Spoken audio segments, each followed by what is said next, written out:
Hello everyone, welcome back to Rob's Gaming Table. Today on the table I'm going to be playing the solo variant or mode or whatever you want to call it in Paladins of the West Kingdom, published by Renegade Game Studios and designed by, I see the name on the box there, Shem Phillips and S.J. McDonald. This is in the West Kingdom series. You guys know Architects of West Kingdom. We played that on the channel before from the same designer and artist. I'm assuming that did all the North Sea games too, the Raiders of the North Sea, which I also have in my collection. Love that game. So far, Paladins, or Architects and Raiders are like two of my favorite worker placement games. I love the twist on worker placement.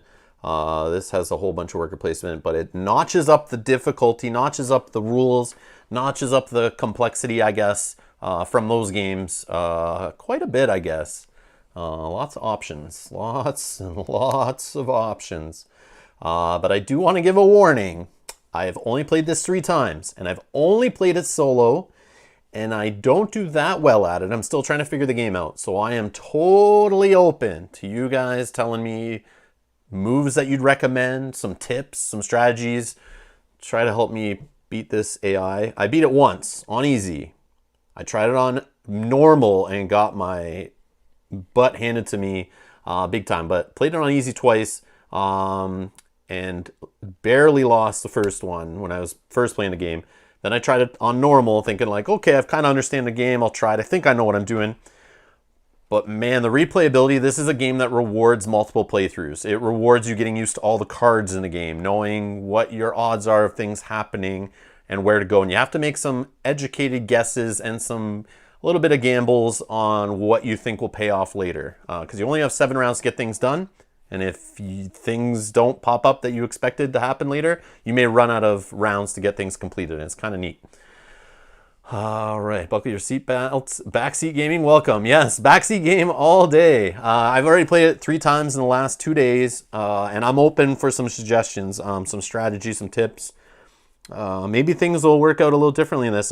All 3 times I played it, I did different things. Different cards came up, different options came up. I had to change my strategies on the fly. It's really neat. The replayability is heavy, very heavy.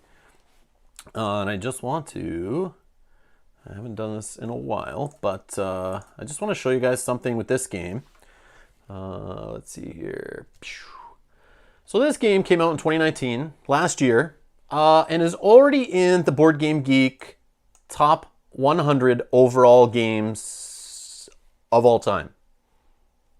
Like, what the heck? Like, I don't know. But that I looked this up. I was like, I don't know what's going on. 57 in strategy. The game supposedly loved by a lot, obviously. 8.1 rating. Best with 2 players. I haven't played a multiplayer. I really, really, really am looking forward to playing multiplayer. And I think I'll be able to teach those players that I thought maybe wouldn't play this game. I probably, if maybe a couple playthroughs with them, get them used to the game.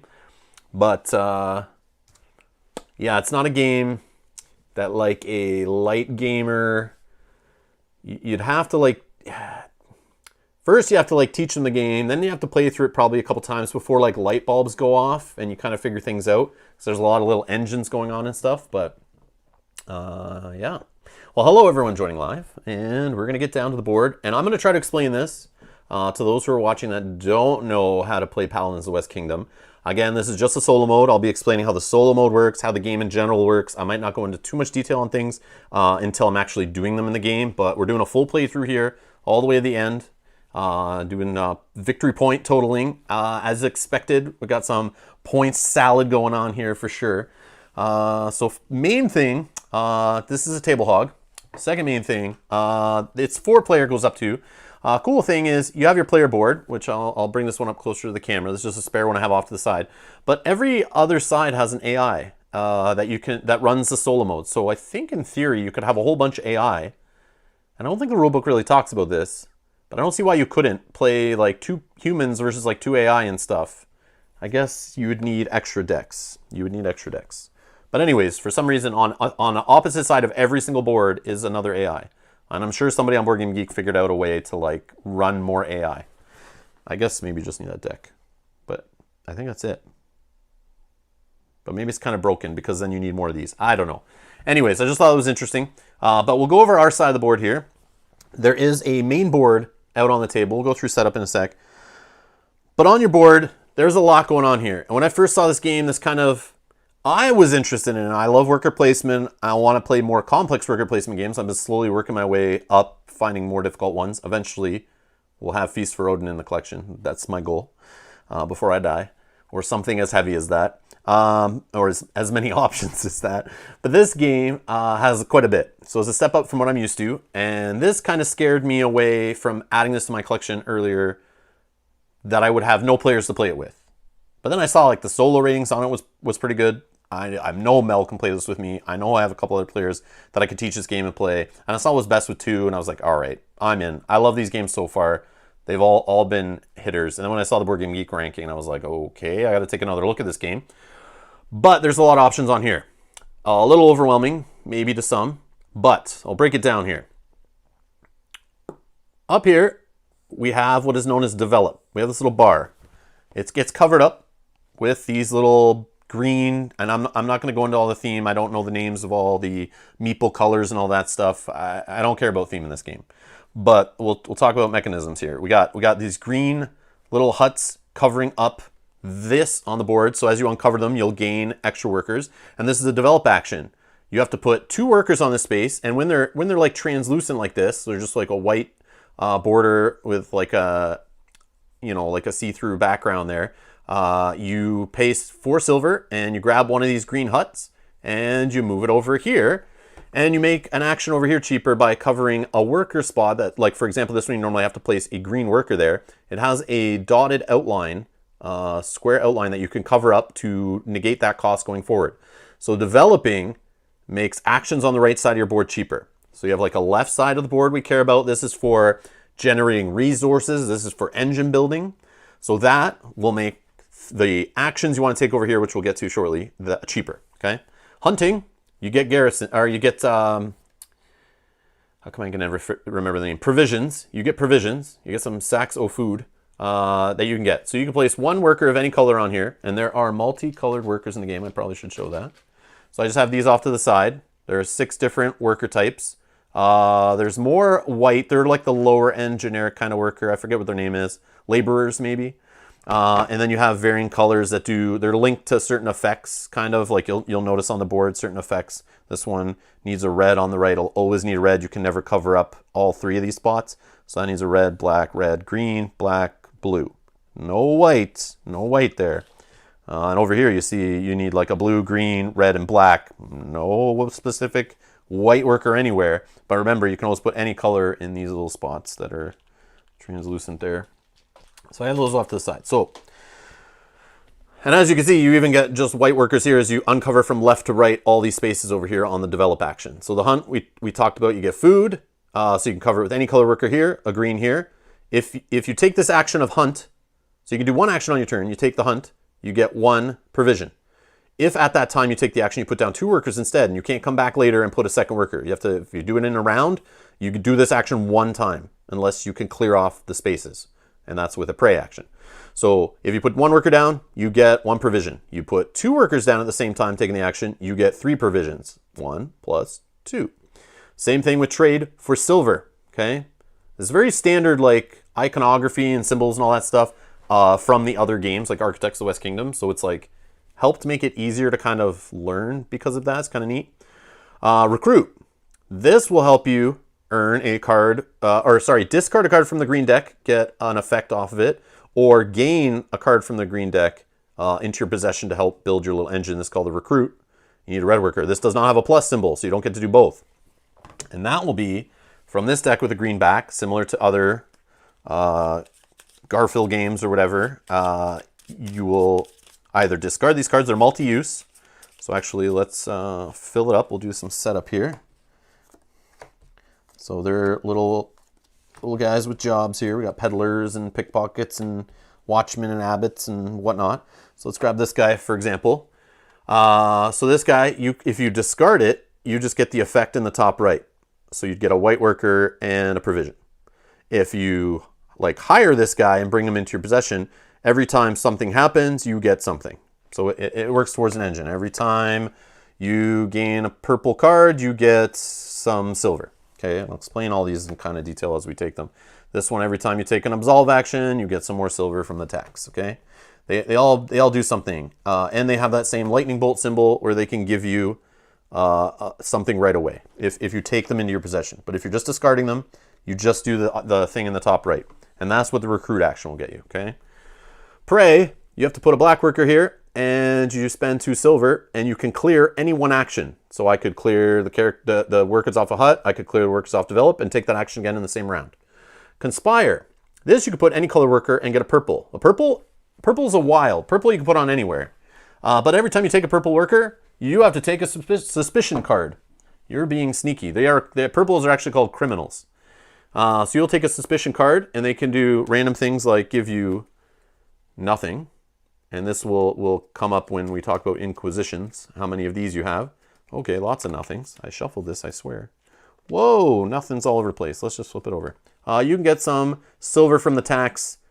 With getting these, you can get 1, 2, or 0. I guess there's a bunch of zeros probably. Oh yeah, there's a bunch of zeros. Again, I don't know all the decks. I don't know all the cards. I've only played 3 times, seen different stuff every single time. But yes, these are suspicion cards. You'll take them into your possession. They'll go right here above your board. And you get those every time you take a purple worker in any way. Any ability gives you a purple worker, you take one of those cards. You might get some money out of it, but it could punish you later when an inquisition happens. Okay, we'll talk more about that in a sec. The other thing on the right side of the board, here's all the main actions. And how many criminals will you grab to get all the loot? We'll see, we'll see. I've tried playing the strategy of going all like bad guy, and it's did cool. It works just like in all the other games by the same designer, versus being like very good and squeaky clean. And Veljko says, hi Rob, what are your top solo games coming to mind right now? I'll talk about that when I post the video in a couple weeks that we're going to do on the channel. So I'll leave it at that. This is one, I'm trying to play a bunch of solo games that have been sitting in my collection for a bit, trying to figure out if I like them or not. So this is one of those. This actually is a video. It started with one deck dungeon last week, and it's going to continue on Friday. 2 days we'll be live streaming Hexplore Volume 2. I'll be doing a playthrough of that on Friday. Forest of Adramon, seeing how I like that one, and seeing my solo thoughts on that. And then I'll make my top 10 list sometime in the next couple weeks. And I'm going to play some more solo games next week too. All right, so these actions on this side, we have commission. So they have a color on the left. We have a black, and we have a color on the right. We have a blue for this one, for example. Okay, you have a little bar up here that's tied to it, just like the develop on the other side, right here. Okay, you have all these little silhouette busts here. I don't know if it's going to focus, but yeah, you have these on top that are covering up spots. So every time you pick one of these up, you gain the attribute underneath. And there's three little tokens here on the right that we're trying to manage. Just like architects, you have a little bar on the left. You're trying to move up and down it to get points. So actually, you're just always moving up, I think, in this game. So you have strength, which is red, influence, I think, which is blue, and faith, which is black. I'm pretty sure those are the names of it. Again, don't care about the theme. It's all colors and numbers and points in this game, really. But it is pretty. It is pretty. I'll give it that. Okay, so we're going to be moving this stuff up the track. And based on how high we go, right here, you could get certain points. So if you get all 3 of those attributes up to 12, you're going to have 20 points for each one at the end of the game. So this is a kind of a big deal, moving up this track. And that track can bottleneck and is required to meet you doing these actions. So the color on the left for commission, I have to have a certain amount of faith. I believe it's faith, yeah. I think it's faith, influence. Yeah, so faith on the left side. I have to have a certain amount of it before I can do this action at certain levels. So if you see up here, there is a black number, a number in a black flag. So it goes like 0, 2, 4, 6, 8, 10. Based on my black influence or faith rating, I can put one of these guys, take them off here, get my influence up, and then move it over to here. And based on where I am on the that rating over in the attribute, I can pick a different section or below the max that I have, and take a cool little action up here and cover it. And it's covered for everyone else in the game. So for solo, the AI, I can steal spots from him. He can steal spots from me. And this, I think, is like the villages up here. And they're all divided, like I said, into columns. And they all get better as they go. There's things up here like the prey you can clear. You can get one of these guys for free without paying the silver. And that was part of, sorry, the recruit action. Underneath here, the first one on the right is free. And these are like a river. You'll clear them and they'll slide down as they're taken. Or at the end of a round, actually. But you pay silver and or take debts. And there's debts just like architects that you lose 3 victory points if you haven't paid them. And if you pay them, you can gain a victory point. Okay, very similar. And those are up there. So you can take a debt to get one of these guys. If you don't want to wait for them to slide down, you want to grab them before the AI does or whatnot. Okay, so there's lots of stuff up here like that. Get rid of suspicions, take some silver, get some extra workers of varying colors or quantities. And there's spots up here for 3 and 4 player that are blocked off to us because we're only playing like a 2-player game. Yeah, you need the left, it'll give you the right. Yes. Oh, Sakabra knows. Okay. I know some of you here guys know the game, so again, feel free to help me out once we get going. And if I miss something or don't explain something properly, let me know.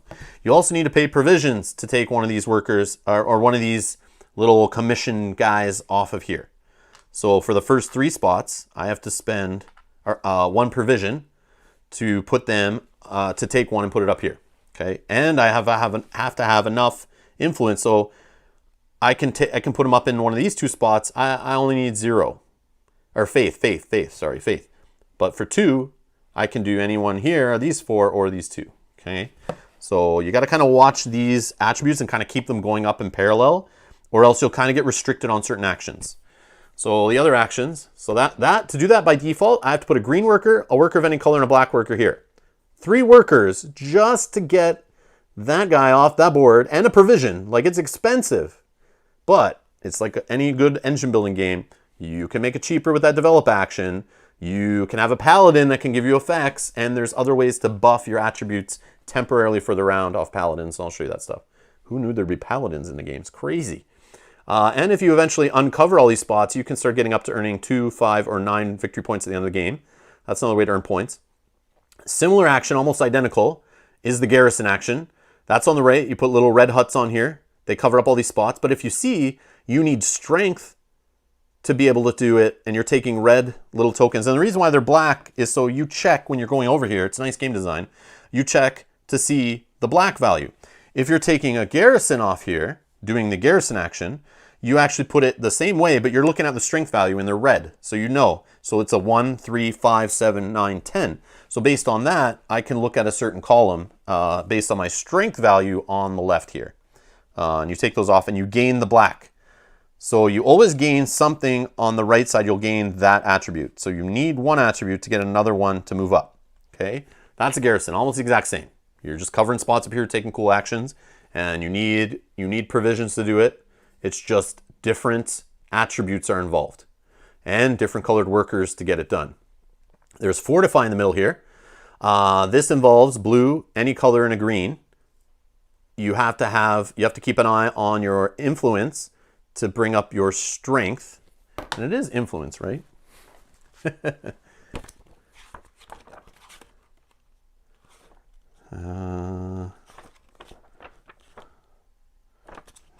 Attributes. I know it's attributes. I just don't remember the name. I don't want to keep going if it's like... All right. Yeah, influence is blue. Yeah, influence is blue. I was just checking. All right. Yeah, influence. Yes. Faith is black. Strength is red.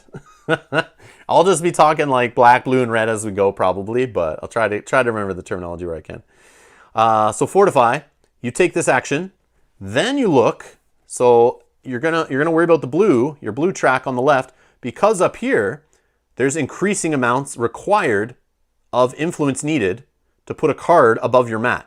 And provisions are still. So everything on the top here, all top 3 actions here, commission, fortify, and garrison, all require you to have provisions, okay? They're all provision focused.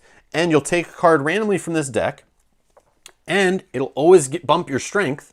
So there'll be a red flag on here to tell you how many times to bump your strength attribute up. And then you could do something like this one, get rid of a suspicion card, or take 2 silver from the supply. So these are random up here. You don't know what you'll get. And when you get one, you just slide it under your board here, and you start fortifying, building up your wall here on top of your player board.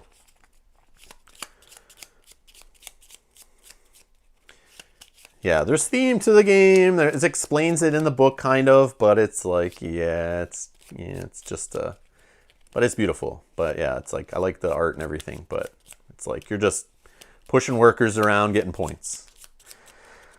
All right, let's go here. All right, so that's what we got there. We got the Fortify. So let's go to the Absolve. Absolve is kind of similar to the Commission and the Garrison. You have these little jars, and they have a blue influence requirement on the jars. So first jar to take off, you go from left to right. I need 0, 1, 3, 5, 7, 8, 9 across. So I start with the first one.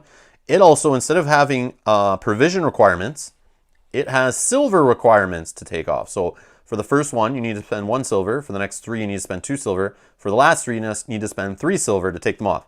When you take them off, guess what? You're going to get the attribute on the right bumped up. So I see a little black flag under here. So my faith will go up. But the cool part is, instead of taking these and placing them up on the main board, similar to Commission and Garrisons, there's actually a little table here to the right.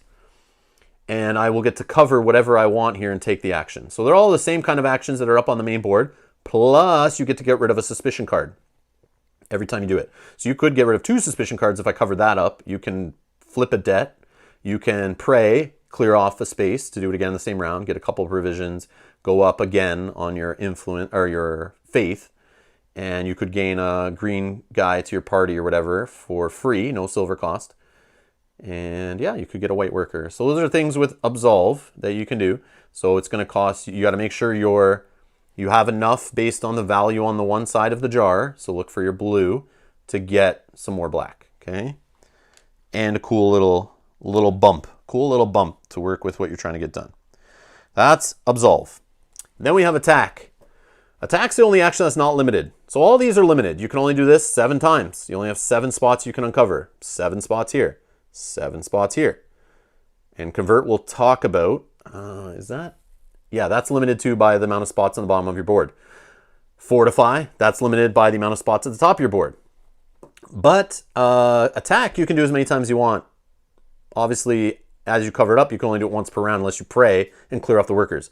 But to attack, you are going to use a green, any color, and a red to discard basically one of these red-backed cards.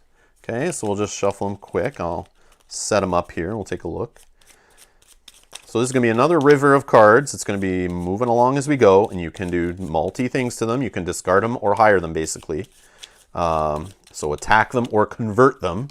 And these guys are the ones coming to your villages to cause trouble, I guess. That's why you're on this side of the board. These are villagers that are in your village, I think is the terminology there. So we're going to lay out some cards. There's actually 6 options here as opposed to 5 of the villagers. Okay. And these are, decks are limited. So if in a multiplayer game, I would assume, I don't ever run out of them in solo, but maybe it's possible. But if you ever run out of this deck, you don't shuffle it back in. So you only get to see everything once. So as things are flying along, if you miss out on it, that's that. You don't get it back ever in the game. You don't search through the discard pile, none of that. It's just gone, which is cool. So sometimes you'll see something come up and it goes with your strategy. Stop what you're doing, try to get it done as fast as you can before someone else messes with you. Especially this rando AI guy over here, which likes to screw with me good.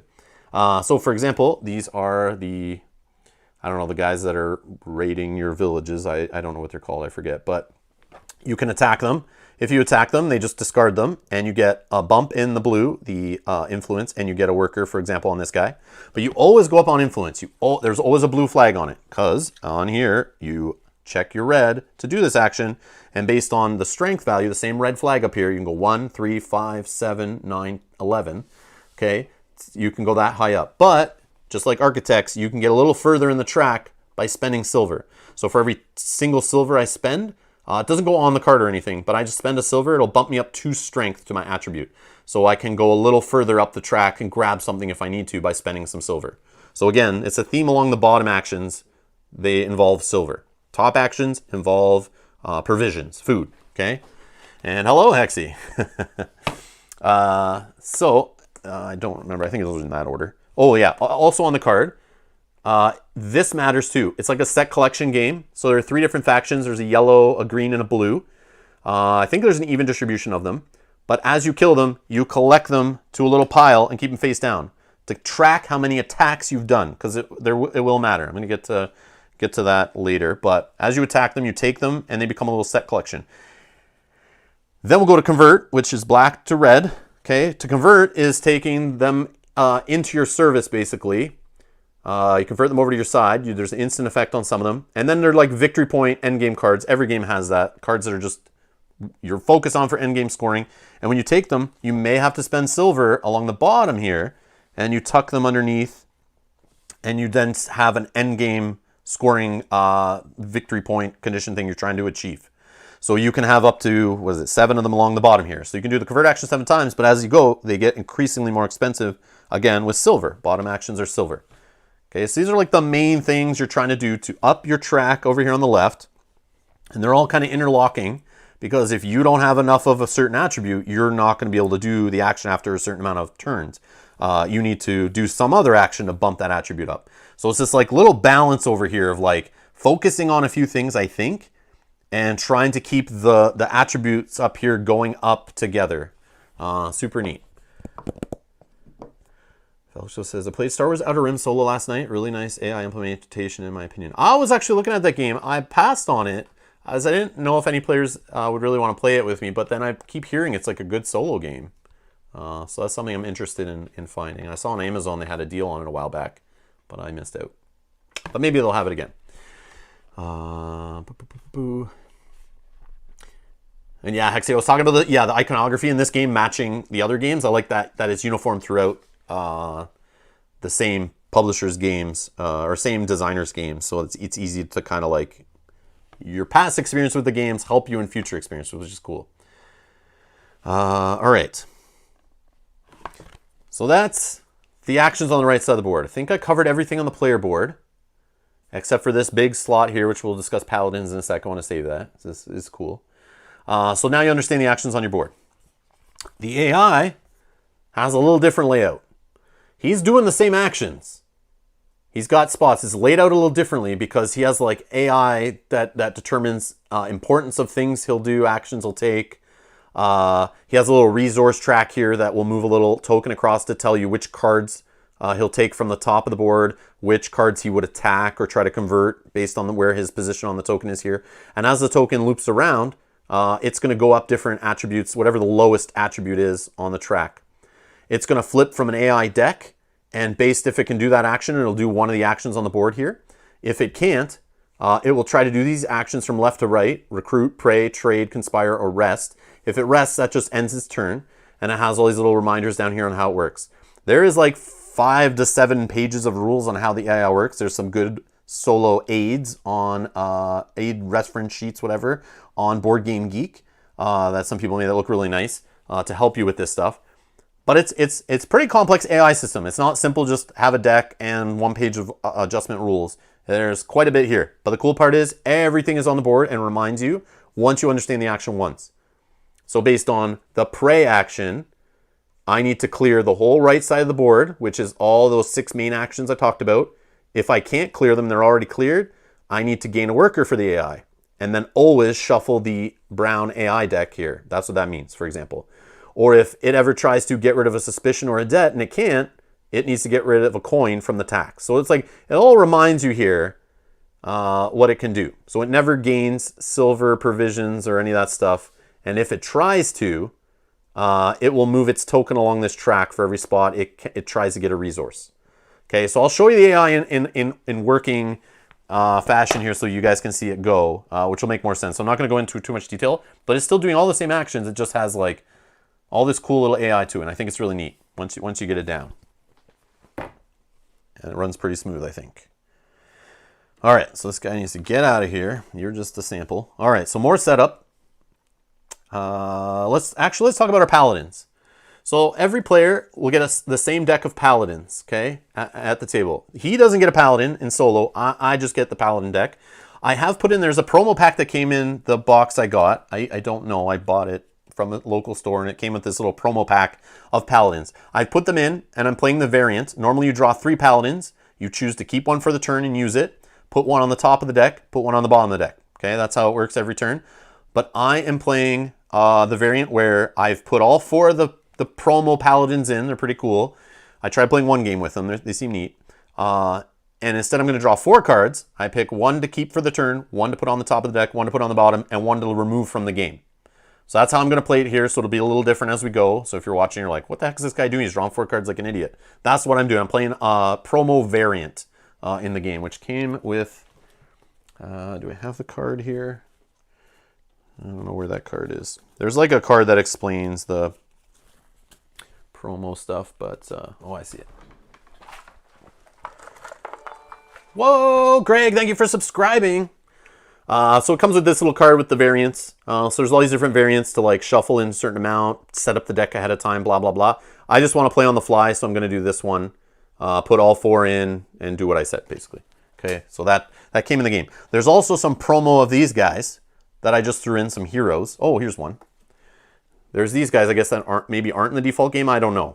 But I put these guys in. There's 3 of them maybe in this deck or something.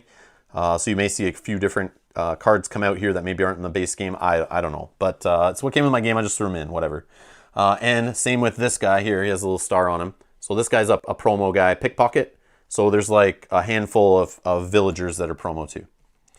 And I know there exists like promo kings, favors, and orders and stuff. I don't have any of that stuff. But I just had this little pack in the box. So that's what I'm doing. So FYI. So I'll shuffle these up. These are my Paladins. They will help me each turn. Hopefully I see the ones you want. But again, they come up in a random order. So based on your play next time, you might not see the Paladin that's going to help you with an action. And I'll show you an example here. So this guy, he has a name. He will help temporarily bump your attribute. So whatever your attribute is here on this track, you have a temporary bump with this guy in play of the round for the round of a 2 to your strength and a 2 to your faith.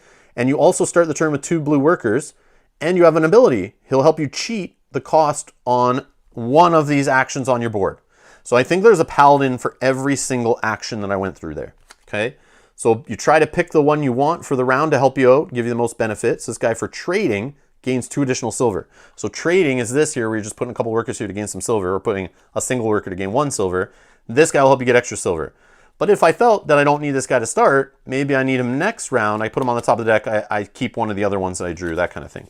So that's how they work. They go in this little spot here, and they give you a cool little ability every turn to help you like break a rule to make something cheaper.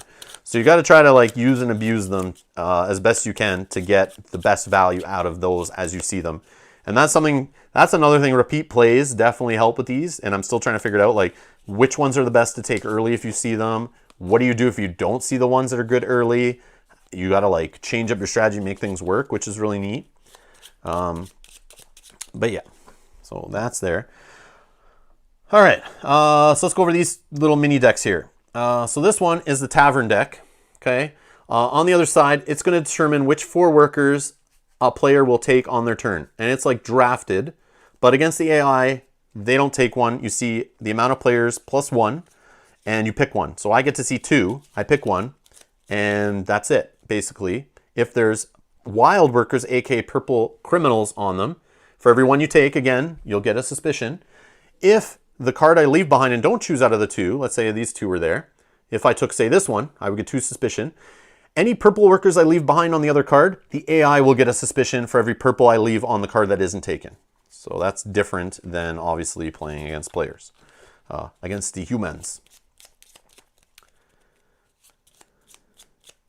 And Adam suggests get Outer Rim. I do want it, Adam. I do want it.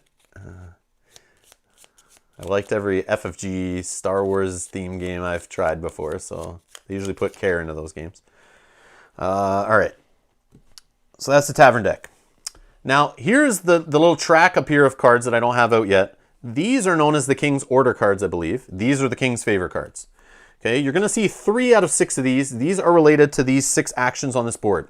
So on the other side, these will help you score points at the end of the game. Either 4, 6, or 8. You can get all 3 if you're good enough and you do things correctly. But again, you only have 7 rounds. So this is like your round track too. So every round you're going to reveal the card in that space. So for round 1, I'm revealing this one. And let's say I flip this up. By the end of the game, if I've done at least 5 attacks, which is the same symbol here, 5 attacks, I can do more, but as long as I have at least 5 attacks, I would get 4 victory points. Let's say that was there. The next one, let's say, came up in the game. was the Fortify. So as long as I fortified 5 walls at the top of my board at least, I would get 6 points. And let's say I had the Commission one here. If I had at least 5 little heads here, whatever these are, on this board, or missing from here and placed over here at the end of the game, I would get 8 points. And then you have the other 3, obviously.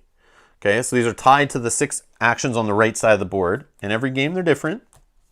And it totally changes things up. So if you have a strategy of doing a certain few actions to kind of work in a circle, they may not come up in a game. And those points are kind of huge. You need to try to get a couple of these, I think, to win. I think. And every player can do them. It's not like one player scores it and that's it. Every player at the table, including the AI, if we both achieve this third one, we both get the 8 points for it. So that's another way to get points. Those are big points, is to try to work and satisfy the king, do what he wants. So as part of the setup with these, I'll do it now in solo. Based on if you're playing easy, medium, or hard, or normal or hard, or whatever it's called. For normal, you would reveal 3 of these at random. Okay, and to help the AI get a little bit ahead, you would take those develop, and he doesn't have a develop on his board, that's one that's missing. But what you would do is for the 3 that I randomly pull, it will start covering up those actions. So in this case, it would cover up a Fortify, it would cover up a Convert, and try to make those actions cost less workers. And it would cover up an attack, okay? So just for example, that's normal. Normal, I don't know hard how many you reveal, but I would reveal these for normal, then I would shuffle these in and randomly play face down 3 cards. So I wouldn't know what's coming up. These may come up, they may not. A couple of them might, who knows? But that's how you play normal. But playing easy, which I'm going to do here, to help me maybe win, I don't know, I've lost, but I'm gonna show you the easy mode. And the easy mode, the only difference is, they'll only reveal 1 card from here. And we'll set that up, okay? So it's Fortify. So we're going to show off Fortify. It's going to go back in a second. It may not come up in the game. But this guy is going to cover up the leftmost worker space. Oh, and the other thing is you'll notice on here, color of workers do not matter to the AI. So they're all these translucent spots. So you can put any color on any spot. Does not matter for this guy. I'm going to just use the white workers mainly because there's extra of them in the game. There's more. So I'll probably use that mainly unless I run out. I'll use some other colors. But I'll just put white on here. It pops better on camera too, I think. So that's what I'll do. So we just cover up 1 Fortify there. Now we're going to put this back in here. And I'm going to shuffle. And we're going to see we'll see 3 of them. And we may or may not see that same one that we just had. So, but knowing my luck, it will be in there. And it will be the one that's the most points, I'm sure. So that's that. Those are going to set off to the side. We do not know what's in the game and what's not. And it's going to take 3 rounds to find them out. And remember, you have to do each one 5 times at least to get it done. But you only have 7 rounds in the game. So once that last one's shown off, you do have 5 rounds to get it done, but you have to make sure you do that every single round. Will you have the worker you need? Will you have the color you need to put on that spot? Will it make sense with the engine you're doing? Who knows? That's part of the fun of the game. Is not knowing until it's too late sometimes. Or having to change your strategy and you've gone too far in one direction. I'm not sure the best way to play if you kind of do a little bit of everything or all in one. I've kind of tried both and kind of got around the same score, so maybe you could do the same. I'm still trying to solve this game. Really cool. All right, so these are the King's favorite cards. And these are like super awesome. Like every worker placement game has these, but they're different every game. They're like basically you can put a worker there and get some awesome benefit, but it's only 1 space per round. So if I put a worker here and you can't clear these with the prey action, so once a worker's on them, they're on till the end of the round. And another player can't go there if somebody already blocked it. So these will go up here in these spots. And in round 3, you actually reveal the first one. Oh no, sorry, there's only 4 rounds after. I was being dumb. So after you see the third one, you'll see one of these cards at the same time you see the third. And then you only have 4 rounds to get things done. So that last one you need to do 5 times. So if you haven't done it up to that point, you only have 4 rounds to get it done. I'm sorry about that. I got messed up here with the counting just the spaces, not realizing the third one you reveal 2 cards. So there's different ones in here that will help you go up the attribute track. But some of them have color requirements, or you've got to play a wild. And you could get 3 laborers from that one. Or this one, you could spend 3 silver and you can either hire or throw away a villager. Things like that. Like, these will help you kind of cheat, and they're pretty powerful. Hard to get more than 1 to 2 a game. Oh, of these, right? Yeah. I did one time, I got all 3, but you just got to be lucky, right? You have to just be working on this one and not already from turn like 1 or 2 and not knowing. But yeah, normally try to get 2 done is like what you're trying to do, I think. And at least 1, do at least 1. There's no reason why you couldn't. Don't go too wide, I guess, would be the case. Because then you miss out on, was it 18 possible points here. And obviously try to get these last 2 so they have a higher value. If you're going to do 1, try to do this one if you can. But again, it'll take you 2 turns where you've kind of maybe wasted before you even saw that, and then you might not have enough turns to get it done. So it's very neat. But yeah, good call, Sakabra, good call. I was assuming that based on my plays so far, but yeah, sometimes you just gotta have a little luck on your side. Okay, so we'll set up these face down, so I don't even know what's coming out of these, and this could totally change your strategy. One of these could come up and totally work with what you need, or they could come up and not really help you out with what you're trying to do. And I find that can definitely affect score. All right, so those are off to the side. We don't know what's in there. The other thing with these develop tokens from the AI, every time we flip one of these, the AI is going to take that and put it over on the action of that to make it cheaper. So just like a player would, if you're trying to go for these King's Favors, you would want to make those actions cheaper to do them more often. So the same thing, the AI is going to do the same thing. So as we flip one, we're going to put a token on that action to make it cheaper. The other thing are these King's Favor cards from the AI's deck. They're the same cards. We're going to put 1 on each one of these King's Favors. So as these go, the AI will have a higher chance of trying to go for these King's Favors, which is neat. So those will go, once we reveal a card, one of those goes in the discard pile. And every time this takes a prey action, it's going to reshuffle that discard pile. So eventually it'll get, it will get more often, it will go for a King's Favor on you. So you got to be careful. Can't wait too long sometimes. You got to grab the one you want as quick as you can if you really need it, or you might miss out on it in a turn. Okay, so there's the AI deck shuffle. We shuffled that. Shuffled that. Those are done. That's done. I think we're pretty much set up. I think I've explained everything. I think we can just get into it, and you'll see other things as we go. Okay, so let's start off by revealing our first. Oh, no, sorry. As part of setup, one more thing. I get one of these for free. So you get one of these guys. You can hire them into your village or whatever to kind of help get your engine started. Now this pickpocket guy is kind of interesting. So here's the thing. The peddler and the pickpocket I can see. Oh yeah, Inquisitions. I have to talk about Inquisitions.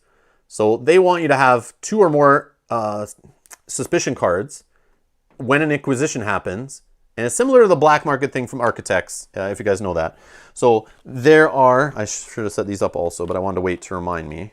So you'll get, based on the amount of players here, you'll get a certain amount of silver in the tax place here. Just like Architects has a little tax. That's what the red coin icon is. Same thing. If it's silver, it comes from the main supply. If it's red, you're worried about money in the tax.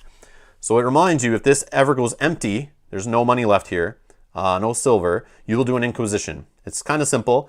All you do is look at all the players, including the AI here, and you check their suspicion cards, their count of suspicion cards they'll have. That's these ones. And based on who has the most, and if there's a tie for the most, they both get a debt card, Okay, and whoever takes a debt card gets to discard. Harry's son, thank you so much for subscribing. Whoever takes a debt card then gets to discard half of their suspicion cards in their possession, rounded down. So if you have 1 left, you're not discarding any. Okay, you're just stuck, and it's only players who take a debt. So not everyone gets to drop their suspicion down when that happens. And then you refill this up after you do the Inquisition. So this peddler, for example, if an Inquisition happens and I have 2 or more suspicion cards, I will get some food, some provisions, okay? So that would work if I was going the dirty route and just getting a lot of purple workers, seeing a lot of suspicion, and I was expecting to have a lot of them, and I was trying not to absolve and get rid of them that often, that kind of thing. I always have to balance that out and keep that going. So that's one way I could go.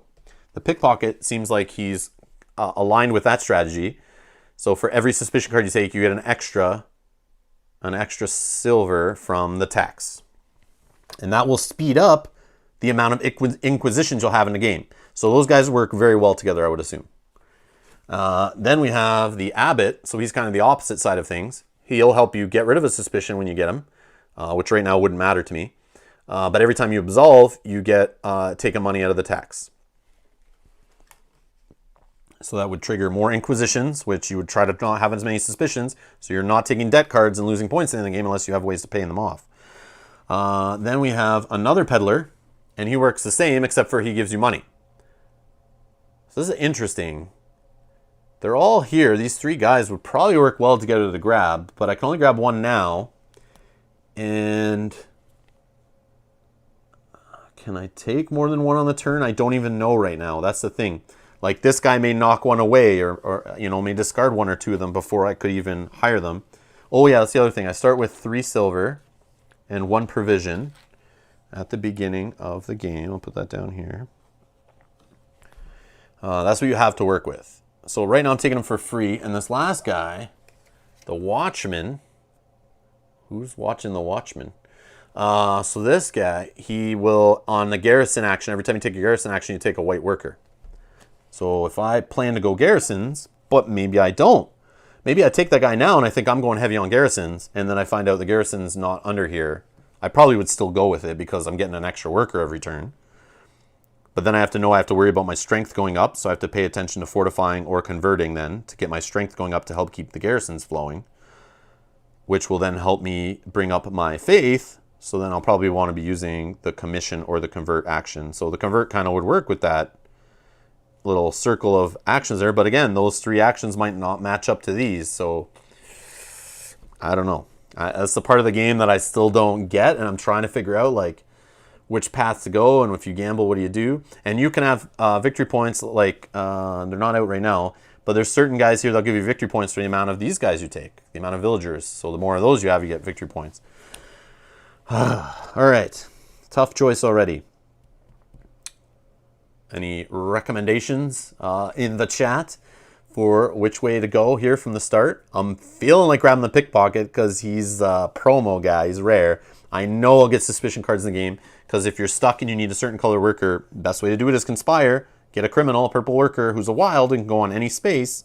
You take a suspicion, and when I take a suspicion, I'll speed up the inquisitions. The only problem with that is I have to make sure I'm not taking too many debt cards and I'm going to kill myself for points later. So I have to find ways of clearing. I'll have to be doing absolve a lot maybe.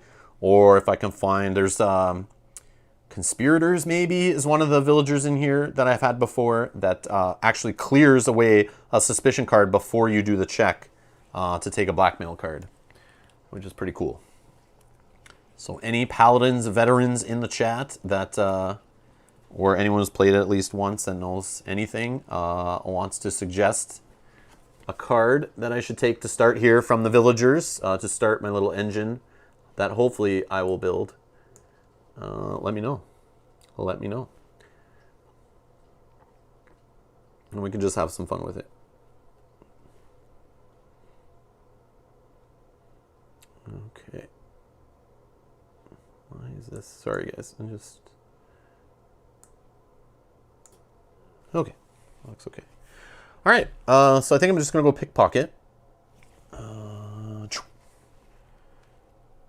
So every time I take a suspicion, we'll take an extra coin from this little spot up here. Hello, hello. All right, so we'll put this guy. Random? I don't know about random. I want to try to focus a little bit on something. And maybe I can try to grab one of these peddlers too to go with this. I don't know.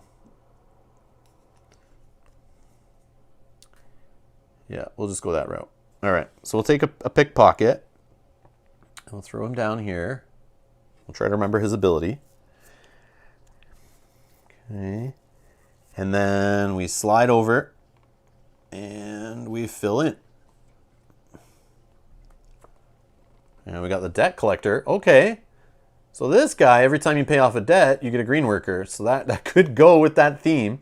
or you can discard him to just get rid of 2 suspicion.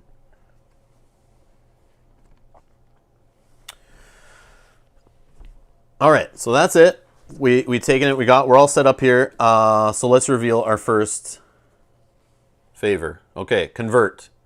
If we could do 5 converts, we can get 4 victory points at the end of the game. So that's the first king's favor. So this guy's making converts cheaper. Okay, he's covered that up. Next thing, we're going to see the workers. 4 workers we're going to pick for the turn. So we could take...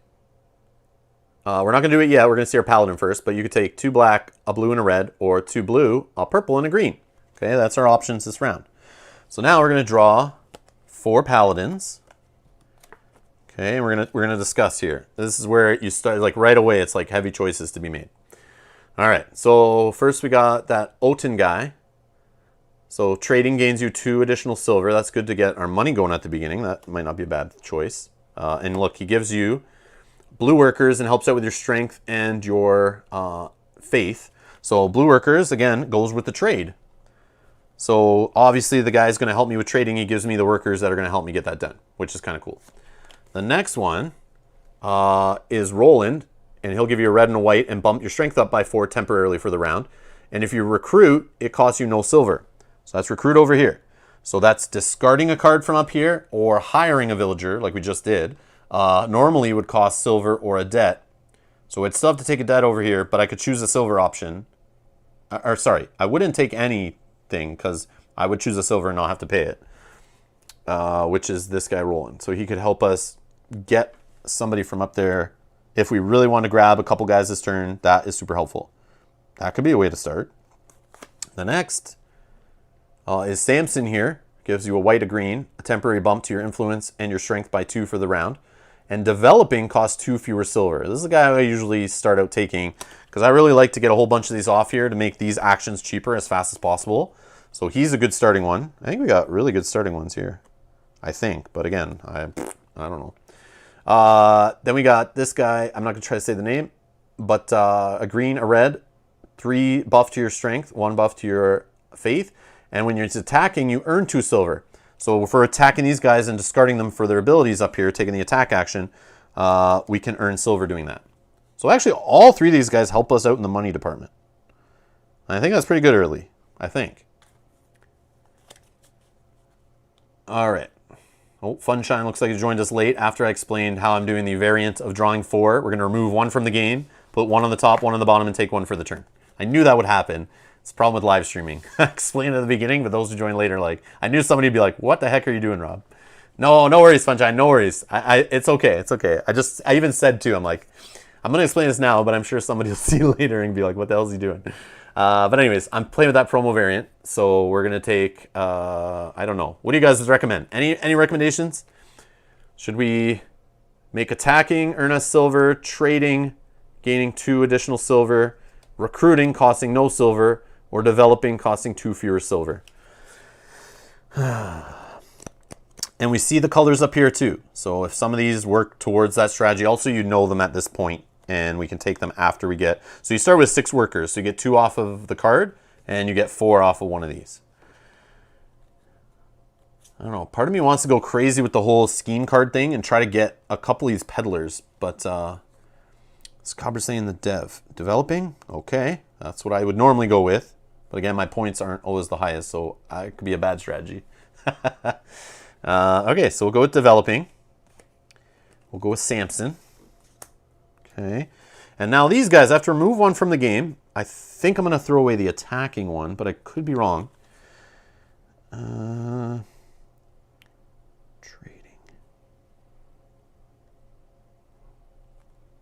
One that lets you hire and get the peddler. Yeah, I could get both peddlers right now. That's the thing. I don't know. Sakabra, what do you think on that one? Jim's recommending that one too. That's the one I was kind of thinking based on the situation. If I'm going to go all in on that, try to build an engine to have the pickpocket giving me money, the peddler giving me money and or provisions. If I can recruit, I see 1 red worker here. Or I can take this to have a purple. I think I would have enough workers to recruit, clear it with a prey, and or conspire to help with that. I might have to take this one with the black workers though. So I could pray, and then that would let me do the recruit twice, and that would cost me no silver to grab the peddler. This peddler's free, though. I could also just place my bets and just try to get this peddler for free anyway and not worry about that. But I don't know if I'll have enough silver. Or I could do the trade and just get a whole bunch of silver to first round. I see there's a couple blues here, or I get blues from this. Either one now or one next turn. Okay. All right, let's try that. Just surrender. All right, so let's try the recruiting guy. Let's see what happens there. And then I think...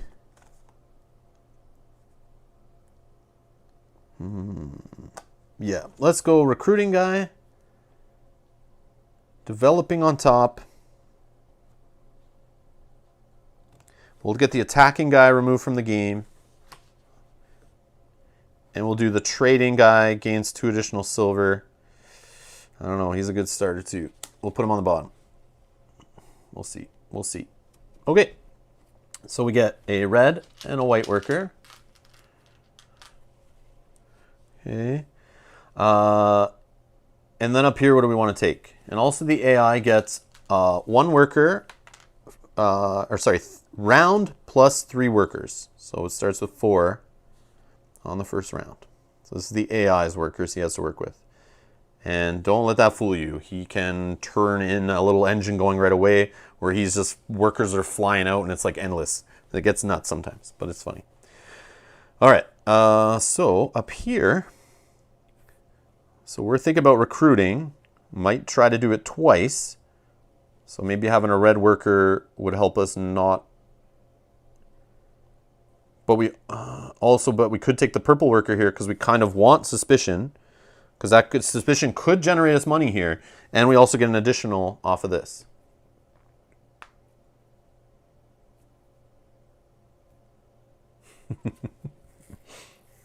Full Vizzini with the meeples. Take the 2 blue. Edgar says, you should pick 3 Paladins instead of 4. Okay. Yeah. So I'm playing with this variant rule. Where is it? This came in my box. Variant 3, I think I'm playing with. Before shuffling their Paladin deck during setup, each player adds all 4 promo Paladins to their deck. So I have 4 extra Paladins in there. And to offset having 4 extra Paladins, I'm going to draw 3. Instead of drawing 3, I'm going to draw 4. And then in addition to choosing 1 to play, 1 to put on the top, 1 to put on the bottom, I also have to remove 1 from the game completely. So this is the variant I'm playing with. I've tried another one of these too, but this is the one I have the most fun with. So yeah, all right. I probably should have played default, but I just thought by this point a bunch of people play the game and would understand the variant rules. But I did explain them at the beginning. All right, so that's what I'm going to be doing. All right, so yeah, let's take this one. So we're going to get 2 blues, a purple, and a green. And because we took a purple, we need to take a suspicion card. And we're going to take 1 silver from this tax area up here. Okay. And we now have 4 silver. And we get an extra 1 because we have the pickpocket. Okay. So, boom. Yeah, I'm not sure. It was in my box. I just bought it at a store recently. I don't know if that's in every box or not. I don't know why I had that little promo pack in the box. It also came with some cards for Architects of the West Kingdom in there too. I don't know. It's just a little promo pack. It was weird. So it also came with like these promo heroes that I've put in this deck. I don't know. And it came with like this promo and some other promo villagers, like the pickpocket. I don't know why it was in my box. I just bought it at retail recently. This guy's from the tax. It's a red coin. So this guy pulls another one from the tax. So it's going to speed up the Inquisitions. So this is why I want to get the peddlers going. So if I'm getting punished with the Inquisitions, I don't know. Maybe not. Maybe I go the good route. Maybe I don't get this guy. I don't know. But maybe I want the debt collector too. So if I'm paying off debts, yeah, I don't know. I'm not sure how to do this way, but we'll see. Okay. So we're all set up. We're good to go. So what are we doing first? I think we're recruiting so we can get what we want before the AI kind of trashes it. It did come in my game. Lucky you who get the English version. Oh, that's too bad.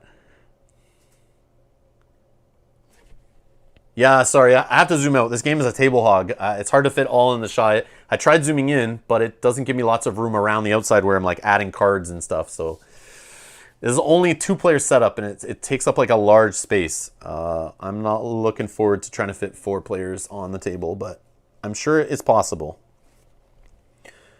So we're going to recruit first so we don't lose out. Let's get the peddler that gets us provisions, I think. We'll just go for the free one, or should we go... So this guy by default, he's going to go for this card.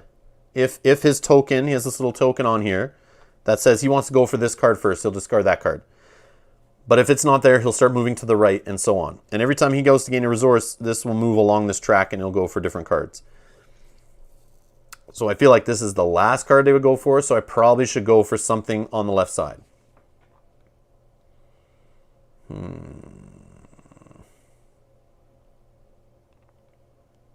So should I go for the peddler? I guess that gets a silver? This guy, because he costs a silver, it actually takes advantage of it being free. So let's just throw a white and a red here. And we will take this peddler using our Paladins action here of costing no silver. Maybe I could do... Yeah, let's do like this. See if we can put them all piled up here. Power is no pay, so take money peddler. Yeah, that's what I was thinking.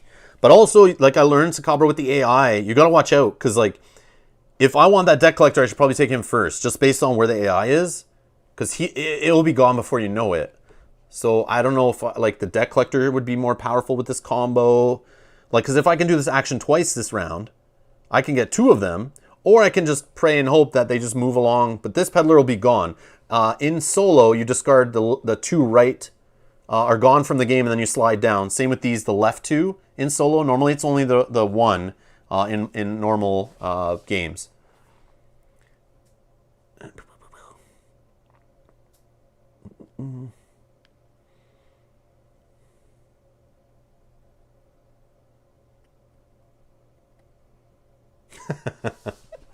All right.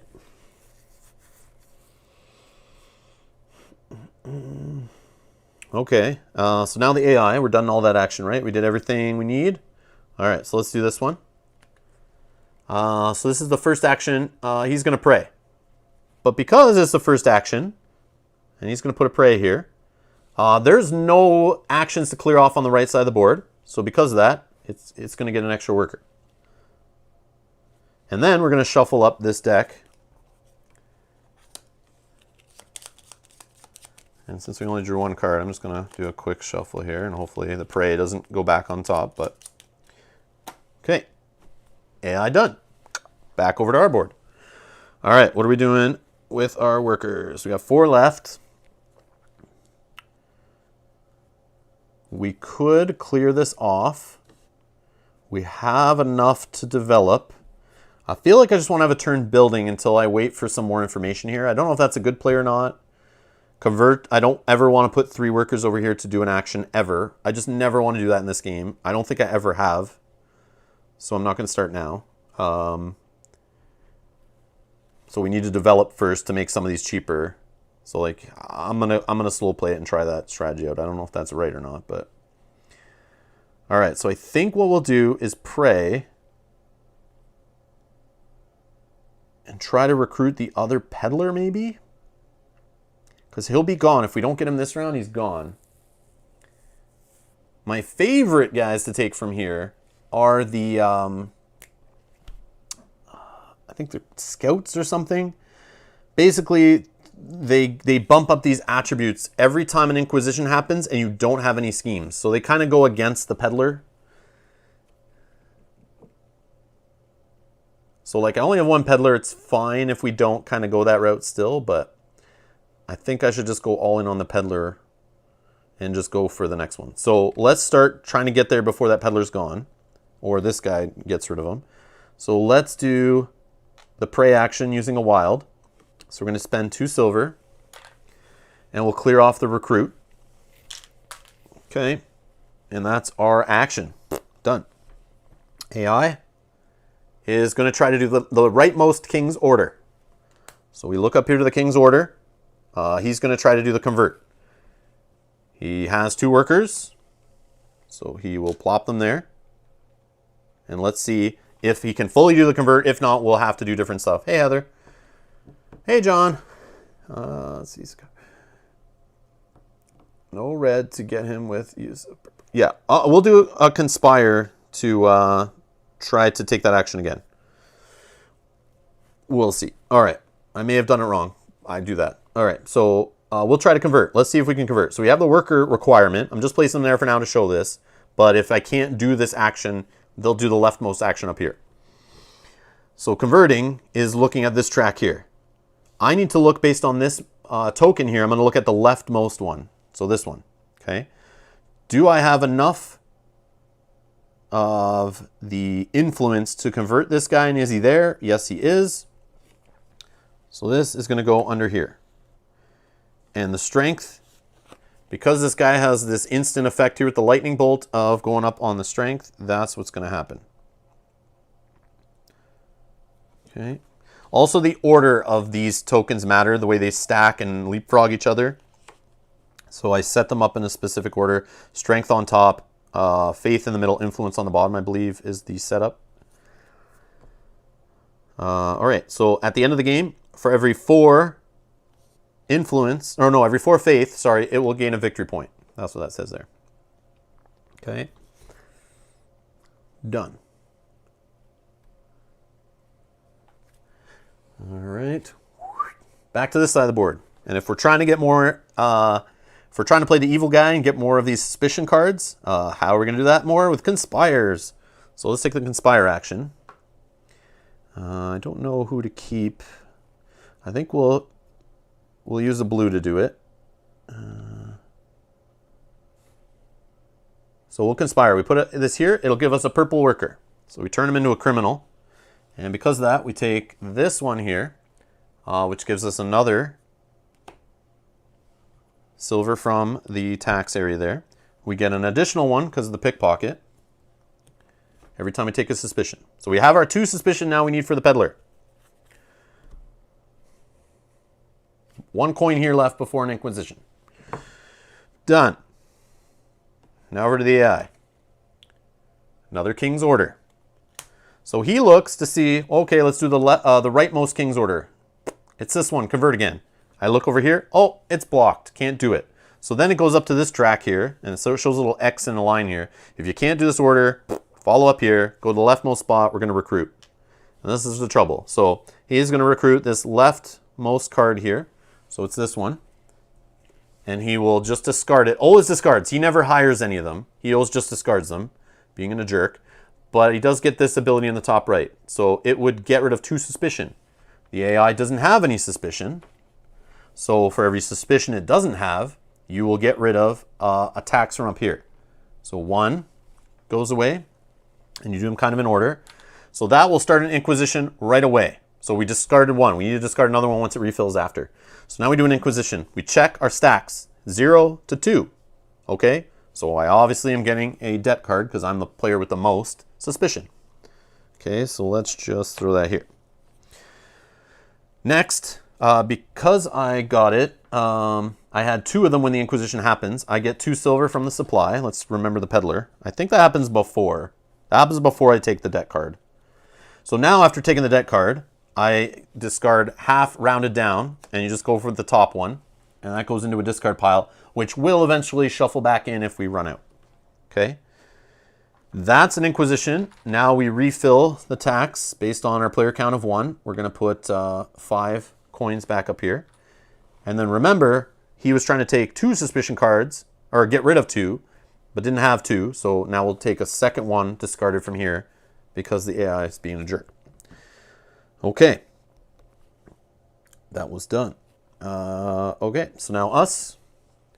So we have our 3 workers here. Let's try to recruit that peddler before things get out of control here. Yeah, I think it's still the peddler. So let's go blue for the any color and purple for the wild to get us the red. And we're gonna grab this peddler. There's no silver required anyway, but we have this guy to help us out. So let's throw that there. So we have 3 of these guys to hopefully help us get a little engine going here even better. So we want inquisitions to happen. The only problem is we're going to pile up debts. So we may need to absolve, maybe a focus for us. Hopefully that comes up as a king's favor to try to get rid of debts, to flip them over, turn them into victory points. So you pay off your debts. There are ways to discard debts. There's 3 ways up here I can see to try to flip them over. So that we could do with commissioning or garrison. There are some ways to get rid of debts on these random wall cards here. There are, I think there's one under here that could come up in the king's favor. Maybe we see it this game, maybe we don't.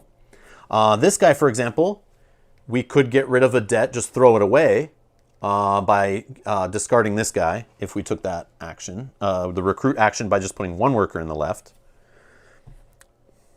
That could have been an option, but I think we grab the peddler and we try to go all in on this strategy here. I don't know if it's going to work out. Part of the fun of this game, every time I play it, I try something different, see how it works out at the end. You're kind of gambling, hoping certain things come up here, like I said before, which is really neat.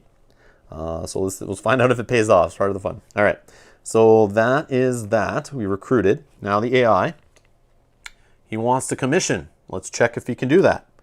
Commission for him requires 3 workers of any color. Well, I only see 1, so that's not going to happen. So we're stopped there. So now we go to the next empty spot here on this bar, and it's trade. He wants to gain a silver out of the supply for trade. But remember, can't take any of those resources. So every time it does, it's going to move this token across for each resource it wants to take.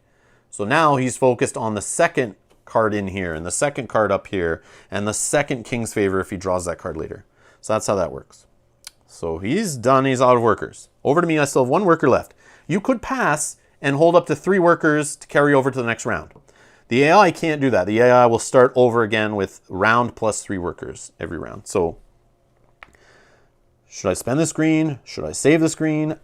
I think I'm going to save it because I can't do any of these. They require 3. Over here, develop requires 2. Hunt, I could spend 1, but I only get 1 provision. That seems like a crappy waste of a single worker or 1 silver. If I had a paladin that helped me buff one of those actions to help get more out of it, maybe I'd do it. But I'm going to save this guy for the next round. And hello, Graham. Long time no see. How you been? Let's see here. And Scrubber says, absolve lets you do the thing and X debt. No? It gets rid of a suspicion, actually. That's a purple there. I know you can't really see it. I know. So it could let you pay off debts or get rid of suspicion, and it always gets rid of suspicion no matter which spot you cover here for the absolve. Okay. I know I'm zoomed out and you can't see colors that well. It's kind of annoying, but a lot going on here. A lot going on. All right. So I'm going to save this guy and pass. So we're both done. When you pass, you clear off all the workers on your board. Hopefully I got them all there. And this guy is going to start off with, we're going to round 2. So he's going to have 5 workers, which just so happens he has. And you don't shuffle up this deck at the end of the round. It only shuffles when they pray. Okay. Let's start setting up. All right, so they'll discard the left 2 here. So this one's empty. This one goes away. Slide across. This one, we discard the right 2. There's only 1 there. And we slide this guy down. And we refill. Okay, we've got an Acolyte. A Defender. So this Acolyte wants you commissioning to get money. Attacking to get a worker. A Patron, this is a promo one. Signified by that star icon there. So every time you pray, you get a silver. I mean, that's not bad, but I think I have my silver engine kind of going. And I have a engine for provisions. I don't know if it'll be enough. And then we got another Acolyte that also wants you to commission. So I don't know. None of those really seem to go with my strategy that I can think of. Other than the praying. The Patron for the praying might be really good because I know I pray a lot. Not in real life, just in the game. Curse my old eyes, says the Cabra. I just picture you squinting at your screen like, what? What is that? And Graham asks, how have you been enjoying Paladins, Rob? I've never played it, but I love Architects. I want to play it multiplayer before I make my final assessments.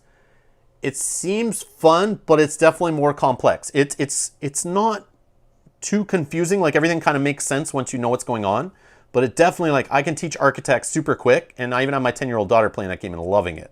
And I've taught many, many gamers Architects. And I love how it's not too complex, not too long. This has only 7 rounds to it. But there's just so much going on. I can see the analysis paralysis going through the roof on this with some players, including myself.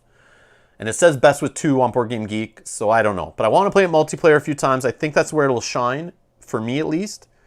So all I play is a solo, but it's really fun, and I like the game so far. It's more meaty worker placement. That's what I've been looking for. I want to work my way up the worker placement ladder. So this is only my 4th playthrough, and I've only ever played solo. So that's all I got to say so far. And Scabra's only played multiplayer. See, you're coming at it a different side. I knew that would happen. I knew more people play this multiplayer than solo. So I'm curious. We'll see how the strategies might work different here. Because this guy's nuts over here. He gives a feel, I'm sure, of a player, except for he's just psycho. Like, he gets engines going out of nowhere. Just like infinite workers sometimes. And it's just crazy. Not infinite, but yeah, you'll just see him go off in some turns. You'll just be like, what? Just based on the randomness of the deck. It's kind of funny. But yes, Paladins is more complex than Architects. I would definitely say if you've never played Architects of the West Kingdom, start there and then work your way up to this one. But if you play worker placement games and heavy Euro games and stuff, yeah, this is like probably nothing. But yeah, all right. So we were setting up. Oh yeah, we're filling in this side. Oh, looky what we have here. So this trader guy. So not only could we just attack him and get rid of a debt card, or if we convert him, for every debt we have at the end of the game, it will subtract 1 less point from our victory total. So this guy goes with our theme. At least that's my opinion. Also, the Protector could go with our theme. 1 victory point for every paid off debt we flipped. That could be helpful if we start flipping debts. That could be good too. But again, these guys are higher up on this track, so like to bring these guys in, I have influence of 0. So I can't convert them. I have a 4 buff in strength. Oh, I might have a help coming up, but right now I'm at 0. So we'll see. So let's discard these. And we'll get some new ones. And let's see. I think I've done everything. We'll get our next King's Favor. So attacking. Attacking is a thing in this game. So this could get you 6 victory points if you attack at least 5. So maybe I start attacking and using that to get rid of debts or suspicion or get resources. And because attacking has come up, this guy's attack now just became cheaper. So it's a good thing I haven't put any develops out. So if I want to go converting and attacking like crazy, that's where I maybe want to focus these things. But I also think absolving might be a thing to do. I don't know. But that's all very heavy gold. Very heavy gold. And I don't know if that's the right way to play it. I do have some gold generation, as we see, but it comes at a cost. Comes at a cost. Okay, let's check out our Paladin. So remember, variant rules. I'm drawing 4 Paladins as the variant 3 from the promo pack that came in my retail copy of the game. Do not be alarmed. All right, so we see this guy I put on the top. So for developing, cost 2 fewer silver. Very good. I like him early game. Then we have, Turpin, who you can reuse a Paladin from a previous round. He might be helpful to keep around. Praying costs no silver. So we got Oliver in here. Give us 2 black workers. And then another promo guy here. Laborers, so the white workers, which this guy gives you 2 of, may be used as any worker type. So they're like a wild, which is super cool. And I look here, I see I could take this one with 1 worker on it. That's like having 3 wilds plus 2 more. That's 5 of my workers are basically wild for the turn. That would be insane. But do I need that right now? And is this strength buff what I need right now? These are the kind of things you have to think about. I like this guy. He gives us 2 buffs on the blue and the red. So if I try to do a fortify or an absolve, that would be helpful right now. But am I doing that? I don't know. And for the red, it would help with garrisons or attacks. I still don't know what I'm doing over on this side yet for this game, other than I should be looking at converting and attacking. At least. Or maybe just attacking. Or maybe just converting. Or maybe whatever's coming up next. Too many options. And the hard part is, one of these gets removed from the game, one of them goes on the top of the deck, one goes on the bottom, and one goes into play this turn. This choice is key. And I am a noob at this choice. This is where I don't know where to go. And I want to do them all. I want to have them all in play right now. Start building influence. Is that a good one, Jim? So influence for absolving or fortifying. Yeah, that could be a way to go. So how do we build influence? We do it by commissioning or we do it by attacking. So we should look at attacking because that will always get us an influence. That could get us some workers, some provisions. Yeah, maybe we do that. So if we're worrying about that, then we probably should take the guy that gets us 3 extra attack. But I think we also could do it with this guy. But I think I want to develop. I have enough silver. It would only cost 2. I think I want to develop a couple turns before I start going in there. So I think I'm going to take the develop guy, who gets us a green and white. And then I think I want the laborers. Oh, it's tough. Yeah, we'll throw the laborers one on top. We'll throw away the reuse a paladin, I think, yeah. Or, no, we'll keep the reuse a paladin. He's super flexible. We'll get rid of the praying one. And we'll throw the reuse a paladin on the bottom. So hopefully, maybe we see him again. I don't know, but. Okay, so. Now we get to take one of these cards. And the color doesn't matter for develop. You can put any worker there. Does not matter. But I like getting 2 purples for getting a couple suspicion cards. That can help us get more money. But I maybe don't need to go that crazy. Maybe I just take 1.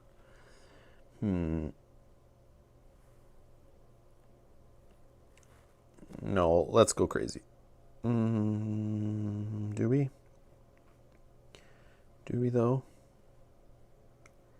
Yeah, I don't know if it's wrong, but I'm going to take 2 purples. I'm going to do that one. 2 purple, a white, and a red. Okay. And because I left a purple on here, I'm going to give him a suspicion also.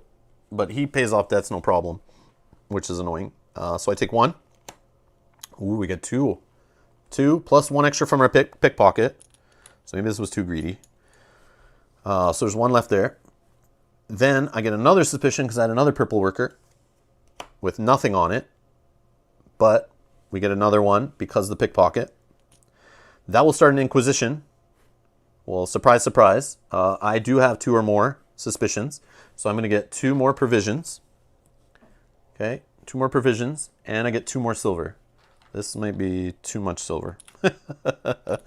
All right. And then I'll take a debt. So I get a second unpaid debt. And then I'll discard half rounded down of these. So I just discard the top one. Half rounded down is only 1. So I still have 2. And then this guy gets 1 over here. Oh, we need to refill. Let's refill first. So we'll put 5 of these coins up here. Thanks, Heather. Hey, Joseph. All right, let's see. So I put 5 of those up there. Now we are going to take a suspicion for the AI since I left a purple worker on this card for him.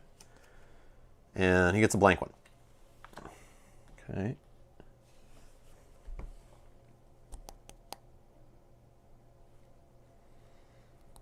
Yeah. So far the provisions and the money are coming in. So that little engine, this little engine of cards we grabbed first round is working okay, I think. I just don't know about this debt problem, but we'll see. We'll see. I don't know, Jim, if it's going to be good at the end when I have too many debts piling up. I know I can get rid of a few in a game, but we're going to probably have to go hard on that. because it's like a 4-point swing, right? So if every debt we flip, at least, you go from -3 points in the game to +1. So I think it's very powerful if we get it going. But we'll see. We'll see. And oh yeah, at the end of the game, every 3 resources, so every 3 gold and provisions you have, so this would be worth a point at the end of the game. So for every 3 little tokens here I get, so that's also weight out victory points, so it's not all lost if I have a mountain of money I have not spent. Yes, time will tell. All right. So I took my workers. We did all that. All right, so it's our turn. We always go first. Always go first. We definitely want to develop. It's just where. So we're going to use these 2 white workers. We'll develop. It costs us 2 fewer silver this round because of our paladin. We take the leftmost one. We get a white worker back. That's what we uncovered there. Now we get to put one of these over here, make an action cheaper. What are we doing? Do we do it on attack because we know attack could get victory points? Do we do it on absolve? I feel like we do it on attack because that's telling me to do attack. If we're trying to get blue up, as Jim recommended, you get blue up every time you attack this row here, any spot. And that would only cost us 2 workers if I covered the leftmost space here. I do have a red. We could attack this turn even, is what I should be looking at. Like the Acolyte. The Acolyte, throwing him away for 2 suspicion might be good, but not right now because I only have 2. I need 2 to have this engine working. Attack, yeah. We'll go with attack, all right. All right, we'll go with attack. That sounds like, based on the information we have now, that seems like it's a good idea. I could be wrong, though. I like going up here, too. I love commission or garrison because I like doing the prey actions up here or getting rid of debts. So we have to pick one of those, commission or garrison, to go with. And it probably, oh, I don't even know. I don't even know. But we'll see. I would assume it'd be commission, because if we're doing attack, which requires red, oh no. How do we feed red? By converting? I don't know. I'm not sure. I don't know. You got to get like a little wheel going here, and I'm not sure the best way to do that. All right. Okay, so we developed. That's it. This guy. King's Order. Again, this guy wants to do some King's Orders. So he's going to do the rightmost. He's going to attack. Let's see, can he do an attack? It's going to cost him 2 workers. He would start with this card. Does he have 3 strength? No, he's only at 1. So he would start going across to the right and eventually loop around, and he has 1 strength, so he can attack this one. So this guy goes over here. He's attacked once. So he's already 1 out of 5 needed. We keep them here in a face-down pile. I guess playing solo, we could keep them face up. It doesn't matter for the AI, though, what they are. Oh, yeah, it does. If he has certain points down here. We'll just keep him face down, I guess. We'll keep ours face up. We'll keep ours face up. All right. So that's that. Our turn.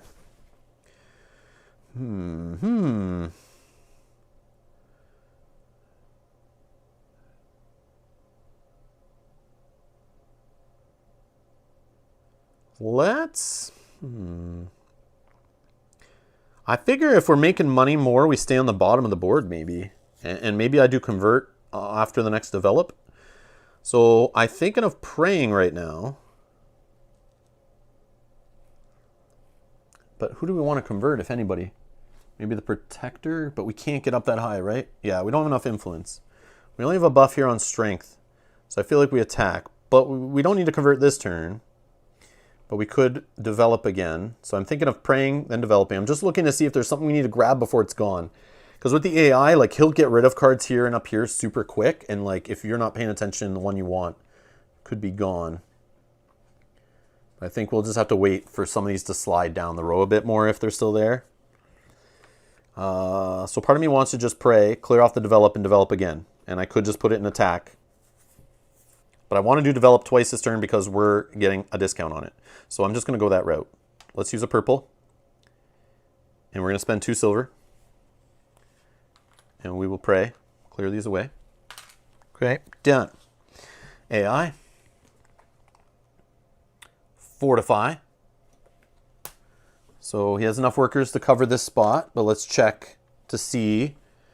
Does he have 0 Influence. Oh, yeah, he has at least 0 influence. So he'll grab a card off here. Oh, he gets bump of 2 strength. That's a bunch of trash. Let's move this down a little bit. Okay. All right, so we bump 1, 2 up on strength. Oops. So he's flying out on the strength. Okay. Now our side. Let's develop a white worker and a green worker. We'll spend only 2 because of our paladin. We'll take off another one. We'll gain another white worker back. And let's...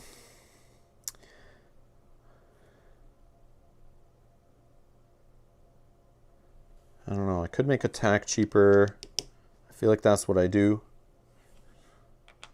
Go all in. Or I start spreading it out to something else I'm going to do. Absolving. Yeah, maybe I'll just stay on the bottom here for fun.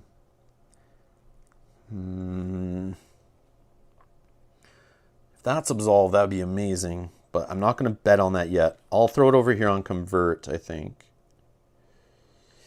Yeah. I'll throw it over on convert. But I'm not taking that action yet. So maybe let's get some immediate benefit out of this. Let's put it on attack. Let's put all our eggs in one basket here. I don't know if that's good, but... All right, so that's what we'll do. We'll make attack. Only costs us 1 worker. So we're going heavy on the attack this game, I guess. Maybe. We'll see. All right. This guy, AI. Oh, he wants to pray. It's going to pray. So pray looks at the right side of the board. Does he have workers to clear? Yep. So it will clear them. If it didn't, he gains a worker. And then when it clears them, it will also shuffle his deck.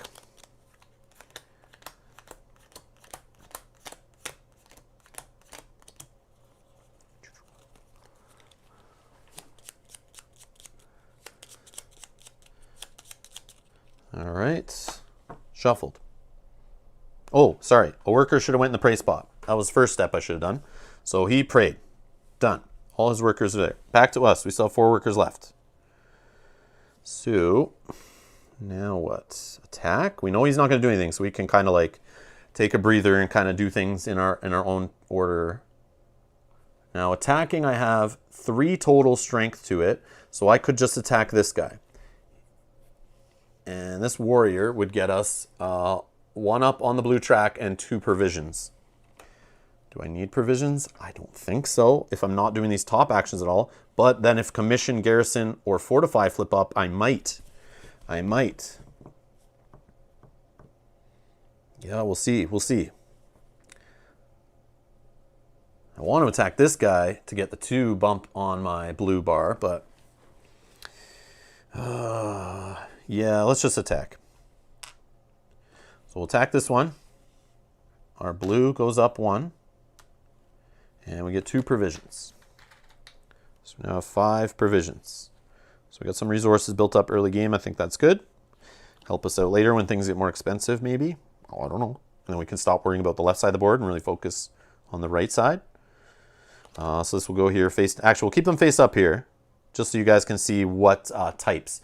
Because this guy, like, he's part of the green faction or whatever. So if we get a certain, like this guy here, this guy cares points for every blue you've converted. But there's also ones that, like this one, that show for every like green we've attacked. You get a victory point at the end of the game, this barbarian. So if we got this guy down here for the end of the game, that will matter for greens we're attacking. So we could get a little engine going there for end game victory points. That would actually not be too bad. But he's all the way up here and cost us 10 influence to bring him into our service. So we got to wait till it slides down. Hopefully he's still there. If we're going to go that route. That means we got to make converts cheaper because I don't want to spend 3 workers on that. So, yeah. All right. We go over to this guy. He's done. He has no workers left. He passes. So we'll just take the workers off. Done. Okay. On this side, what are we doing? What are we doing? I feel like we don't need money. We don't need provisions. We could recruit and just put 1 worker here and discard something up here to get a benefit.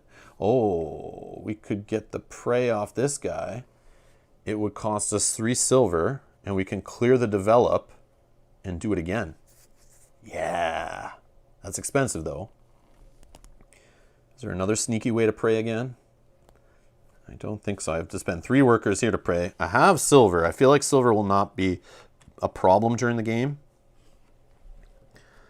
So let's try that trick. I think that's the trick we're going to try. That's a pricey trick, though. I could take a debt instead, but I don't know about the debts. I don't want to pile them up too high. Okay, so let's try that. So we're going to put 1 worker here.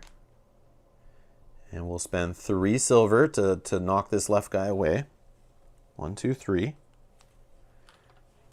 He gets discarded. We just get this ability up here, which is the pray action. Get guy makes debt cheaper at... Get guy that makes debt cheaper. Get guy makes debt cheaper at something. Bend? At bend? At end? Guy that makes debt... Oh, this guy. The trader. Yeah, I want to try to get him. But he's too high up on this track right now. So we'll try. That's the problem, Jim. Like, I want to get a few of these guys, but we got to wait till they slide down and see what's available. And hopefully this guy doesn't take them out. So yes, I'm eyeballing that trader. We talked about that earlier. I'm going to get rid of this guy. Boom. He's gone. Discarded. I get to do the prey action. I will choose a develop spot. Clear it off. All right. We go over to the AI. He's passed. We're done. So then over here, I will take the develop action again. Using a purple, that feels wrong, but that's what we're going to do. We'll only spend 2 silver thanks to our discount from our paladin. And we'll take 1 off here. We get a green worker from uncovering that one. And we'll make, let's make converts cheaper because we know we want to convert stuff that's coming down the line already. And we know converts up here. So if we do 5 converts in a game and have 5 under here, we can score some extra points from the king's favor. Seems like a plan. I don't know if it's the right plan, but it seems like a plan. Okay. That is me. Do I want to spend this 1 extra? I don't think so. I could turn it into a purple right now and conspire. But I could also do that next round. But again, having the purple ready right off the bat might be better, actually. Yeah, let's conspire. Oh, we get another 2 from here. Refill. We get an extra 1 because of pickpocket. And we get a purple worker. Boom. Purple worker for next turn. I mean, I could use it now, but I'm not going to. I'm going to save it.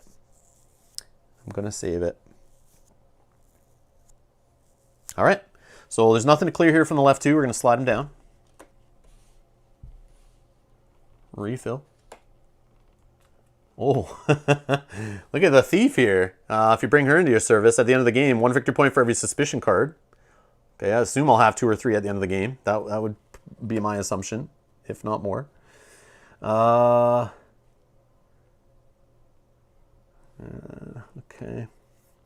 Interesting. Okay, these 2 will clear. Get it out of there. And we'll slide these down. That patron with the prey action getting you money, that seems like a really good one. We get a defender, a watchman, and an abbot.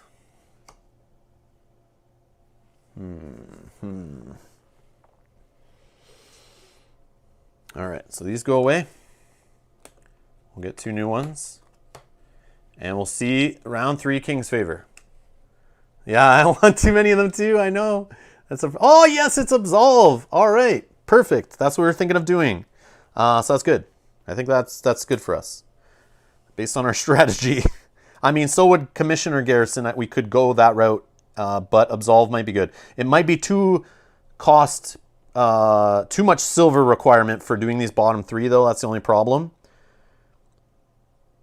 But that would get us the most points, 8 points if we do Absolve. We could do Absolve at least 5 times to get those 8 points and still do some commissions or garrisons, but we'll see how that works.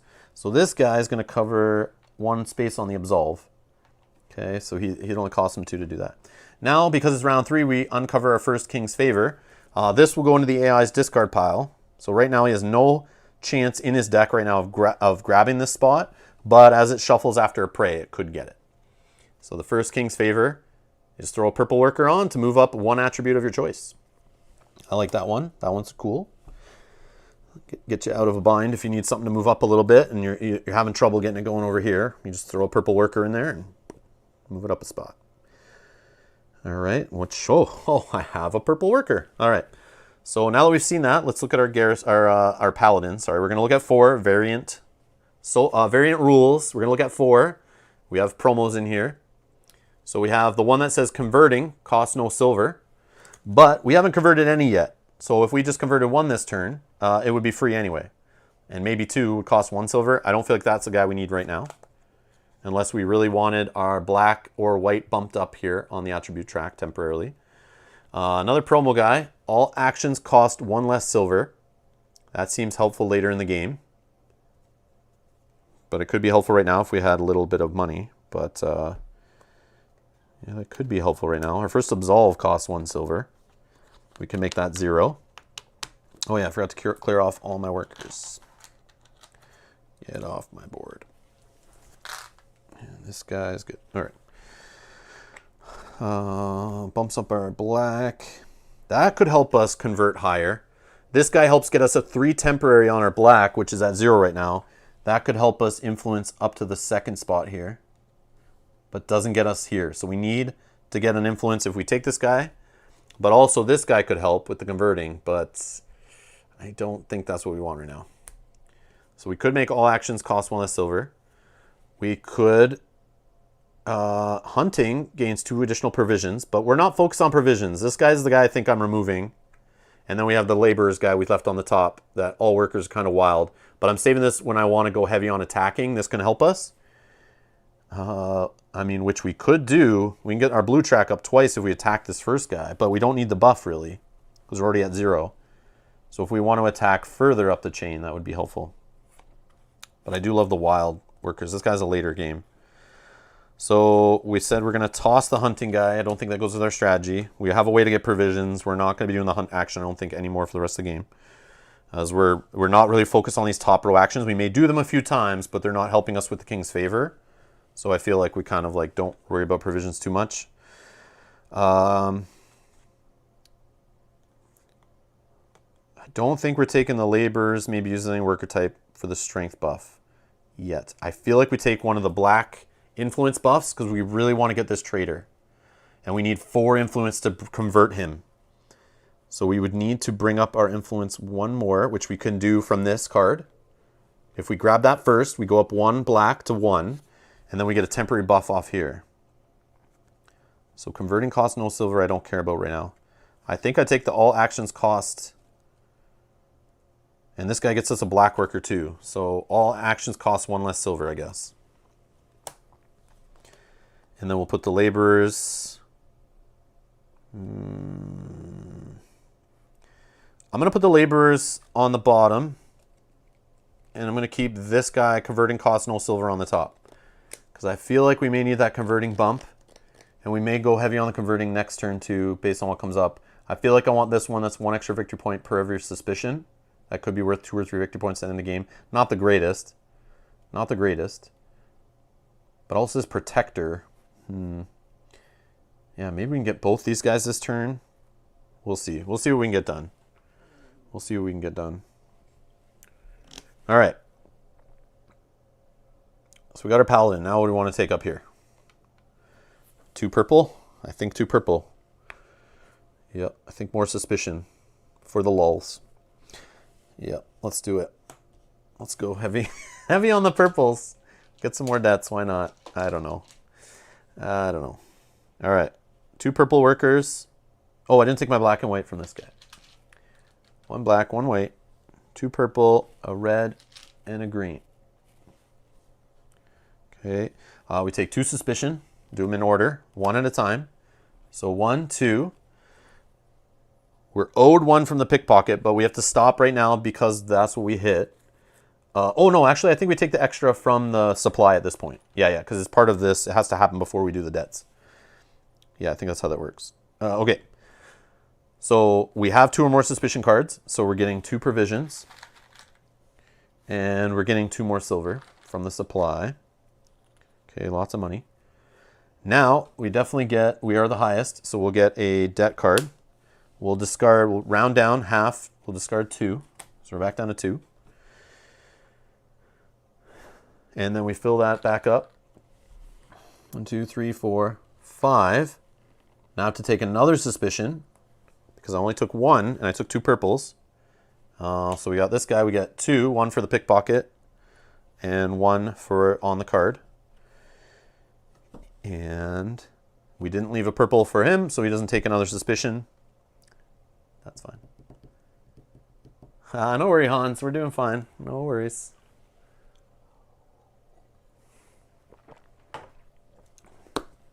Okay. So that was our workers. We got our paladin. Our turn. So we got 3 suspicions. Okay. All right. So this turn, I don't know. If we're going absolve, I want to develop there. I feel like we can afford it. But first, I want to do this. This is super important, and I don't want this jerk to take it. Although we see his king's favorite card there, so it won't happen yet. We can wait a little bit, but it fuels what else we're trying to do, I think. Maybe I develop here to the convert first. Yeah, let's develop. We have a little buffer here, I think. It will get us a green worker, so let's throw a green worker there. We'll spend 4 coins. Take this off, get a green.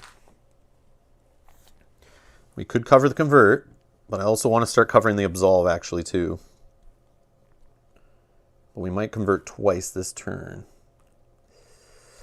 Yeah, let's cover the convert. Might have trouble getting all the absolves done though. Maybe I go to absolve.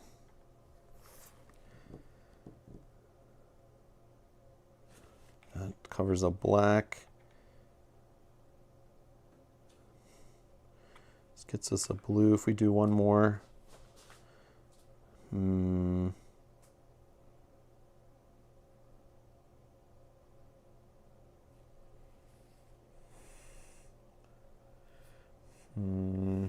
on round 3, right? Yep, round 3. Round 3. Yeah, this is tough here. I don't know the best way. Like, I want to absolve soon. I might do 1 this turn.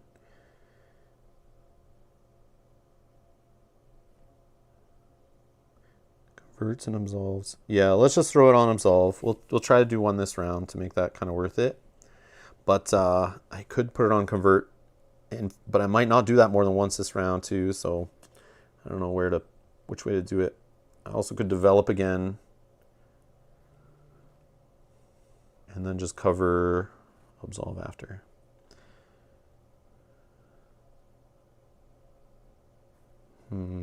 Lots of options. Okay. So we did that. We covered. All right, let's do this guy.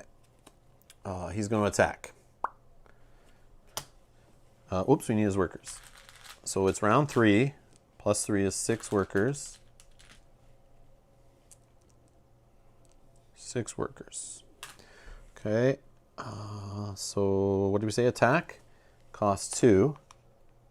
This is the problem. I'm kind of sleeping on this over here, so we might be in trouble.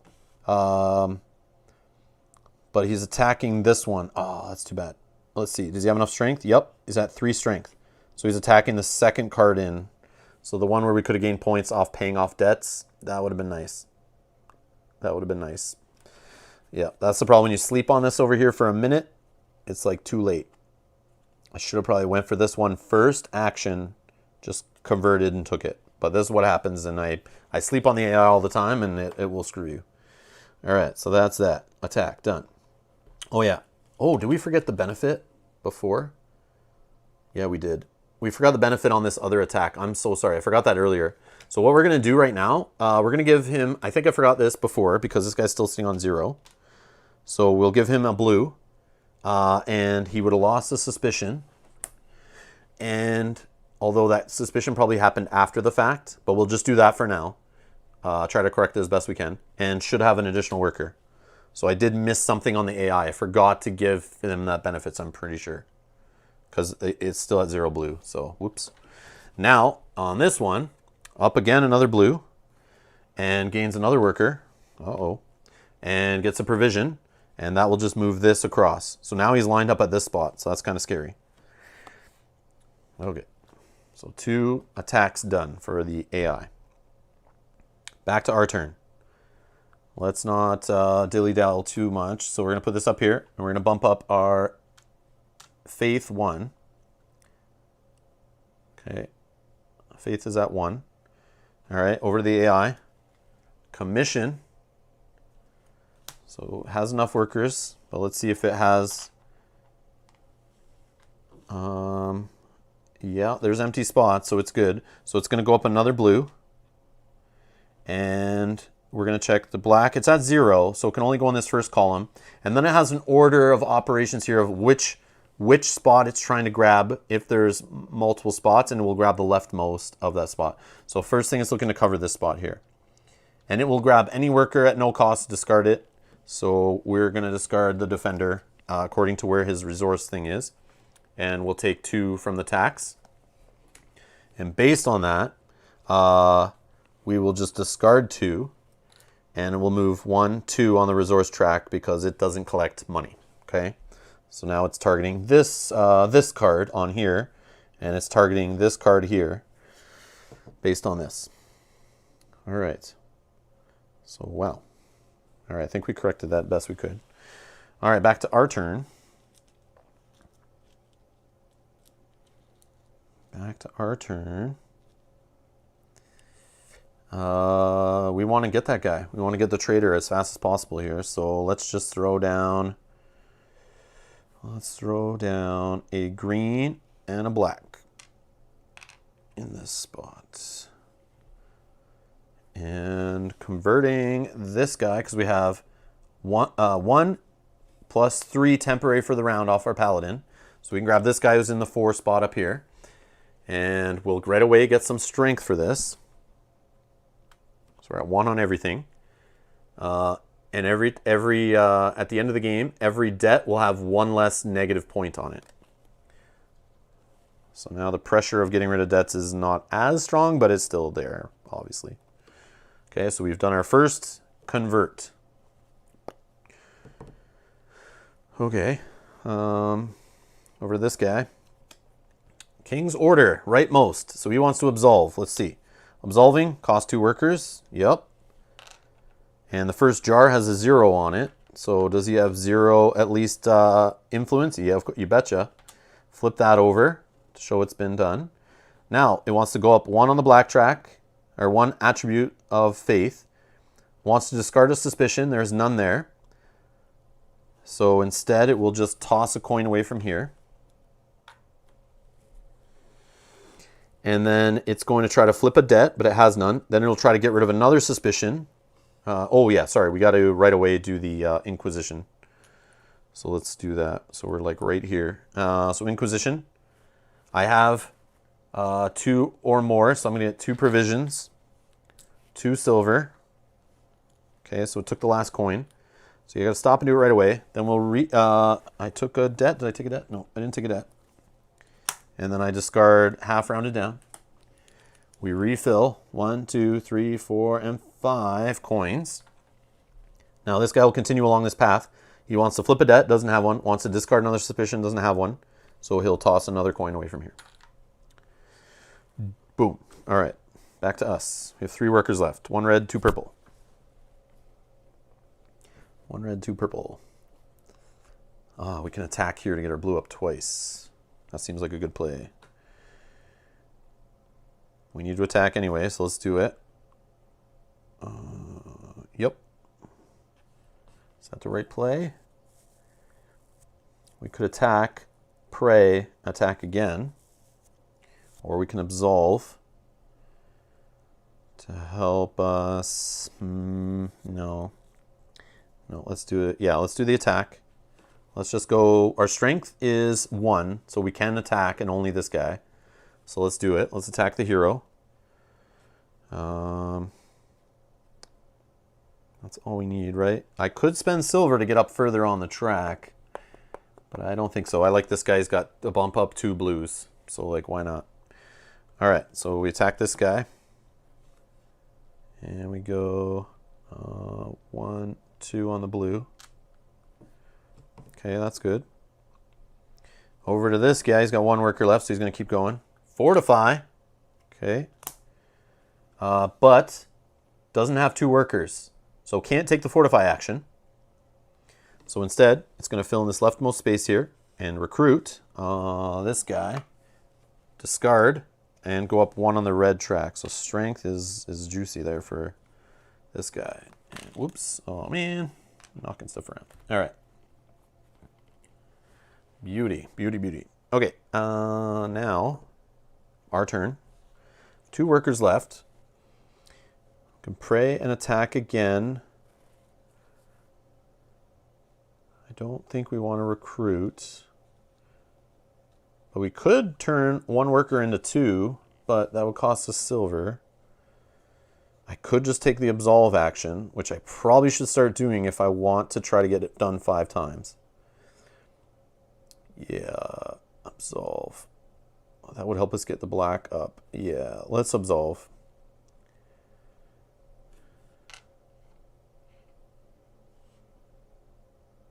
Oh, all actions cost 1 less silver. Did I develop this round? No, maybe I did, didn't I? Yeah, I did.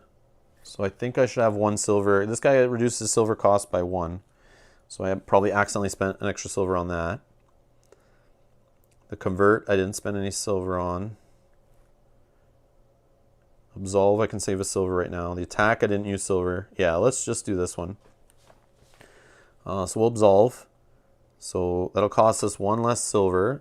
And then we're going to move the black track up. And now we take this jar and we can cover something over on the right here. I can make my black go up more. I can pray, clear something off, but that doesn't help me in this round. I have no workers left. I could flip a debt over, but I feel like I'll have chances to do that later. I could get rid of suspicion. Not really worried about that. I can hire a guy for free from up here. Oh yeah, let's get the abbot. So we'll get a worker every time we absolve. I think that's the way to do that. Yeah, let's do that. And we get him for free. Yeah, so that'll help with our little engine maybe. We'll do the absolve a few more times and we'll get a worker out of it. That'll help us get other actions done, I think. Getting a worker. We got money coming. We got provisions coming from our engine. We just don't have workers generating from our engine. I think that's the key. So 4 debts. Okay. Anything else from absolve? Oh yeah, I have to get rid of a suspicion as part of absolve. Every time you take it. Which I think is good to keep it balanced for us anyway. I just got to make sure I get a purple worker to get that going up. All right. So let's clear off this guy. We're going into round 4. So this guy's going to start with 7 workers. Okay, so we'll give him 7. We clear off our board. Clear off this spot. All right, let's take the right 2 most out of here. Slide down. 1. Oh, there's the squire. That's who it was, the squires. Yeah, last time I played, I had 2 of these squires going. Actually, I got all 3 by the end of the game. So if you have no suspicion during an exquisition, they bump your track up. These guys are very powerful for getting up to the top of the attributes, I feel. But I think I've gone the opposite direction of that strategy, so those will not help me. Okay, the right 2 are gone from here, so we're going to slide all the way down. Okay, oh, we got a thief. We got a thief. This thief guy... 2 thieves are helpful if we can build up the suspicion at the end to have a whole bunch of suspicion cards. That could be very helpful for getting us some points back off all the debts maybe. That could be cool. Got to recruit anyway. Those guys seem to go with our strategy.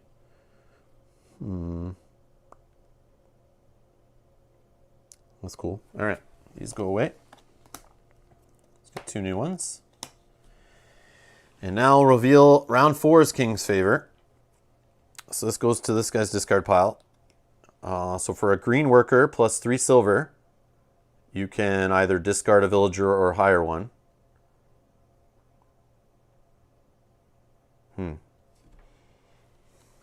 Why is that good? I guess because you only need 1 worker and it has to be green.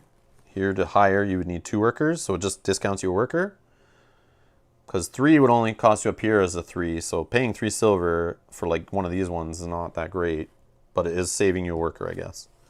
I think that's the deal with the King's Favors, is they just help you with workers. Yeah, squires are awesome, but if you don't see them early, you don't want to like bet on that strategy, right?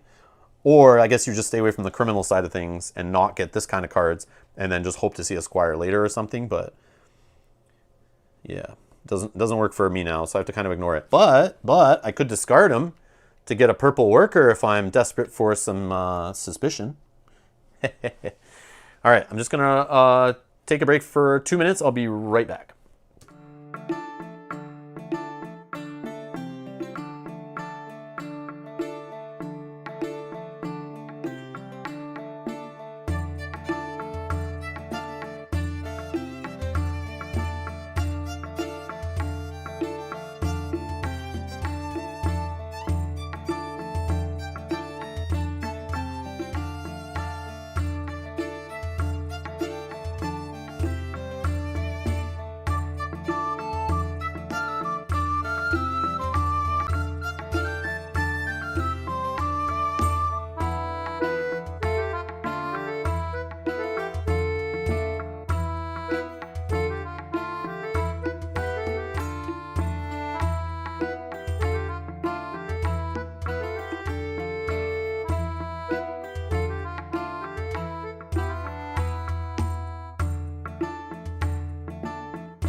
All right, we're back. Okay, we're back.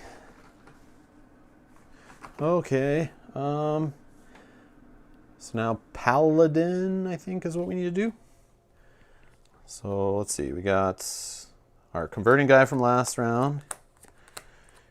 And who do we get?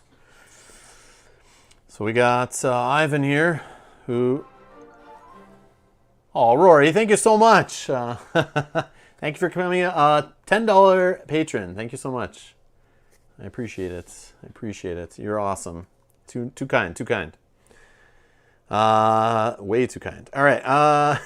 Just kidding. All right. So we got Ivan here. Ivan, who commissioning costs no provisions. Well, we're not really commissioning, so he's like a candidate to throw out of the game.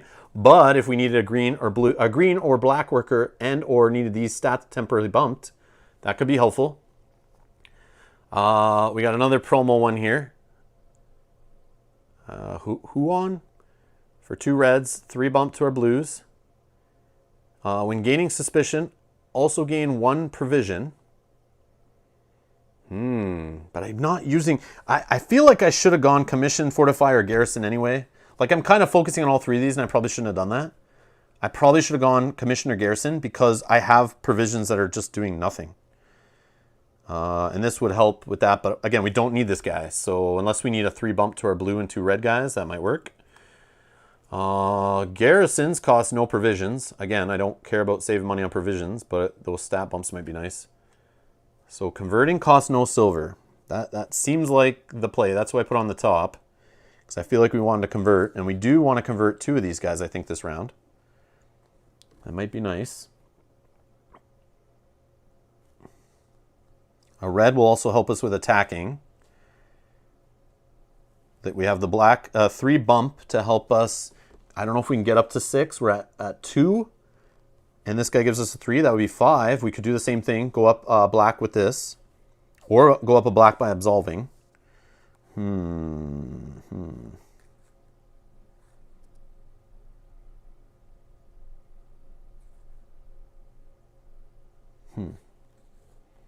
Yeah, let's go with the converting cost no silver.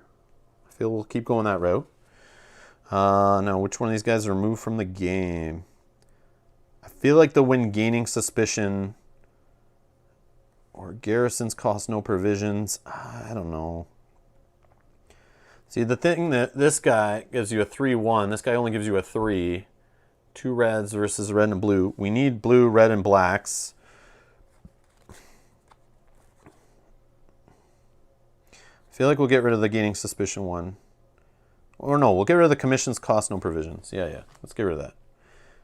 If we do anything, it'll be garrisons, I think. I could be wrong, though. I could be wrong. I don't know. We'll just keep going with what we're doing. All right, so let's do...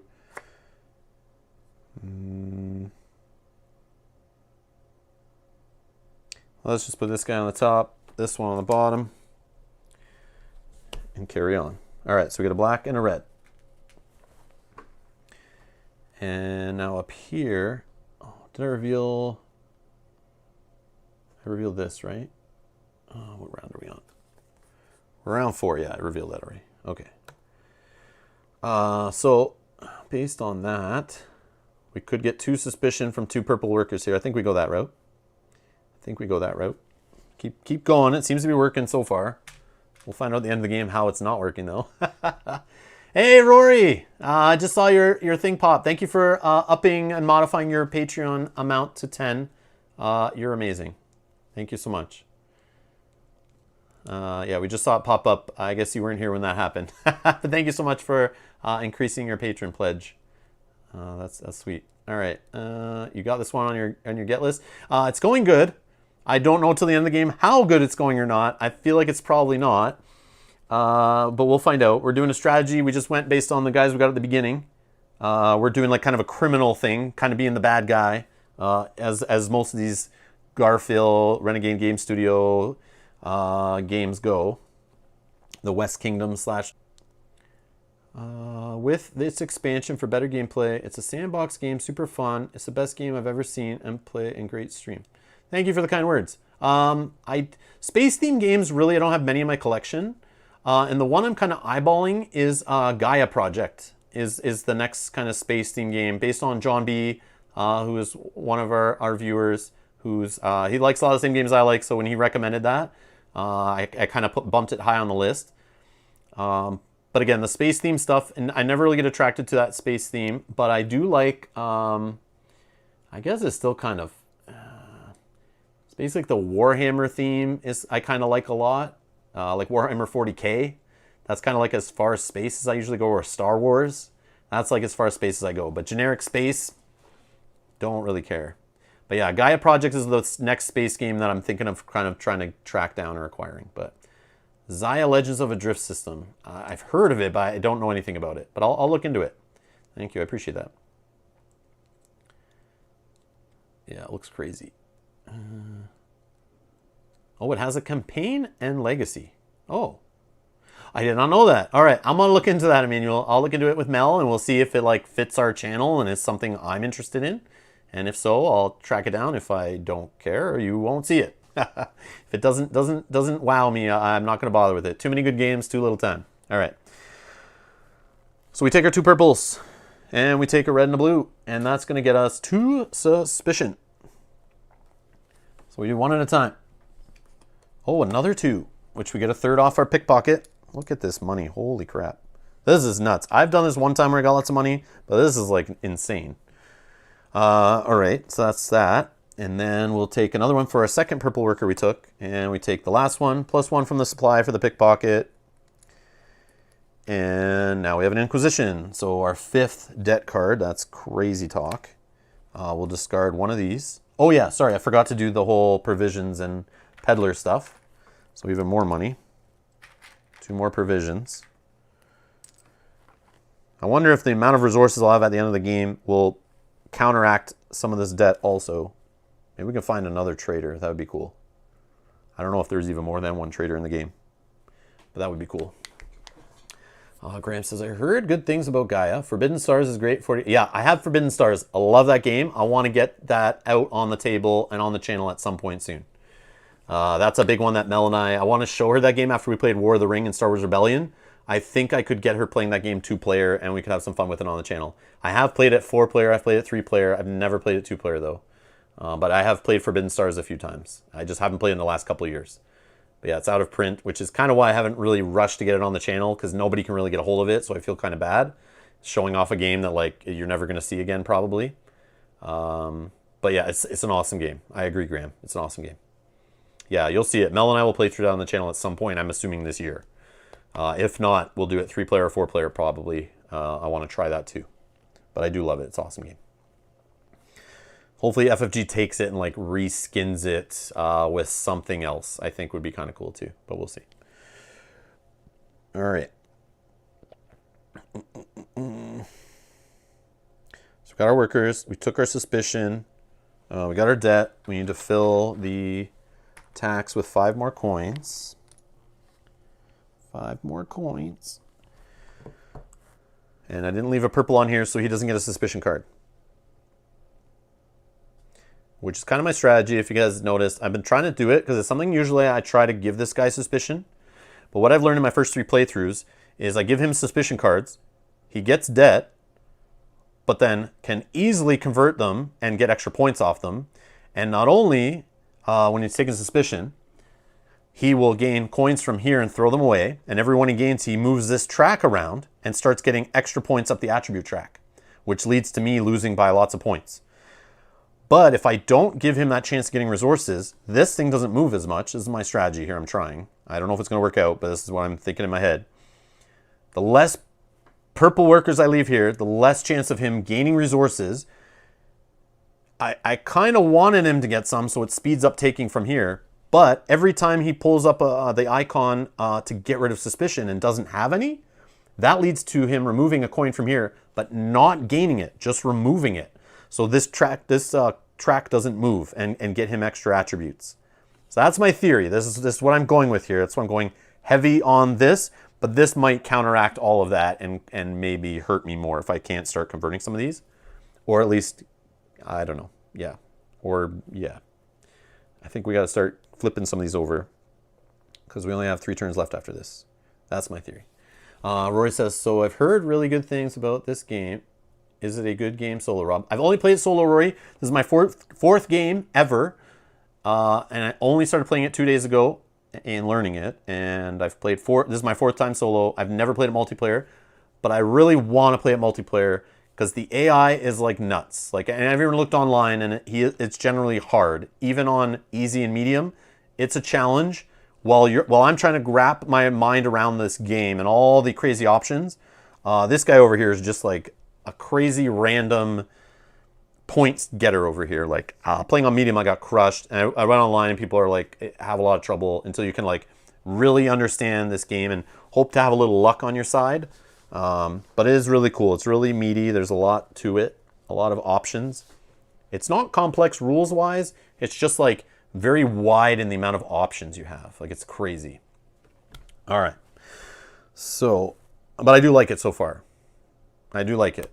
It's like Architects, but just like more advanced. I don't know. That's what it feels like to me. All right. So we are going to, where was I? We fired off that. Did I get both my suspicion cards? I feel like I did. Or did I only do one?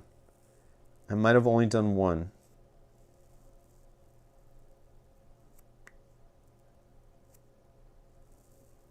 Crap. Let me check.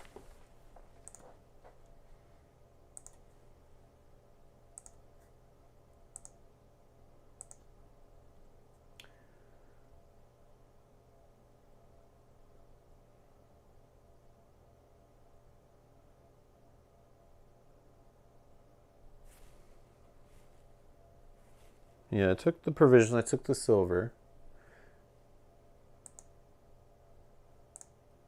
Sorry, just checking an instant replay here.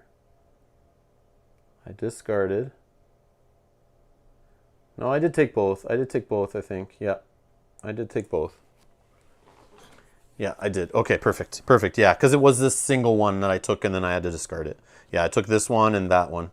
Okay, so I got both of suspicion. I just want to make sure I'm not cheating too much here.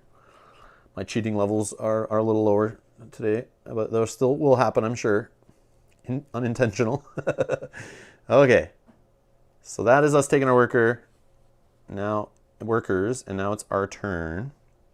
He's got his workers. All right, what are we trying to do? We could develop. I think we develop. Converting costs no silver, but I think we start with a develop, unless we're worried. He is targeting this card, then this card, then around. I feel like we're okay right now, but I also have to watch out. I don't know if he's shuffled any King's Favors in yet. No. Nope. So I don't have to worry about him yanking this yet. So I think we can develop. I think we have the window for it. I think we're okay. So I'm going to use a, what do we get back? A blue and a red. Yeah, let's use a blue and a red. We're going to spend 4. We'll develop. We get a blue worker. And let's change converting.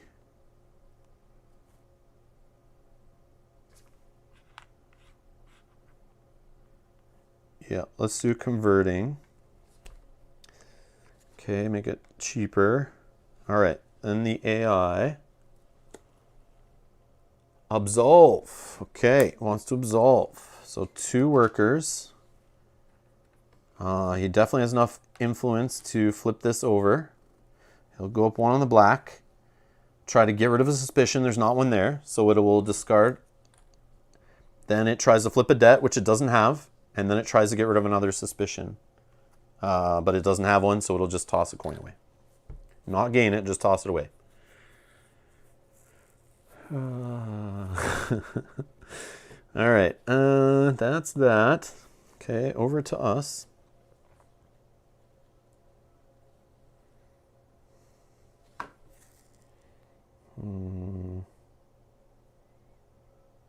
So I have 3, 4, 5 influence. So I'm okay to do this. Let's do a convert. Let's grab this one, which we only need 2 for. So we're going to get an extra victory point per suspicion. We need to spend 1 silver. And we get a strength. I'm going slow up these tracks here. I need to move up faster. Okay, so we've done 2 converts. We need to do 3 more to try to get the 6 points over here. I don't know if we'll get there, but I need to really start pushing this right side of the board. I think I've played too long over here sometimes. All right, so that's that. This guy. King's Order. So taking the rightmost one, absolve. It's already taken. So because it's taken, it goes to the left one, attack. It can attack. And its strength is 4. And it's trying to attack this space, which is 9 requirement. Nope. Moves over to the next one, 11. Nope. Moves around. Yep, it can do this one. So we'll attack here. Excuse me. So he's going to go up 1 on the blue track and gain 2 from the tax.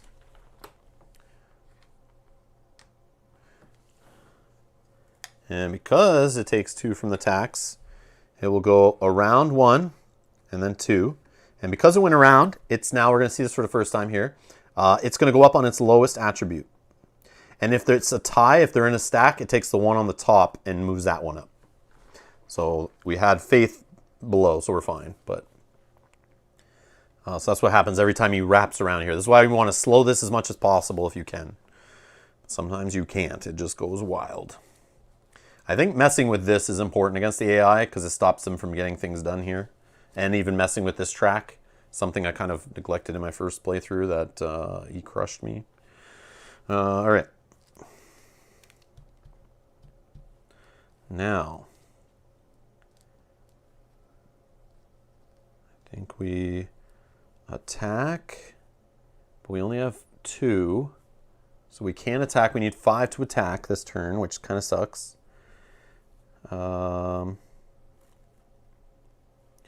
We could get a bump on the attack up to 3, still not enough. If we converted one more time, that's up to 4, not enough. Converting cost, no silver. Oh, yeah, I forgot about that. I spent a silver, but converting cost, no silver. Thanks to our Paladin. Almost did that wrong.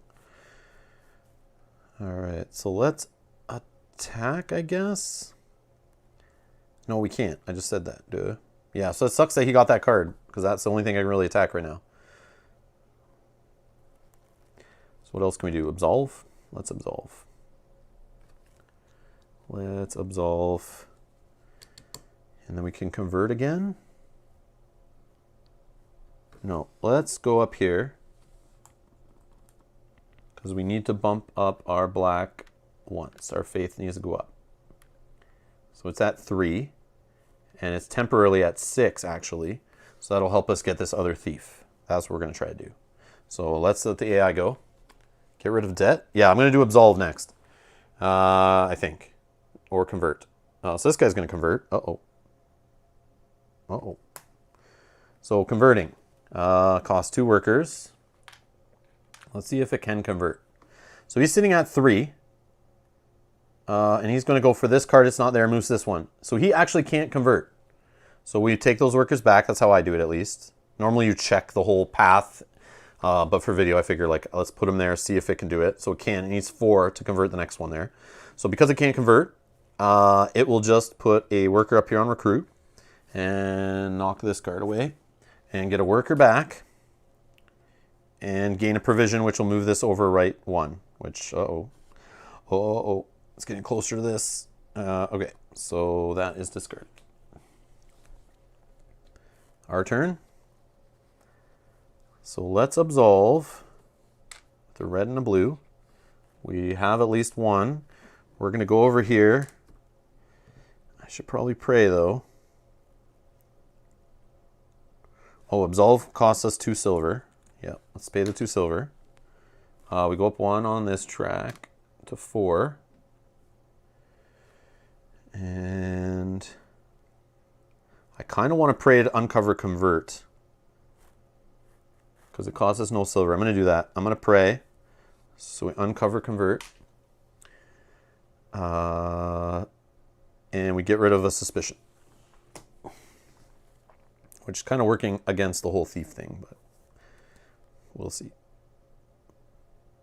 Yeah, it kind of counteracts our little engine there. Oh, and I absolved over here. I get a white worker. Oh, I forgot about that. Absolving gets me a worker. That changes things. That changes things. Okay, I have ideas. All right, over here. So we've absolved twice. We need to absolve 5 times before the end. We have 3 more rounds after this. A prey. All right. So he puts a worker in the prey. He has workers on the right side of the board. He's going to clear. And then we're going to shuffle.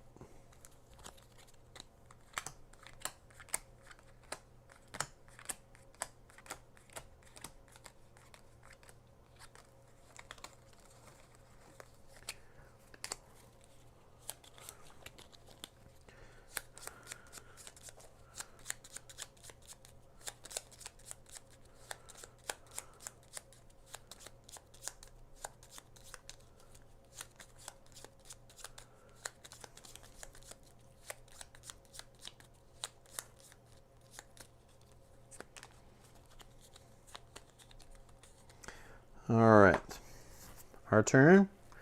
We were saying we're going to convert, right?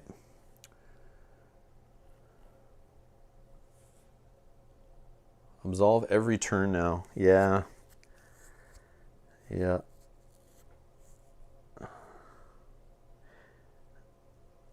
I should have cleared off this.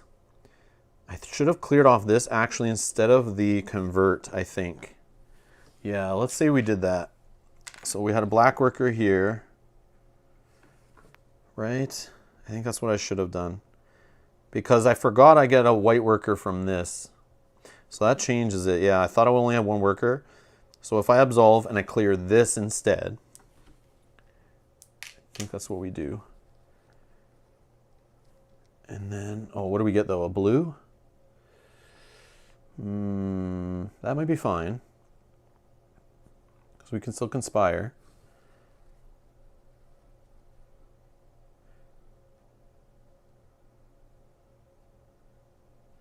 Yeah, and then I put these two here on this turn. Spend 4 silver. Oh, but then we're not converting twice. Yeah, that's the problem. Because converting costs no silver. But then I like this thing here to help us with absolving. Yeah, let's try this. Let's try this. So spend 4 silver. We'll take this off of here. We'll get a blue worker.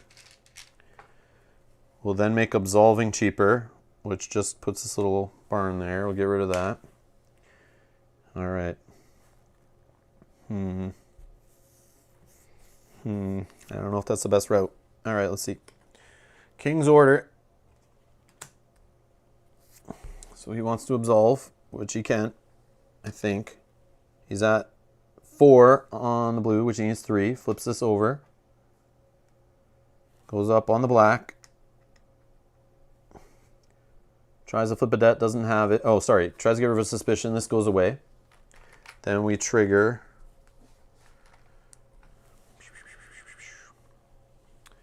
I believe it's how it works. So now I have the most. I take another debt. Oh, that's not good. I don't get rid of it. I only have 1. I don't get my bonuses here, unfortunately. That's okay. That's okay. I should have maybe conspired before developing, but that's okay. No, that wouldn't make sense. That wouldn't make sense. Never mind. All right. So I don't get rid of that. We refill this, and then this guy goes and gets rid of 1, I think, because he wants to get rid of another suspicion. Doesn't have. So I'm going a little too fast on the Inquisitions. And yeah. All right.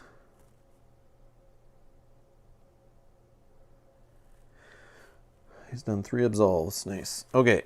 So on our side, we'll conspire. We're going to get a purple worker. Take a suspicion. We get 3 coins from here thanks to the pickpocket.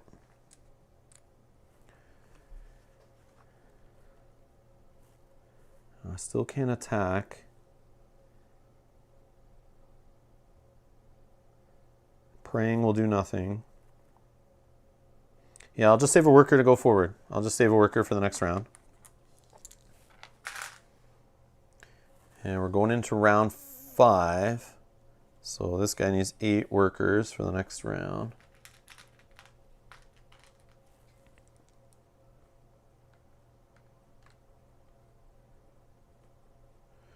Yeah, hopefully that not converting in there didn't bite me in the end.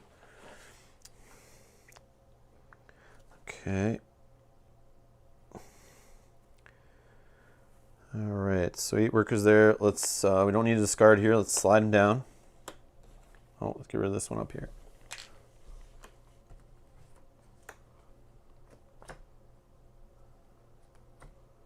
Oh, another traitor. Another traitor. Oh, another traitor. Hopefully it doesn't go away. Oh, that'd be helpful. I'm assuming they'll stack. Let's get rid of this. Let's get rid of these. Slide them down. Oh, every time you take a debt, you get a worker? I wish I had the swindler already. Oh, but he can help us get rid of a debt. Just throw 1 away. That's cool.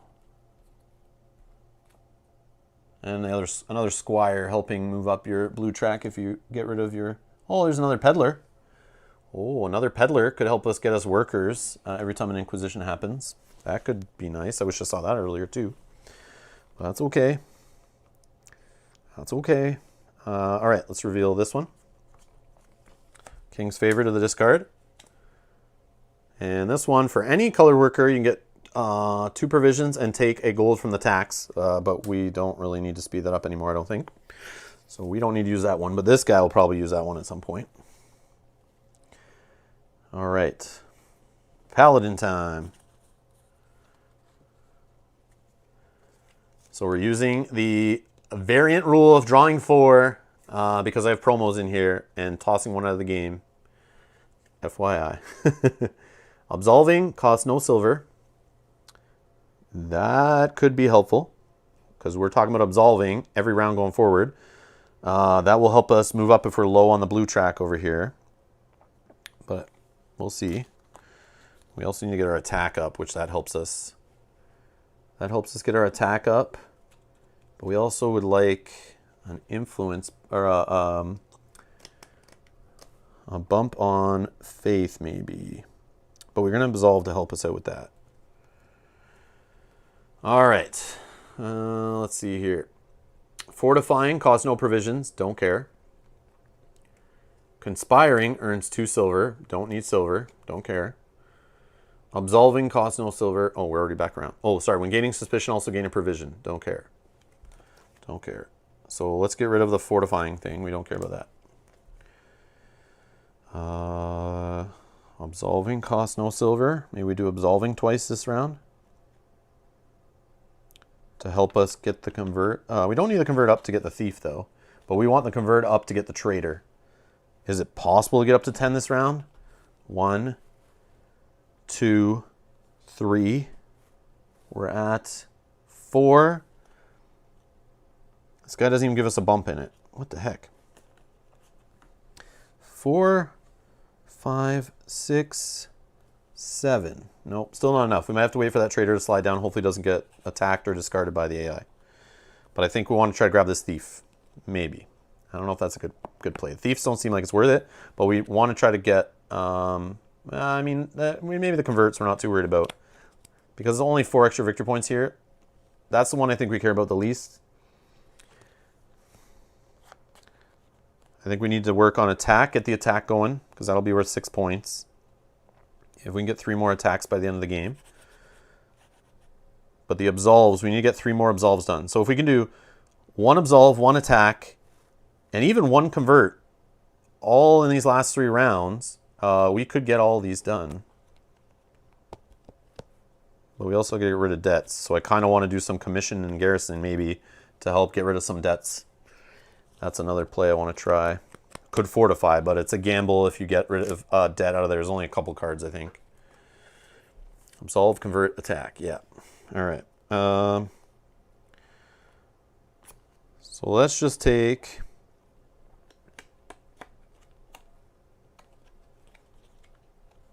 Yeah, we'll take the absolve. Conspiring. Yeah, these guys are both sucky.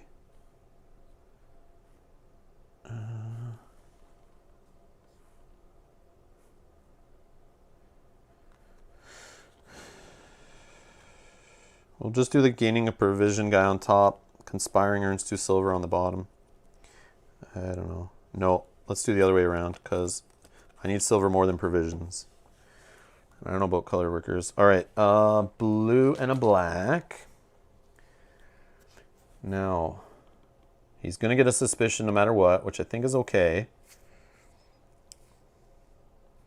I have a black. There's a red over here. I might go for the red, blue, green. Yeah, let's go the red, blue, green. Because I don't need the 2 greens off here. That's too much green. All right, so purple, blue, green, red.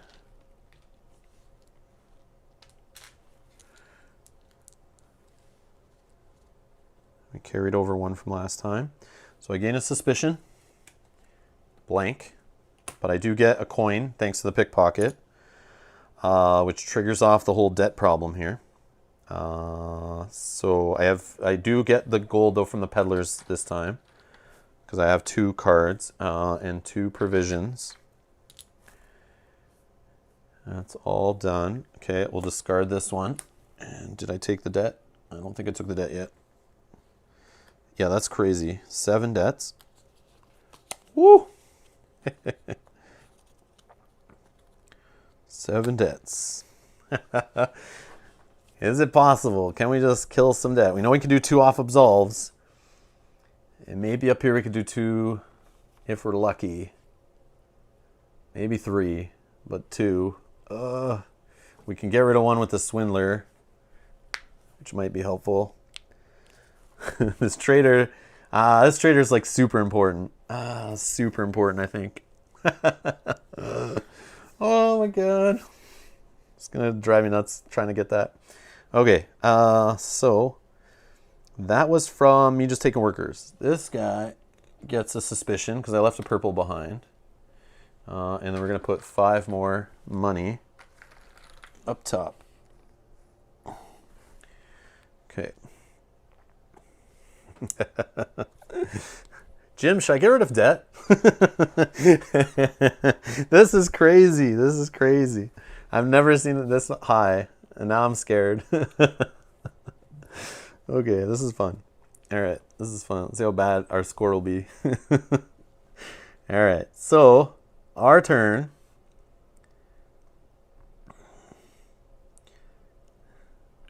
Big winner, yeah. Big winner. Is there a card that says has the most debt, get like 100 points?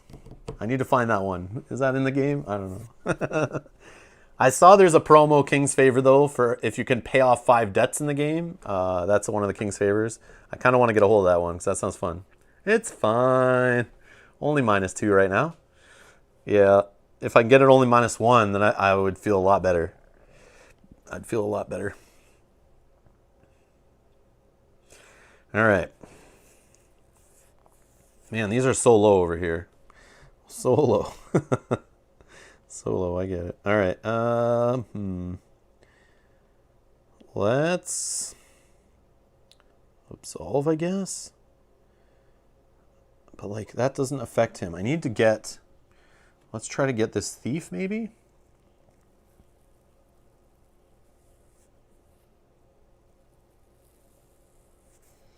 Or I attack.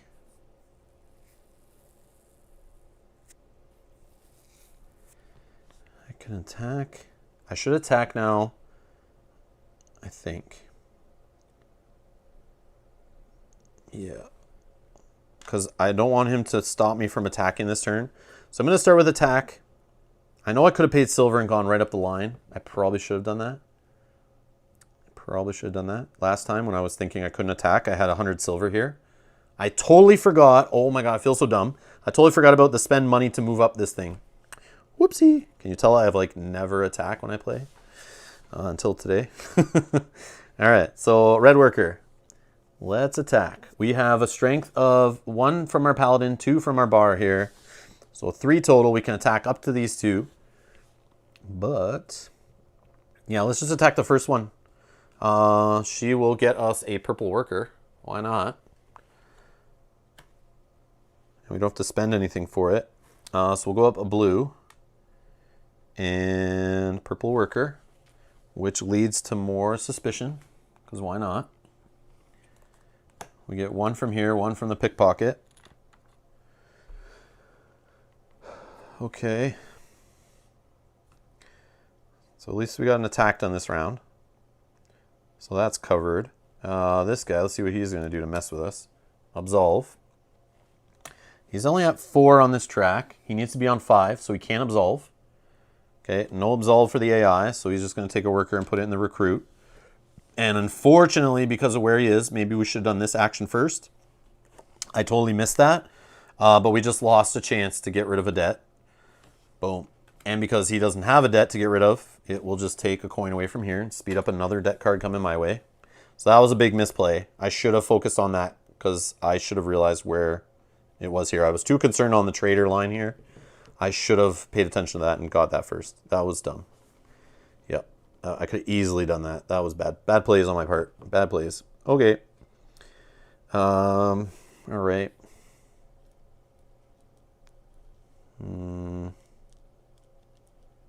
That peddler is not too shabby, though. Yeah, let's try to get that peddler up there, maybe. Should we do that? Because it'll get us a worker every time we get another debt card would be great. And help us get more things done.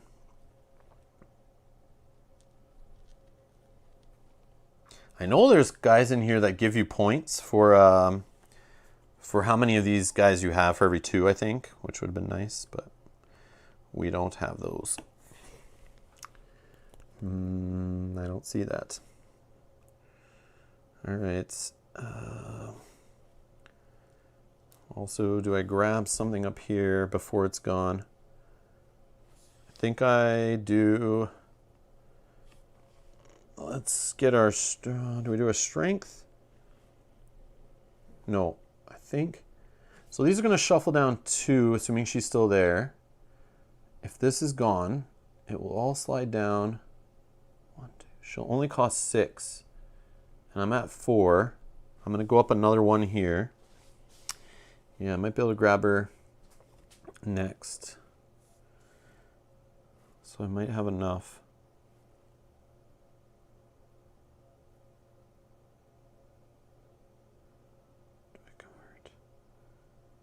Yeah, I think I go here. And let's get our strength up.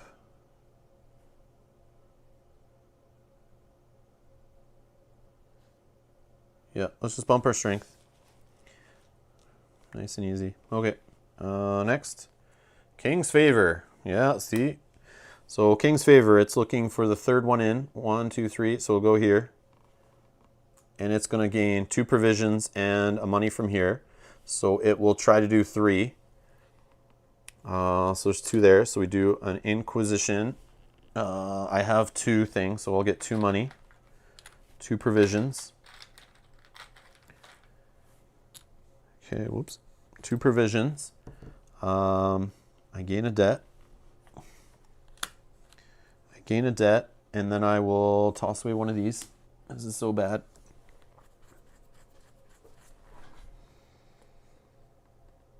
Yeah, like I don't know if it balances out. Every time I take a debt, I'm taking 4 resources. So I feel like it's counteracting as long as I don't keep spending it all. But if I'm spending it all to generate other points, it's fine. But I feel like this could help a lot. My pile of money might help me a lot with the problems here, plus the traders. I feel like it really, then I really don't care about all these debt cards. And if I can get rid of a few of them too, it's even better. But I don't need to get rid of as many as I'm thinking. All right, so that was, we're going to refill. Refill. All right. That was the King's Favor. Done. All right. Over to us. What are we doing? Let's get the thief, maybe. Oh, I forgot to move this. 1, 2, and 3 back around. So the black goes up. Yeah, because it would have gained those 3 resources, right? Yeah, I forgot to move that. So now I'm kind of worried that the thief is going to go. So I need to do that now. So let's throw a black here. And we'll convert.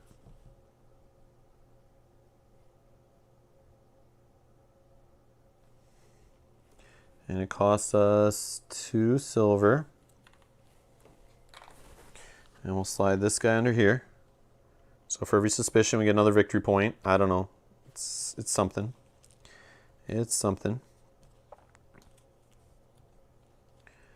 Okay. Oh, and I go up a strength. Sorry, I forgot that. Go up a strength. So I'm all at 4 for all my stats right now. It feels pretty low, but it's a different play. I've never gone this crazy with the whole hitting debts and stuff. All right. See how low I can get my score. All right. Conspire. So we'll put one on the Conspire. Gains a suspicion. Gets 2 coins tossed out of here. And we'll move 1, 2 off here. And gets 2 other workers. Oh, no. Solve burnt debt. Yeah. All right. Next. Our turn. I think we did all that, right? Yep.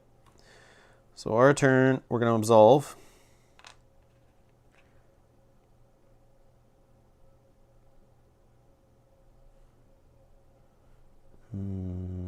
Yep, let's absolve.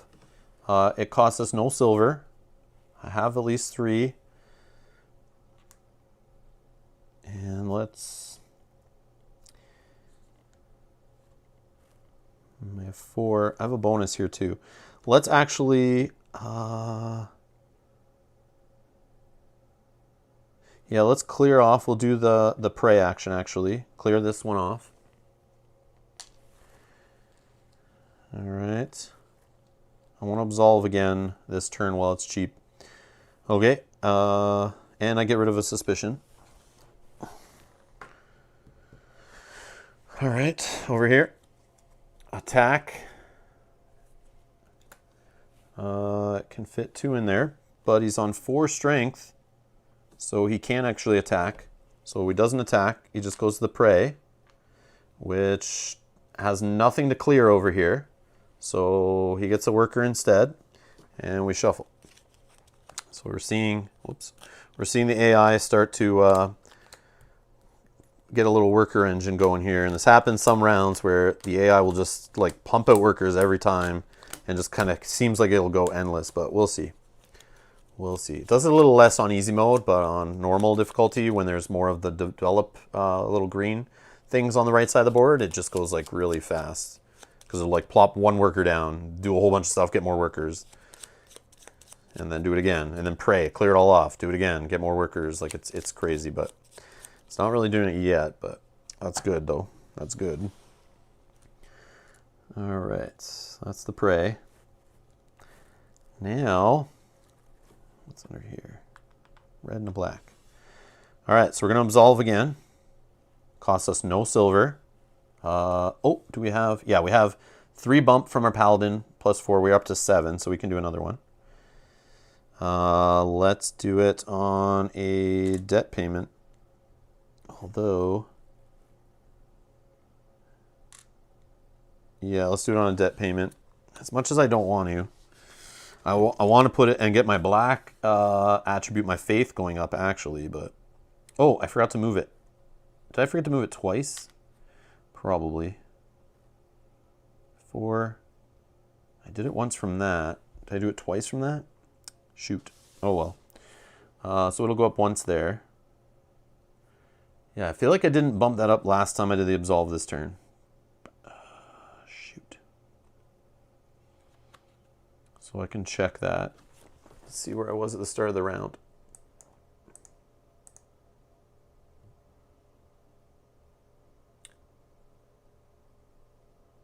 Let's see, when did I get that paladin? So the start of the round was there. Yeah, and I've done it twice this round, so I should be up here. Yep, I should be up there.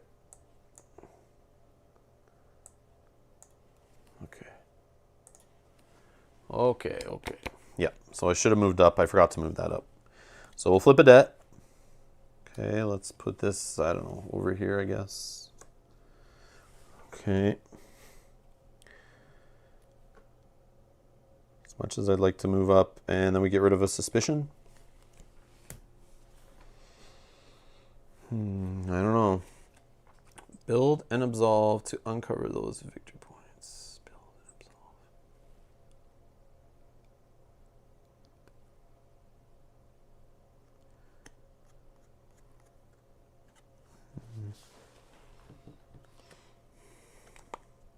Pray again. Nothing to clear over here, so gains another worker. And we shuffle this prey back in. Oh no, it can't pray, it can't pray. Can't pray, because it's already taken. So it will just trade. And move this along 1 space. Uh-oh. Stay away from my trader. Alright, so sorry, that stays there. We're good. Yeah, we're good. No extra worker. What was I doing? Yeah, it was already full. Oh, this might be good actually. It might fill in the rest next. Oh, if it can't do what it wants to do, we'll see. So is the AI tougher than the AI in Scythe? Do you mean tougher like trying to beat or tougher to run? Rory, curious. And then I'll answer your question. All right. So back to our turn. And let's see. To beat and run. It's tougher to beat. Tougher to beat for sure. But again, I've played Scythe many times. This I've only played 3 times. So this, I could maybe get better at the game with more repeated plays. This is a game that definitely rewards you playing it a lot, getting used to all the cards and options and decks and stuff, and what could happen, and start to try different strategies and stuff. So it's harder. In general, if you look on Board Game Geek, there is, in some of the forums I saw, people were talking about how the AI is really hard and people can't beat it and stuff. And I was like, yeah, okay. So they're right there. But then there's others that say it's like once you figure it out, it's not that bad. And you can always up it to hard if you find it too easy. But I feel like it's very tough to beat. But to run it, it is not bad. Once you do it once you go through one game, it's like so easy and everything is on the board to remind you. So as long as you're looking at all the icons and kind of following the arrows and stuff, it's all here. And there is a nice reference sheet someone made on Board Game Geek in the file section that helps out with it. But this is easier to run than Scythe. It has about the same amount of rules though, because every single action works slightly differently. So it's comparable to Scythe's AI. But it's right here and it's easy. I don't have to figure out like where I'm going to move a unit based on this and that and what's adjacent and counting things up each turn. This is just quicker. Like I look here, I go, what do they want to do? And I plunk it down and I'm done their turn. It's much faster. It's much faster than the Scythe AI. Unless you're using an app. All right. But yeah, no, I thought I would have the same complaints when I saw this had like, I don't know how many rules pages. So the solo part, it kind of scared me when I saw at the back. The solo rules start at page 26 and go all the way to page 34. So I was like, uh-oh. Like, it's that different, but it's not. It just explains some and it repeats some things. It's not that bad. It's not as bad. It has everything on the board to remind you, which I appreciate a lot. Not a bunch of reference cards you got to play with. Like, Scythe, it's messy. Scythe, it's messy. This is about as complex, but it's cleaner and it's faster. So that's my opinion on it. I could be wrong, but that's my opinion. So Cobra says, I got Scythe, Through the Ages, and Terraforming Mars on Steam a week ago. So back when they were on sale. Oh, summer sale. Yeah, yeah. Now just need time to play them. Yeah, that's the problem. I have a whole bunch of digital games I keep buying, and then I just don't play them. So I kind of slowed down on that. There's a problem with the Steam summer sales. You're like, ooh, all these games on my wish list are on sale. Buy, buy, buy. Yeah, I'll do some more video game playing on the channel too. So Cobra, you should do it. Stream on your channel. Do some go play some of those games on your channel too. That'll get you into doing it. But yeah, finding time, that's another problem. All right. So now what? I believe it's our turn. And we got Jim saying 2 more convert, 2 more attack, 2 more build, get you more VP. Oh, you're talking like develop when you mean build, right, Jim? You mean develop, get these 2 buildings off, get up to 6 points there? Yeah, we could do that. I just don't know about the 2 worker costs there. But it also could help us make garrison or commission cheaper to go grab some of these debt flips near the end of the game. Okay. Yeah, PC streaming, digital game streaming is like so easy. So easy. I feel like I'm cheating when I do that. I feel like I'm cheating. But then again, I'm a tabletop channel, so I gotta kind of stay away from it as much as possible, I think. But that's just my opinion.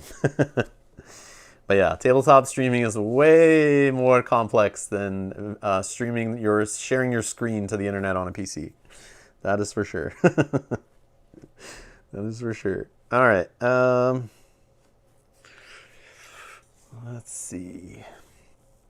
So I can pray. And clear off one of these things and do another thing. Our attack's at 4 plus 1 from our guy here. So we could attack this guy and have our 4th attack completed. Gets us up on the blue here. That'll help us get our 5th absolve, which we need 7 for. Oh, actually, we're already at 7 right now. We need to do this. We need to do this right now and get it done, I think. Should we? Because we're going to lose this buff. We're going to lose the buff of this guy. That's the problem. Yeah, let's absolve. And it costs us no silver right now. So let's go into the 3 silver and make it cost nothing. Almost. All right, so we're going to pray. We're going to pray 2 silver. And we're going to clear the absolve. Okay, over to this guy. Do I get anything for praying? Oh, did I forget my worker from this too? Oh, how many workers have I forgotten from my abbot? I always forget these guys over here. Should I have one more? I've done it twice this round. I think I should have one more white worker. I don't see any white workers on my board. And I just cleared a blue. Yeah, I'm being dumb. I'm forgetting cards here. I do this. Yeah, I'm going to take 2 because I've done it twice this round. to save the silver. I'm about to do it a third, so let's not forget the white worker again. I'm sorry. I'm sorry, commenters who are watching later and going to catch all my mistakes. Timestamp them if you can, though, to help other people catch them who are watching this later. All right, so let's see. This guy is going to go... There's like so much to do. Once you get all the engines going, you got to remember like every action has so many costs to it and so many rewards. So the AI is attacking. All right, can he attack? No, he's only at 4. He can't attack. So he's going to rest. And how the rest works is going to end his turn, but he gets a provision, 1, plus 1 for every worker left. So this is going to get a little scary here. So that is 1, 2, 3, 4, 5, 6, 7. So we're going to move 7 spaces around this track. 1, 2, 3, 4, 5, 6, 7. So it's going to go up 2 in the lowest stat. So it goes 1 here, and then the strength will go up. So it's at 5 now on all of its stats, on its attributes. And the AI is done. So let's clear this stuff away so we don't mess that up. Okay, we'll just roll those off to the side for now. Okay, AI's done. We got lucky on that. I think we got lucky on that. Hopefully I did it all right, but once these are all filled up, it's got to take the rest if it can't do the attack action it's trying to do. Yeah, which is good because the attack is for points, so I'm glad it's got blocked there. And I think that helps by taking these cards away. If I didn't take that thief, the AI would have ran away with an extra attack there and got some more points and probably kept its turn going longer, which would not be good. Okay, so absolve again, I think. We could conspire and turn one of these into purple, but I think for now we're just going to absolve. Unless there's something else we want to grab. Oh, that peddler. We didn't do the peddler, should we? I could just get 2 workers off the peddler. No, we'll wait. Maybe we can grab the peddler next turn. I kind of want the peddler. There's only 2 rounds left. We'll probably get at least 2 more inquisitions. But right now, this guy's getting the debt card, which is nice. Maybe I back off on that play and try not to build up. Oh, but I want to build up for my thieves. Yeah. I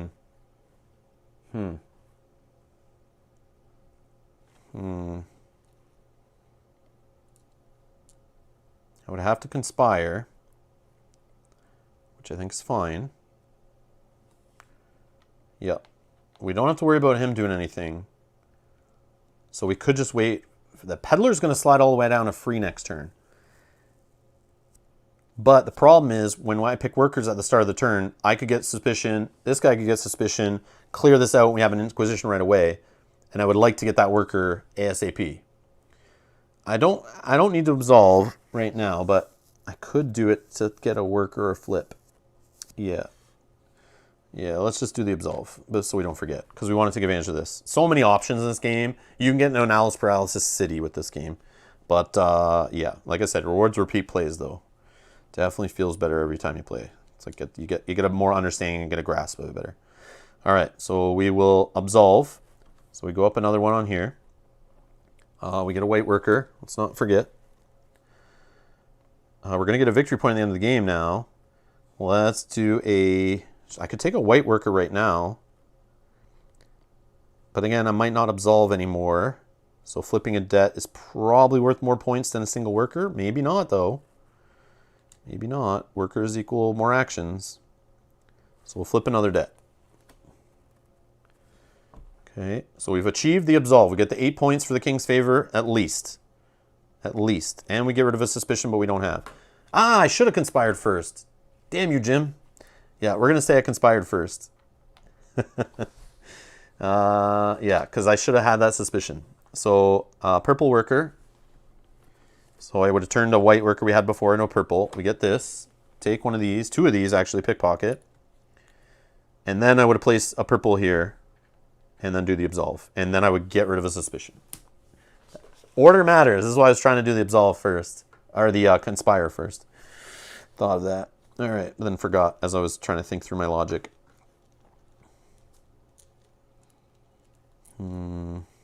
So I have 4 workers left. You can only carry 3 over to the next turn. So we could spend 2 and develop. And what do we have the most of? I think commissioning would be good because we can easily get up high on this track here. So let's develop 4 coins. 1 off here. We get a red worker back. And let's make commissioning cheaper. Yeah, that'll help move up the blue track.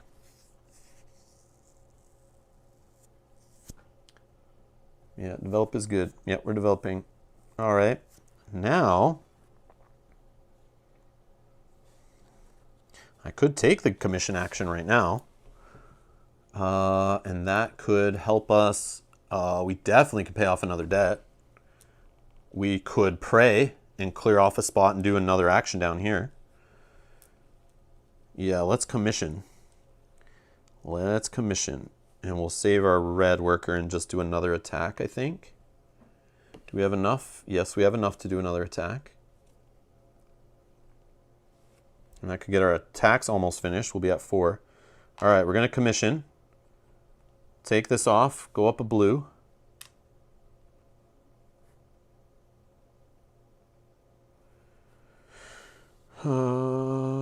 Right, so we need provisions. We need 1 provision spent for doing this commission, which I think we have enough. So we can go as high as, we're on 7. So we can go all the way up to this 4th column from the right. So we can do anything along here. Except for if it has a 3 or 4 player icons on it, we can't do that. So I could pray. I could get the peddler for free, which I think would be funny. Help get me some workers, extra workers in the last couple rounds of the game. 2 extra workers probably, at least. But only if I have suspicion, which I don't have right now. So maybe that is dumb. Yep, that's dumb. Paying off a debt. I could get an extra worker right now. But I think the prey is the way to go. And I can either convert, which I don't think I want to. I'm at 7. I can convert one of these 2 guys. No, they don't really go with what I'm trying to do here. Yeah, I think we just pay a debt. No. Yeah. Man, paying a debt or clearing off to do another attack. Attack just gets me provisions and goes up blue track. I don't know.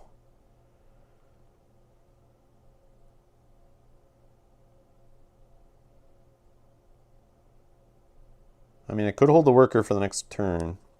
No, let's pray before he steals them away.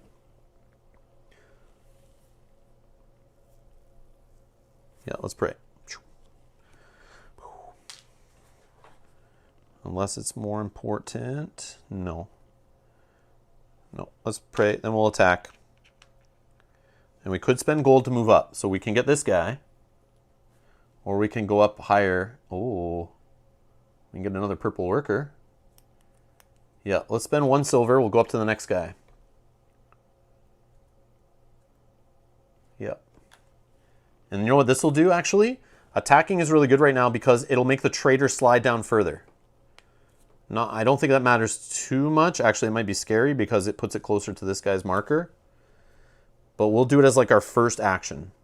So we should be safe. So I'll go with this guy. Blue goes up as we're attacking again.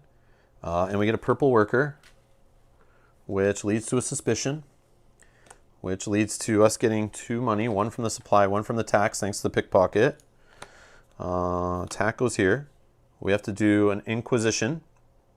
We're going to look. I don't have 2, so I don't get the bonuses over here. But this guy will take an unpaid debt. So we'll put the AIs here. Then the AI will discard 1 card. And then we will refill. So now he has debts he can pay. All right. Isn't 5 converted to a VP? I don't know what you mean, Jim. I don't know what you mean.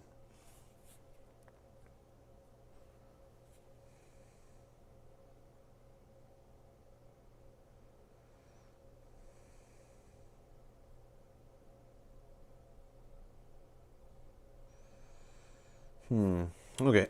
So we have another worker. What do we want to do?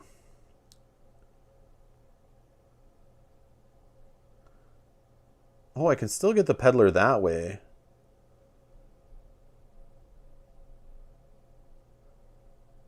There's also an idea of taking a squire late, but I don't know. Main board at the top, left 3. Main board at the top.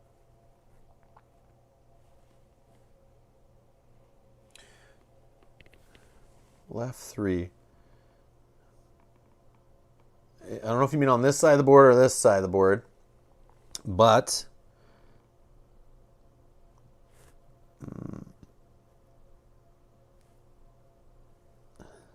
there is 2 gold or 2 silver, acquire a guy, green, 2 silver, get rid of a scheme or a suspicion, I mean, other board.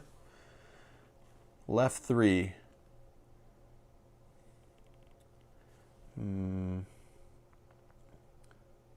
The 3/5 action ones.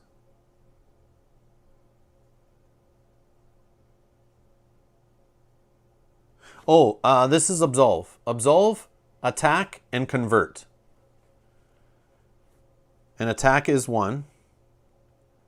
Convert is, yes. Convert is, yeah. So that's why we're going to get the trader and maybe 1 more. We still have 2 rounds left, yes. I see what you're asking. I get it now. Yeah, convert is one of those. It's for 4 victory points. Not the most important one, but we only need 2 more to get there. So I think we keep pushing. I want to get the trader anyway. Hopefully we see something else good coming up in the next line. That helps us with maybe having villagers or having debts. I don't know. I don't know what we're going to find. Or for our amount of faith, maybe. I don't know. We'll see what comes up. Hopefully something else that can get us more victory points to help our strategy. So I have a purple worker. I could just plop it up here, spend 3 money, and take the... I could just discard this missionary, go up black 1 more. That helps get me up that track. It gets from 6 points to 9 points here. That's pretty good. So I think I do that. It's worth 3 victory points kind of to do that. Or is there any way to generate other workers? No, let's go King's Favor. I could keep the purple for next round, but I think I'm going to go with the King's Favor. Although that's a more expensive way to do that, so that's kind of dumb. Let's just do the recruit action, Rob, and not be so silly, which only costs 1 silver to do the same thing. Yeah, that's only good if you're trying to get up to this guy. All right, so we'll just discard that, move our black attribute up 1. Okay, up to 9 points now. Yeah, more victory points is good. It's just trying to make that worker equal more victory points than less. But then there's also, could it lead to something else being more later? I don't know. All right, we're done. Let's clear this off. We're done the round. Done the round. Let's get all our workers off of here. All his workers are gone. This guy's going to get, we're going into round 6, so he's going to have 9 workers. 2, 3, 4, 5, 6, 7, 8, 9. Okay, discard the left 2, slide down. There's our trader. There's our trader. What do we got? Marauder. So for every 4 blue, not really. Every 2 garrison, no thanks. I didn't go garrison route. Oh, here you go. For every 2 villagers. So that could be worth a couple victory points. I mean, it's not the worst one. But I didn't take, I should have hired another villager and then 1 more before the end of the game. Could have got me 3 victory points. But we still have 2 more rounds, so we're fine. We're fine. Maybe we see something else in the last round. So this guy gets discarded. Peddler slides down, along with the other squire. Architect. Oh, getting extra money every time you develop, which I had you earlier in the game. Conspirator. Here's the one that I built my last play on that I did last time I played the game. My engine, I mean. So before doing an acquisition, you get rid of a suspicion card before checking to who has the most. And I had 2 of these. So then I had 2 of these and 3 squires by the end of the game. It was beautiful. It was beautiful. Just one of the squires came out very late, though. But yeah, that was a cool strategy. I saw a conspirator and a squire right from the start, so I grabbed them both as quick as I could. And that was pretty cool. Oh, a debt collector. Every time you flip a debt. See, if I had that one debt collector earlier in the game, that could have been helpful too. Getting extra workers here in the late game. But it might be too late for that guy. I've already done a few debt flips. And I might do a couple more, but I don't know if that's worth it. Oh, but he helps me get rid of a debt. I can get rid of a debt right there by just knocking him away with this thing up here. With this thing, worst case, or this, and some money. Yeah, so that might be an option. So we have 1, 2, 3, 4, 5, 6 unpaid debts still. Yeah. Okay, so these will go away. Let's flip 2 new ones. Let's find out what's under our next King's Favor. So we're in round 6. 2 rounds left here, 6 and 7. So for a red worker, oh, hello. This is a lucky pull.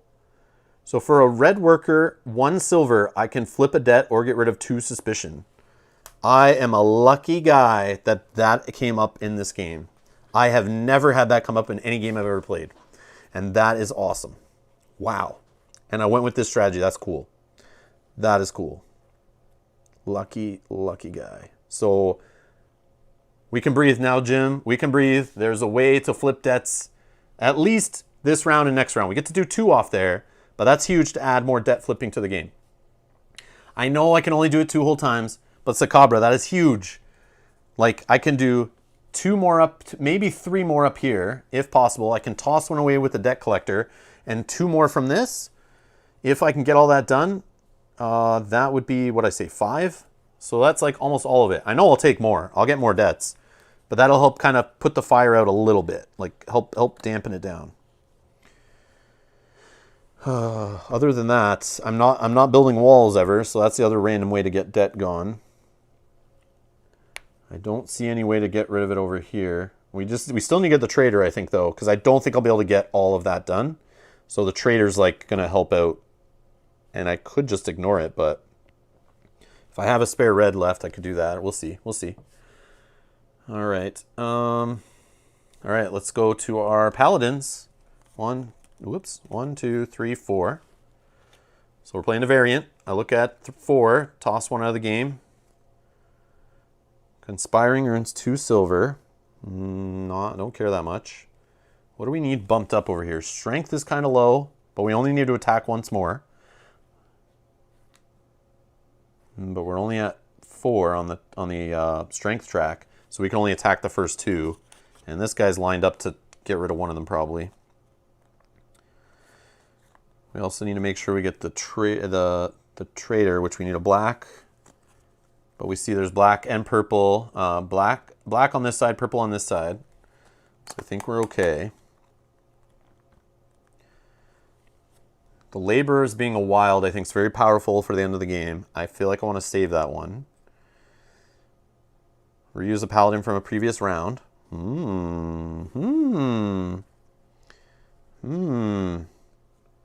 Maybe we do that. Reuse a paladin from the previous round. So we have conspiring earns 2 silver. Let me show you guys. Conspiring earns 2 silver. Blue, white, 4 on the blue. Trading gains 2 additional silver. Don't care. I'm not going to do that. That guy's out of the game. Unless I need the black and red, actually. And 2 blue workers? No. No, I don't need the 2 blue workers. That's fine. He's out of the game. Let's just simplify the field here. Conspiring is 2 silver. We get the guy that gives laborers are any type, so all the whites are really purples. It gives me 3 buff on strength, which is my lowest thing right now. Or we can reuse any one we've seen all game. Funny, Justin. Funny. All right. So we could reuse any one of these, which, if we're going to convert twice, we could go with the converting cost no silver. Could that help get us up to 10 to convert this last guy too and get our converting done and out of the way for this round? We need to attack once. We want to develop once maybe. Commission a couple times. No commission help here. Did I have commission help here? Nope, commission's gone. Or it might be in the deck still. I don't remember. We can make all actions cost less silver. So if I'm going to convert attack, I mean, I don't really use silver on the attack, but I could get up here to move my blue up twice. I might need that.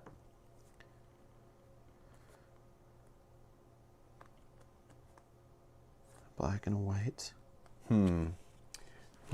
This is choices. I love it. So many choices. So let's narrow it down. Recruiting. Don't care. Oh, I could use a conspirator. I wish I had it earlier. Conspirator can help out because you can trigger the peddler first, then the conspirator, toss away suspicion, and then maybe make the AI the one that gets more debt. That's something that was missing to my strategy. But I think it's too late for that. So what do I need bumped up?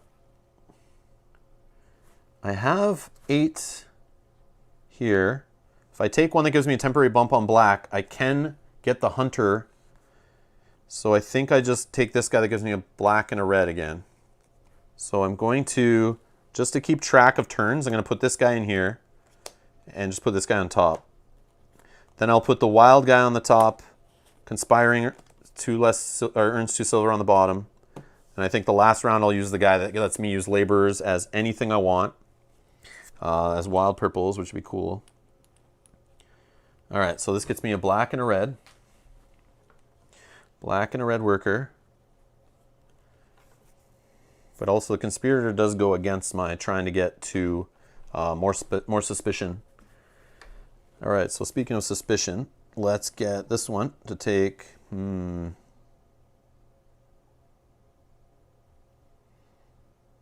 Yeah, we'll do it. 2 whites, a black, and a purple.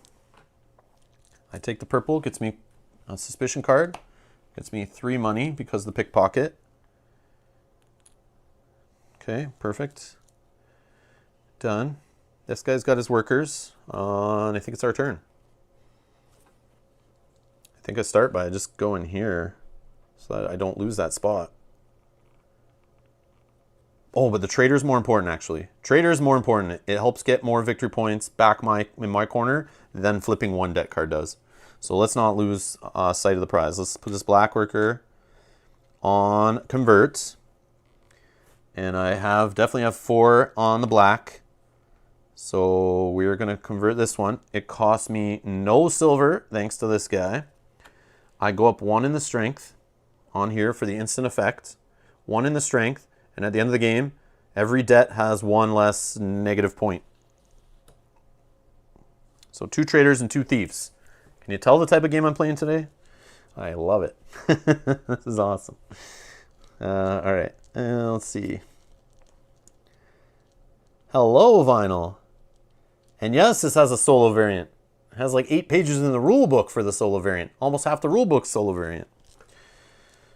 Yeah, it's really good. Really, really good. Wall Street game. Yeah, this is now a Wall Street game. Incurring tons of debt. I'm a thief and I'm a trader. Yep. Sounds like a Wall Street thing for sure. Nice one, Velco. Nice one. All right. Okay, so the AI. We did all our convert stuff, I think. Right? No extra bumps off converting. All right. Recruit. So it puts a worker up here. And the first, the debt collector is gone. So this guy just gets rid of his own debt. So many things you want to like take care of, but this AI will mess you up every time. You can't do it all. It's just like another player. It will hate draft you, which is awesome. So it just discards this debt. Yeah, like I said, this thing can get rid of debts like no problem. Like it knew it needed to do that. All right. That's that. So there's another way to get rid of debt. So good thing I got that trader. Good thing I got the trader. Is there a guy that gives you extra points for every debt you've paid off? That would be good. I don't know if that's a thing. Oh, there is. The protector. There is in the game. Do we hold out for that maybe? Yeah, maybe we don't convert again this turn, even though it costs us less silver, and wait out and see maybe we find something else here. And maybe we just would do our 5th attack to help get more things cleared. So we need to attack something over here because we know these 2 cards are going to go away for sure. And that'll help more cards come off the deck and we can dig. Maybe there's another guy in there that'll help us for paid off debts because we have 2. And if we can do a couple more, that could be more victory points than just getting a guy that gets us only 2 for amount of villagers. That seems like a waste. Yeah, I say we wait till next round and we just take something else. Yeah, let's not convert anymore this turn. So maybe I took the wrong paladin. I don't know. We'll see. All right, so recruit's done. Let's do, what are we trying to do? Develop again we need to do. Yeah, maybe we do that. Is there something up here that we should grab first? Strength. Strength is the suck. Yeah. Let's go. It's risky, but I think it's safe. I'm going to go purple worker here to go up strength to 6, which would be like getting 3 extra victory points, hopefully. It will also help if we need to attack further up the track later, which we want to do this turn. If we can get 1 more strength, which would have been from a convert. 1, 2, 3, 4, 5. Yeah, we're at 6. Because I would like to attack this Marauder and get 2 up on the blue.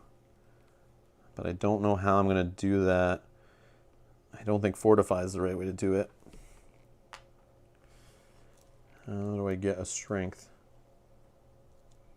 Converting. That's how I get a strength. Ah, so annoying. How much do I have in this? I have 11 in black. So I could still get this guy. Yeah, maybe we just convert for the strength so I can attack this to get 2 blue up on my attributes up to 9. And that's like getting kind of like 3 more points, but I don't know if that's the right path. All right. So yeah, we just took that. All right. Conspire. So we'll take a scheme or a suspicion card, sorry. Uh-oh. We got to put a worker here and he gets 2 workers and takes 2 of these, moves this over 1, 2. These are gone. We'll just throw 5 more there now. So an Inquisition happens. Before that happens, though, I check. I have 2. I get 2 provisions, 2 coins. All right. Then we both get a debt because we're both tied. So you get a debt, you get a debt, everyone gets a debt. All right. Then we both discard half rounded down. Yeah, it would have been nice to have that other peddler right now to get that extra worker, but that's okay. Yeah, I'm kind of strapped. I want to do so many things, not enough turns. Not enough turns. Yep. All right. So now we're going to attack. I don't know if... is attack the right way to do it? Attacking this guy gets us more coins out of here, which leads to more Inquisitions. I don't know if I want to push that anymore. More debt cards. I want to attack one of these guys, but I'm only at 6. I could wait, and this might slide down and I can attack it next round. I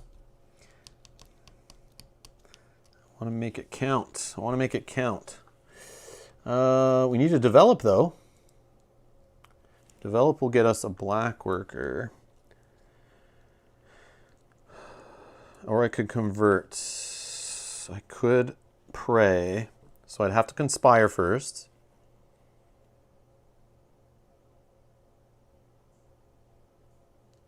Or I can use my red up here to get rid of a debt.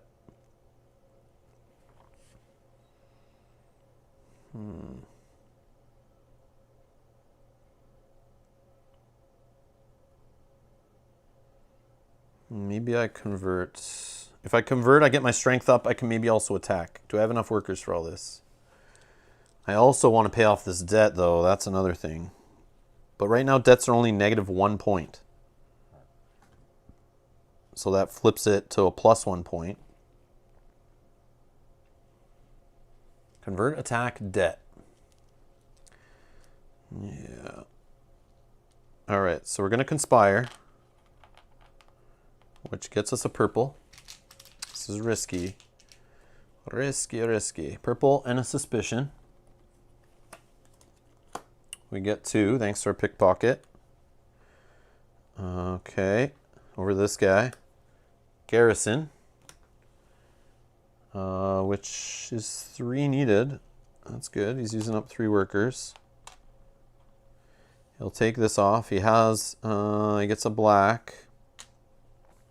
And then he's going to put a garrison on. He's looking for the spot that gets you a guy for free. So that's covered. And he gets one for free, which is this one. And it's going to gain him 2 coins from here. So he'll move 1, 2.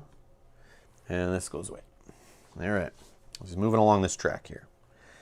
All right, our turn. Pray. Or actually, no. Let's develop. Spend 4. We get a black worker. And we put this on the commission. Done. This guy. So now we're going to get 6 points from uncovering all of these. King's favor. Yep. That's what I was worried about. So he goes for the 5th one. It's covered. Then goes back around. Then goes here. Doesn't need to spend silver, but will get rid of the peddler, which gets him 2 more workers. Man, it's not fun. All right. Now we're going to use the black worker to take the commission action, which moves us up 1 on the blue track. We have to spend a provision. And we are going to, we're going to pray and get rid of the convert guy. Yep. Okay, this guy. Absolve. Okay, 2 workers. He does have 5 influence, so he'll flip over the 5th one. He does have a debt. Or no, sorry, not a debt. Moves up on the black track. Was I doing that right before? Hopefully I was. Oh, it's a debt here. I may have messed that up before. So gets rid of a suspicion. Then either flips a debt or gets rid of a suspicion, which it's going to flip a debt. So it has now a victory point from flipping a debt. Yeah, hopefully I move that up enough. I may have messed that up. Ugh. Okay.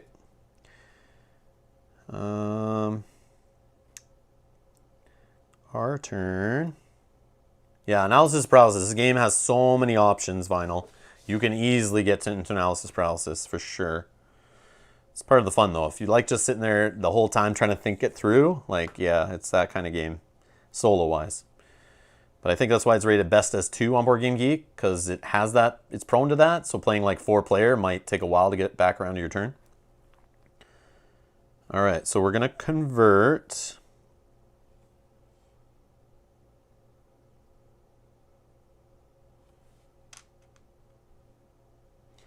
Do I care?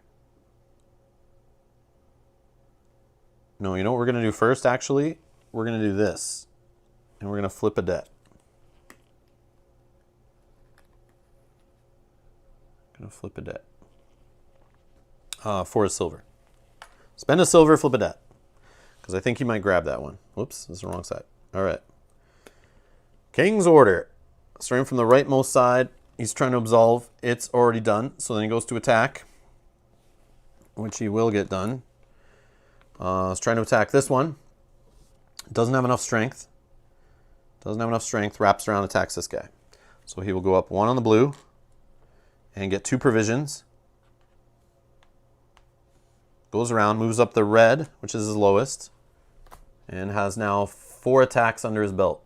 So hopefully he doesn't get to a 5th, which probably will though. And so he doesn't get the king's favor bonus points there. And that's that.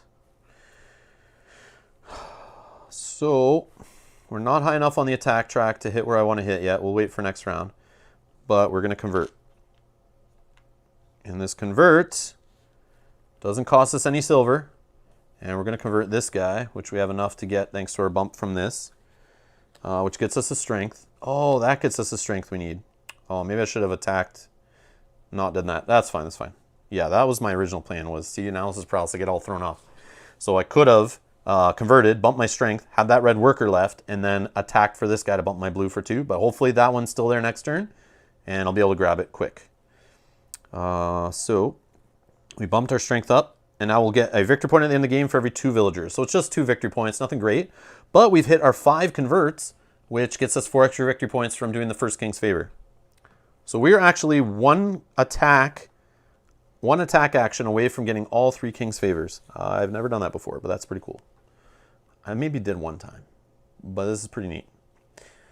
I don't know if it's going to math out to good victory points, though. That's the problem. I sometimes feel like I have a good engine going and everything's working, and then I total up the points at the end, and it's like, that's it? So we'll see. We will see. All right, back over to the AI. I have nothing left, but he's going to fortify. So fortify, he can put 2 in there. And he definitely has at least 1 on the blue attribute. So random card. He's going to get a strength, a victory point at the end of the game, and a worker right now. Whoops. A worker, strength bump, victory point later. Okay, back to me. I pass. So I clear off all my workers when I pass. Okay, back to this guy. King's Order. So looking to absolve, can't do it. Looking to attack, can't do it. Looking to convert. Oh, probably can do it. So put 2 workers in there. Trying to convert this one. Has definitely enough to convert it. Slides it under, gets a strength buff. And we'll get 1 point plus 1 point for every mercenary. It has 1 mercenary. So how these work, they're like a little set collection. I did it one time I played where there's like 4 or 5 of these in the deck. If you can see them early, grab them because they get victory points for each one that you've hired. So the more you put under here, they multiply like, yeah, they each, yeah, of course. You know what I'm trying to say. Exponentially get better? Is that the way to do it? All right. So that's that. And he's got no workers left. I have no workers left. We're done. All right. So we're going into the final round. So round 7, this guy gets 10 workers. So it's round plus 3. So what do we got there? 5, 6, 7, 8, 9, 10.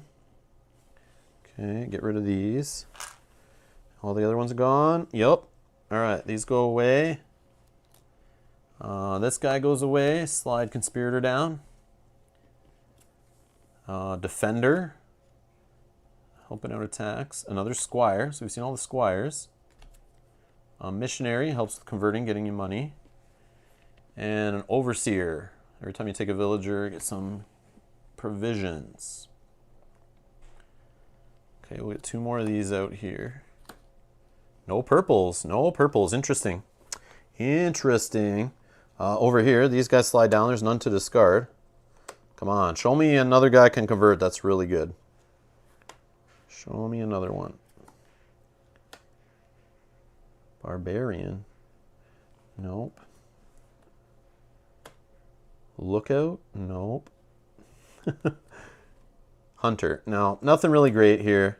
I do have 2 blues I've attacked. So this guy, if I get him under here, he could get me 2 victory points. But I would want to at least attack 1 more blue, which I can. I can probably attack this guy. Actually, there's 2 blues in the line. So if I can attack a blue and maybe convert this guy, but that's like, might be hard with this guy messing with the row there. But I think I'd rather just attack here to have my blue stat go up twice. Go from 6 points to 11. That might be nice. Might be nice. I also could absolve a couple more times and get up to 6 points from that row. Right now I'm getting 1 from all the absolves I've done. I could get it up to 3 or 6. So that might be nice. All right, let's do our Paladins for the last time. Oh, actually, sorry, let's flip this first. We should know this first. So another King's Favor card going in his discard pile. The final King's Favor. A blue worker, throw away a provision, and you can develop or get 2 workers.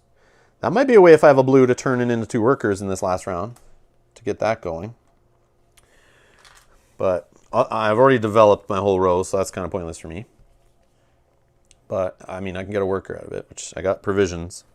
I have no problem with provisions. Jim's saying, attack, clear debt, absolve ×2. That's 6 points, 6 points, and clearing a debt is 2 more points. See, clearing a debt only is 2-point gain.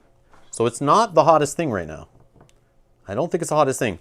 Getting up this track is good, because we can go from like the 9-point range up to like the 13 or 16 or 20-point range, even if we can get that high enough. So I think we need to bump those up as much as we can. Paying off debt is one way to get like a few points here and there. Getting more suspicions. Every 1 suspicion we have at the end of the game is worth 2 points. But if that leads to getting more debt, that just counteracts that. So, I don't know. I don't know. All right, let's look at the Paladin. So 4 cards left. We're doing the variant with the promo Paladins in here. So one of these is gone from the game. We're just picking our last turn Paladin, basically. So I've been pushing this guy ever since, I think, the first turn. Laborers may be used as any worker type. So these white workers here can be used as any type of worker, which is pretty powerful. I could take this as kind of like having a purple, except for I don't have to take the suspicion. So that might be nice. Gets me a bump on strength, which... I could try to get rid of a debt if I can get up to 11 strength. I'm at 7. That could give me a +3 off this guy. That gives me to 10. And if I convert once more, that's a strength. Or I could just get a strength from up here if I get a purple. Oh, which I could use one of those as that color. So that guy seems really good. Garrisons cost no provisions. Don't care about garrisons, but I might care about getting a temporary bump on strength and or influence and getting these colored workers. Or I could go for these 2 colors here and get a 3 bump. When gaining suspicion, gain a provision. I don't feel like that's super important. Or conspiring earns 2 silver. So if I just take this action here to turn it into a purple, I can get a couple silver. Don't think I care about a couple silver in the end game. So I've been saving this guy since the beginning. I think he's super awesome. So just throw away the rest. This is my Paladin. So I get 2 laborers, which we need to remember are purples. So that will go good if I do these absolves twice. That get me white workers off my abbot. Those are like getting purple workers, except for I don't have to take suspicion cards, which I kind of want suspicion, but I don't have a way to get purple workers here. So I'll take 2 whites from this one. I will take this one up here to take 2 black, a white and a blue. Okay.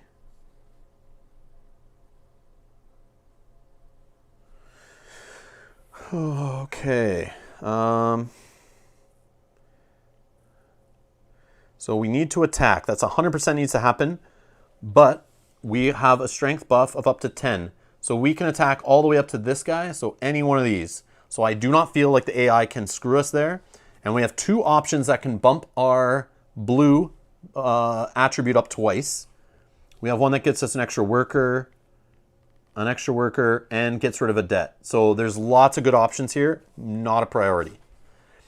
This is what you have to do with the AI. I guess you'd do this in multiplayer, I'm not sure. But with the AI, he could just randomly like screw you. At least you can kind of mess with a human better and kind of pretend like something's not as important. Hey, Conjay, sorry I missed you saying hi there.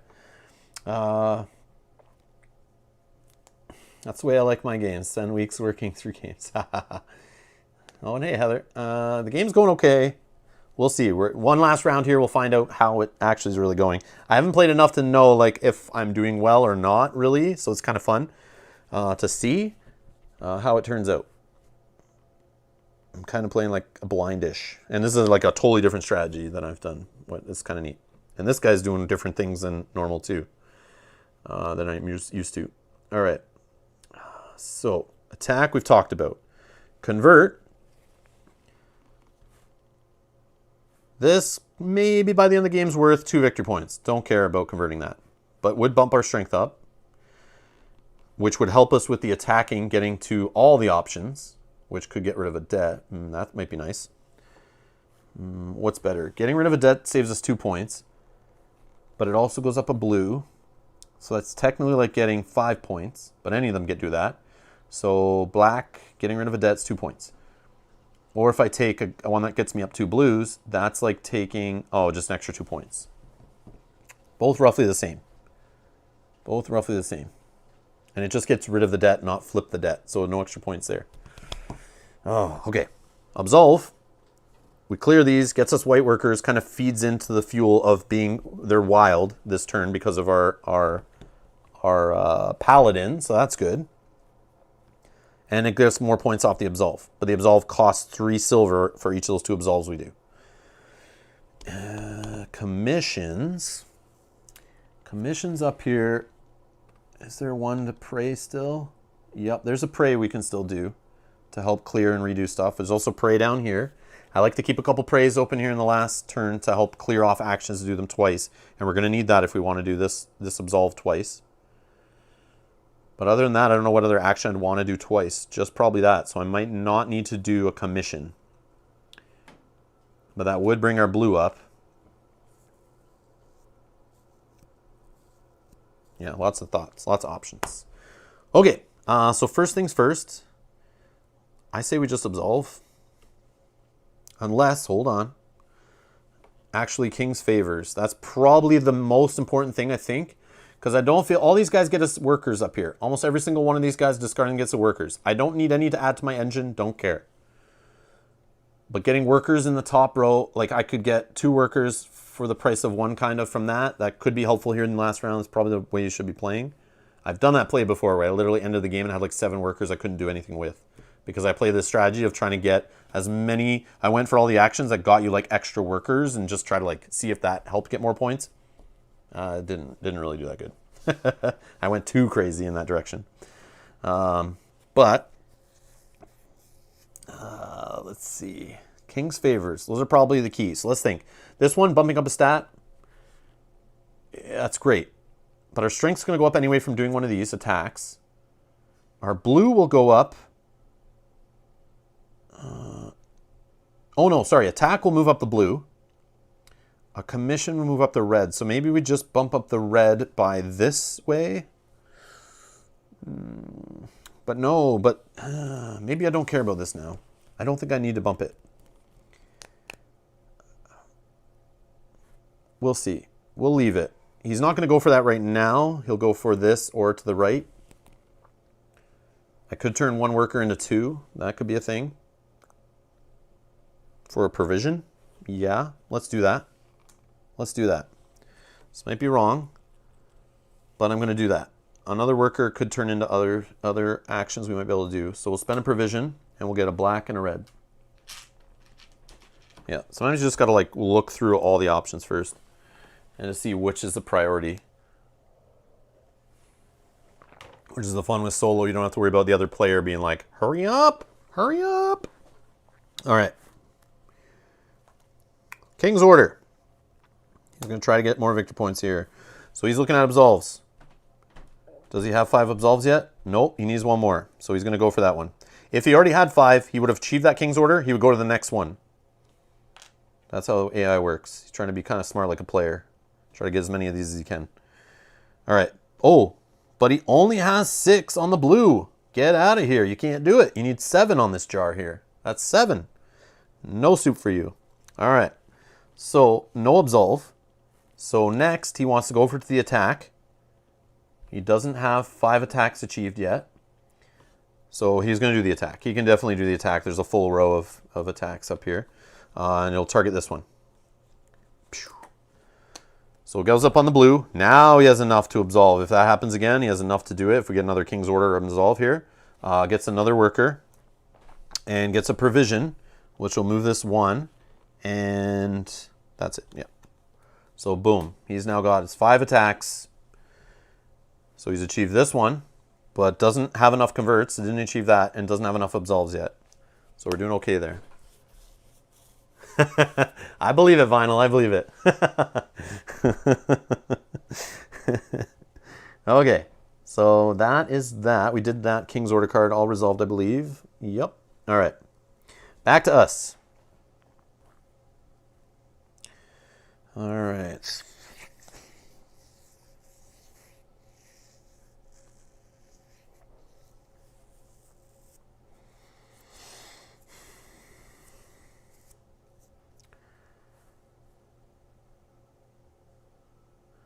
There's only really one convert, but it's not even that good.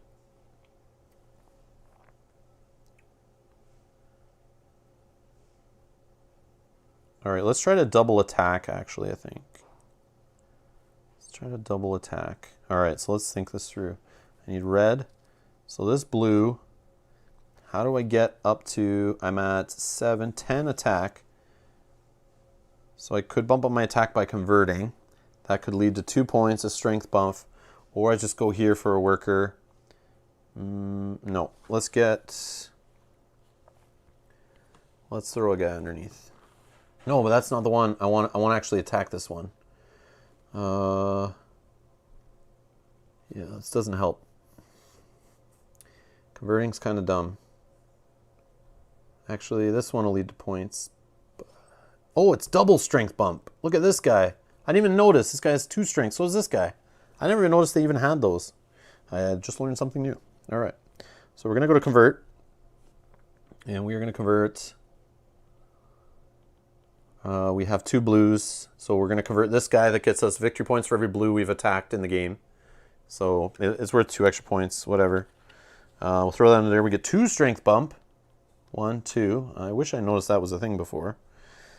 I pay 3 silver to do that. Put that under there. Okay. What else does this do for me? That's about it. That's about it. But that got our strength up. So now we can attack this one on the end, if it's still there. Hopefully. Commission. 3 workers. Takes the left one, moves up 1 on the blue when we uncover it on the board. Now, he has 7, so he can go all the way up to this section.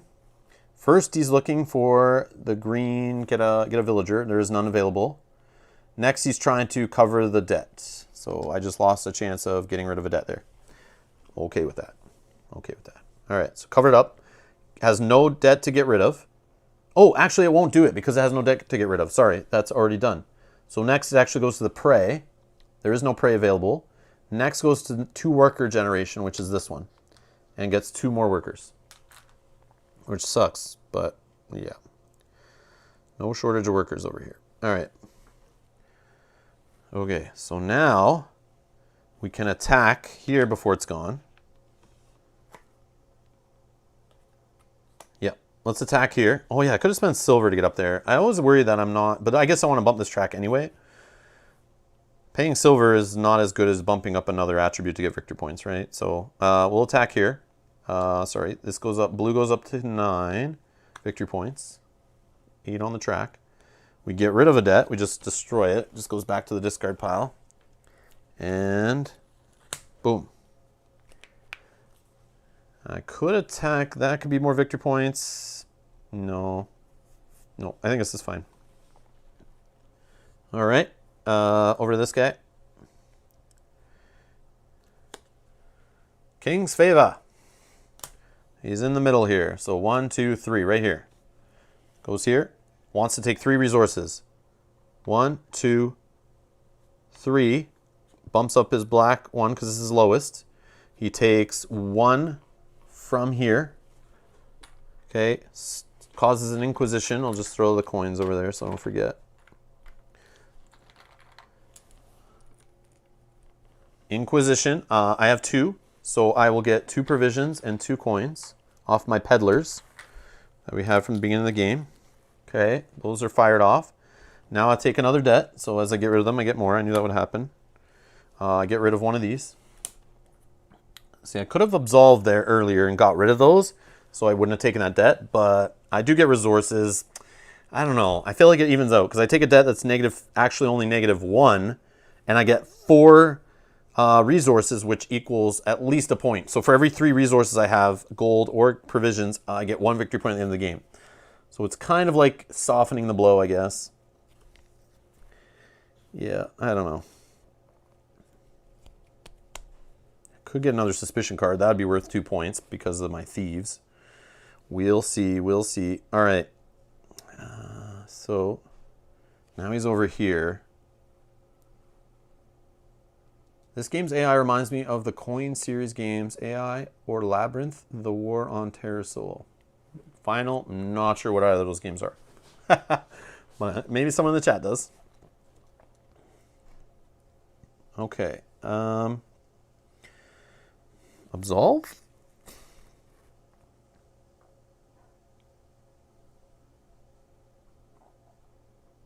See, absolving gets rid of suspicion. That's the problem.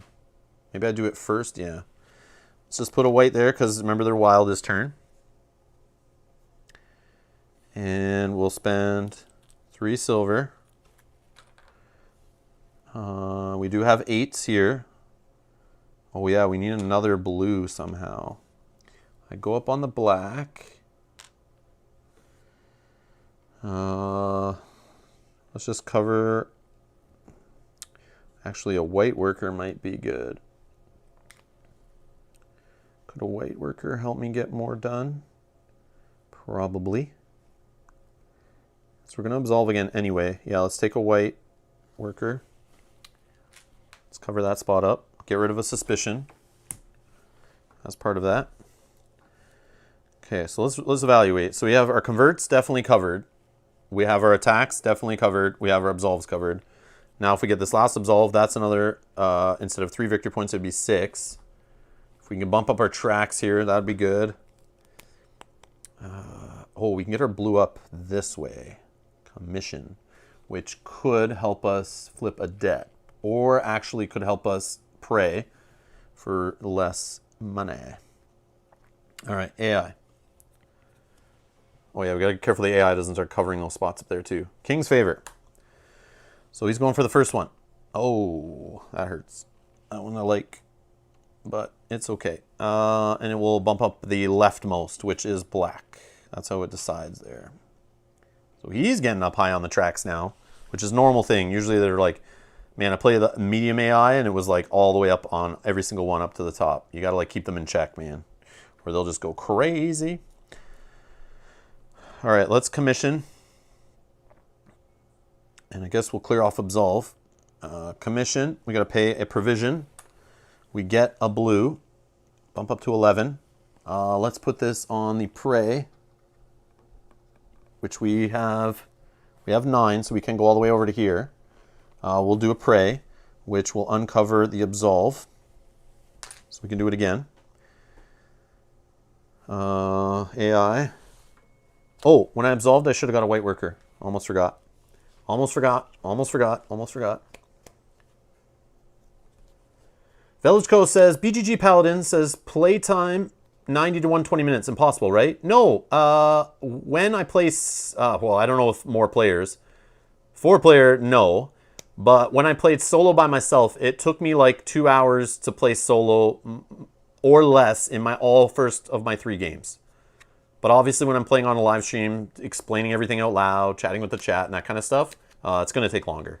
So don't judge my almost 4-hour playtime as anything. It's like, plus I explain the game for like, who knows how long, 30 to an hour. It takes me to like go over a game like this. So yeah. And I'm enjoying it slowly. It's that kind of game where you just take your time playing it solo. That's why it's very highly rated as a solo game. Very highly rated. Okay, so let's see what this guy's doing. Converting. Yep, it'll cover these 2.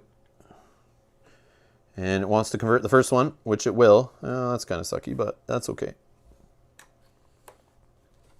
And that bumps its strength up. Okay. All right. That's 4 workers left, but we'll see. All right. So I now have 9. I can absolve this last time, which I will do. It's going to cost me 3 silver. Oh, I'm running low on money. Not really, but actually spending it finally. So that'll go up. Black will go up to 10, which gets me 13 points now at the end of the game, so that's good. And then I will cover up it again on black here, which will bump it up again. I get another white worker for absolving, which goes good with my paladin. And, oh, get rid of a suspicion, which I don't have, which I need to grab. All right, AI, deck is empty. Let's shuffle. I believe Yeah, because I think it had the prey early and it was already blocked, so we couldn't do it.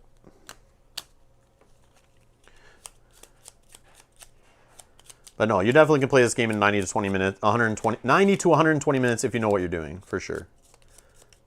But again, I'm still pretty new at the game, so I'm taking slower time trying to figure things out. And especially when you know what cards could come up and what you're kind of looking for and what sets you're trying to build out of these guys and stuff. And yeah, like I kind of didn't know what was coming and kind of like trying to figure it out as I go. All right, so let's go King's Favor. Here, no, goes to this one. So no silver to spend. It's going to take this guy out, which gets him another worker, 1 resource. Boom. So if I want this one, I better do it quickly, but I don't know if I do. Flipping a debt. Probably should, right? Probably should. Yeah, let's just take it before it's gone. So I can use a white as any worker, spend a silver, and we'll flip a debt.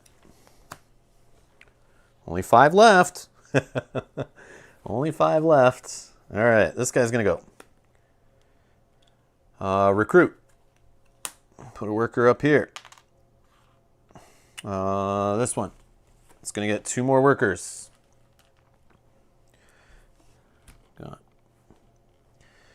All right, back to me. Oh, what are we trying to do? Get rid of debts. We can pray still to clear something off. I can conspire to try to get a suspicion card, which actually would be helpful because it does lead to victory points for my thieves. So I'm just going to do it anyway. I was hoping I'd get a purple off the card, but I didn't. So that kind of sucked, but let's grab one anyway. It could lead to another debt though, but I'm going to do it. Conspire. We need a purple worker. And we take a purple worker, we get a suspicion card. We get 3 gold because of our pickpocket.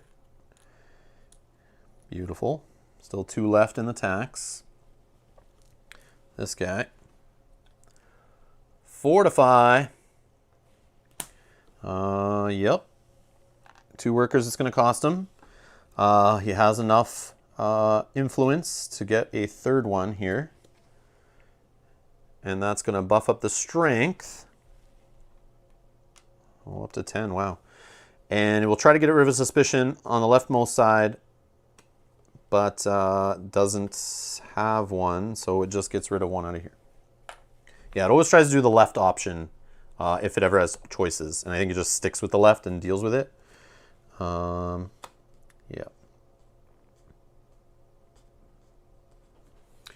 Okay. Back to our turn.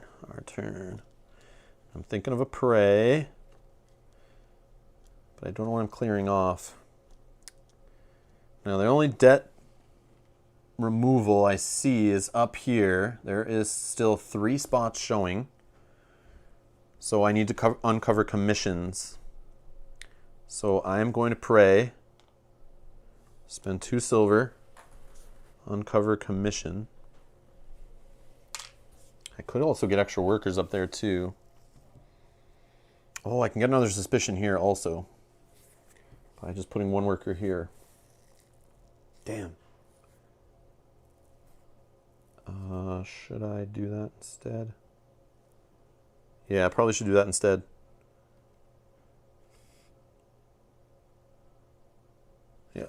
Yep, I should do that instead. So let's get 2 silver back.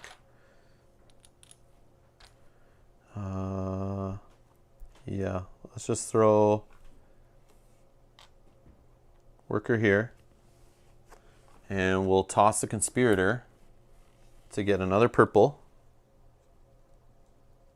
Yeah, it's like having a second conspire action there. We will take another one. Oh, nice, another 2. So we get 1 from here, 1 from the supply because it's not there anymore. Now we go Inquisition time. I have 2. Oh, this is good, I think. So we get 2 provisions, 2 coins because of our peddlers. That's it. We take a debt. It's okay. Get rid of 1 of these, I guess. Oh, that's whatever. I knew it was going to... If it was blank, that would have been better because then I would have 2 suspicion there, but... Oh, well. It was a risk. But I still got a bunch of resources, so that's fine. We'll still work for points too, which I like. Okay. King's Favor. Well, they're all full. So it's just going to go here and pray. And then it's going to clear off the right side of its board, because the AI has broken prey. And then it will shuffle its deck. What am I doing? They're upside down.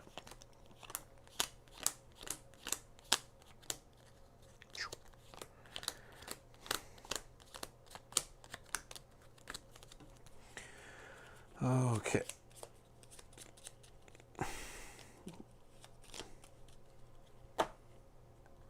Back over to our turn. All right. Whites are wild. So now we do the prey. Now we spend 2. Get off of there. And we uncover the commission. All right. Nothing when we pray. This guy. King's Favor. Well, he's just going to trade, take a coin and move over 1 on his track. Our turn. We're going to commission. Take 1 off here. It costs us 2 provisions. Okay, 2 provisions. We go up 1 on the blue. Beautiful. Now, we could do things up here like taking silver, I don't care. Throwing away suspicion, don't care. Getting an extra worker, paying off debt, getting 2 extra workers. But I think we'll do the debt thing. Extra worker. Could get extra workers to help fill in these actions, to help pump this up a little bit more. Because I'm running out of praise. I have no way I see to pray. So I have to only deal with what's empty. I only have 2 workers. Yeah,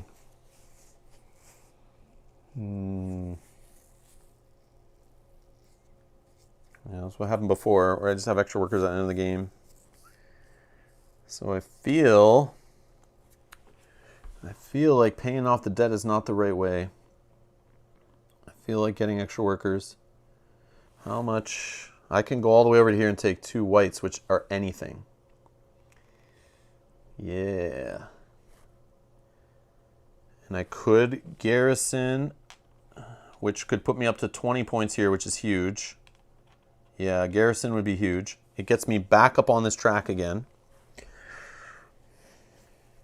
I have to spend less provisions. Yeah, I'll probably do that.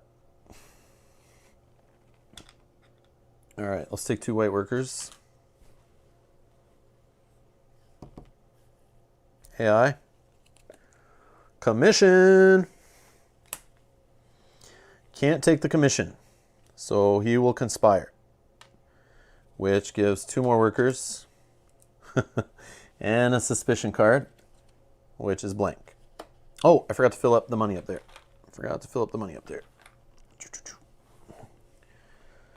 Okay.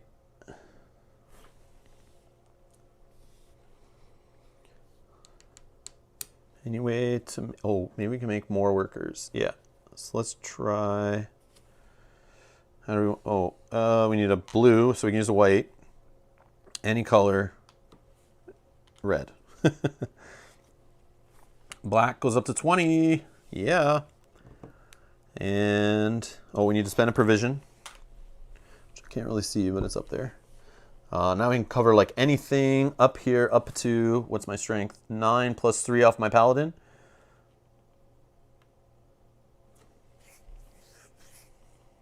So, yeah, it only goes up to 11. Yeah, so we're covered. We can do anything we want. I could do a fortify. If I can get 2 more workers, do a fortify, which could flip something that gets me, it'll definitely get me strength, but it could get me victory points. Could get me workers, I've seen. Could let me get rid of a debt. But it could also just be like what we've seen here. It could just be 2 strength, which is still powerful. That would be a 5-point jump. Could be getting rid of a suspicion, which would suck. Or I guess I could take money, worst case. I don't know. We could gamble on the wall card, which would be funny if we're getting more workers here for this.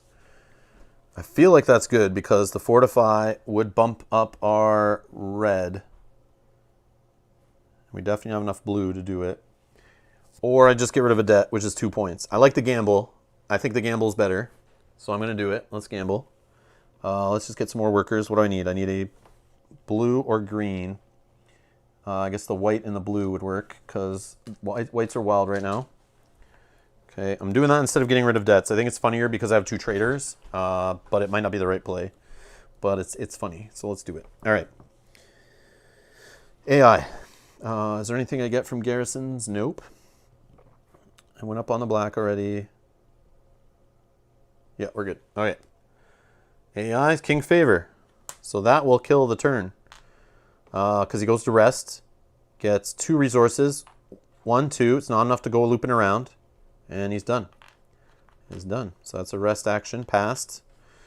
All right. I'm still going. That never happens where I keep going after the AI is done at the last round. I think this is going good. Maybe. But I may be just going the wrong path here. All right. So let's do blue. Any color. Purple. Whatever. Fortify. We have to spend 1 garrison or 1 provision. We're going to see our first wall card here. A point and a blue worker. That sucks. Okay, but that's okay. So we go up 1, or not a point, sorry, a strength. So we get a blue worker.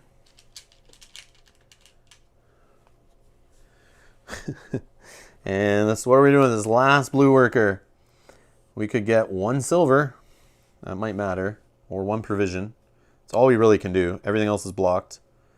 All the king's favors are blocked. Yeah, so this is easy. Just sure, silver. Seems to go with our theme. Boom. Done. Finished. Let's play the point salad game and see what we threw in the bowl.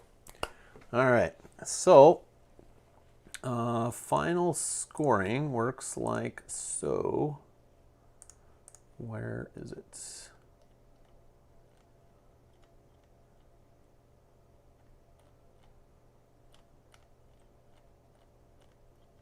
Right here. So endgame scoring, it ends at the end of round 7 right now. Your king's orders matter. I probably should do it like this. Your king's orders, so if you got points from these, then the attribute tracks where you are on the track here.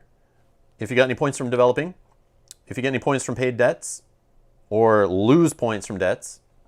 Silver provisions, every 3 is worth 1 victory point. Commissions, I didn't get any on here, but we'll check that in a sec. Fortifies, I didn't get up high enough to get them on the fortifies. You basically have to do like 5th or more on any of those things to get victory points. Garrison, same thing.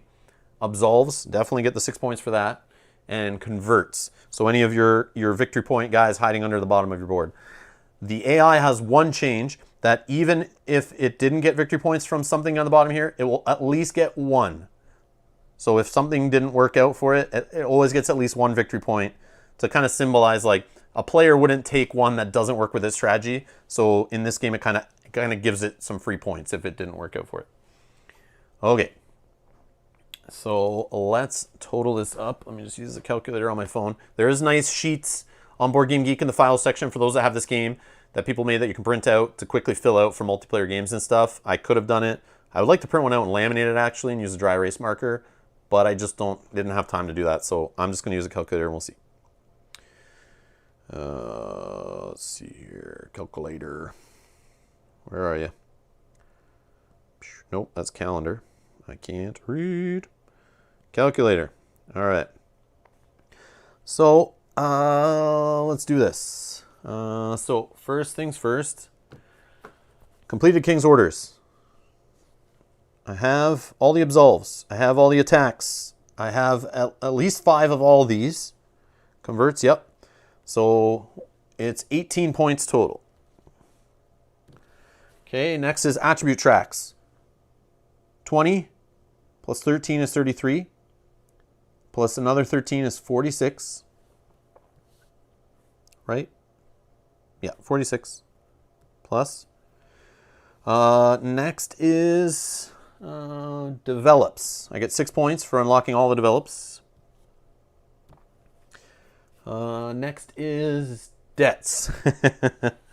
So remember, I have traders, 2 of them. So negative 1, 2, 3, 4, 5, 6 negative debts. But then I have 1, 2, 3, 4 plus. So I only, from all the deck cards, only lost 2 points. Rob uses calendar out of points. Yeah, I should. So I actually only go -2 there. But I'm sure most players get points for their paid debts. I don't seem to do that. All right. Next is silver and provisions. So 1 point, 2 points, 3 points, 4 points, 5 points, 6 points, 7, 8 points, and 1 left over. Plus 8. Commissions. No, I didn't get up to victory points on commissions. Fortifies. Nope. Garrisons. Nope. Absolves. 6 points. And converts. All right, so traders we already dealt with. I only have 1 suspicion, so that's 4 points there for the 2 thieves, because they get a victory point for each one of these. Or no, 2 points, yeah. 1 point, 1 point, so only 2. And then this guy gives me 2 points for every 2 villagers I get a point, so this is only 2. And this invader guy gives me a point for each blue faction guy that I've attacked, which is, I could have done better there, but yeah, I chose to do other things. But so that's only 2 points.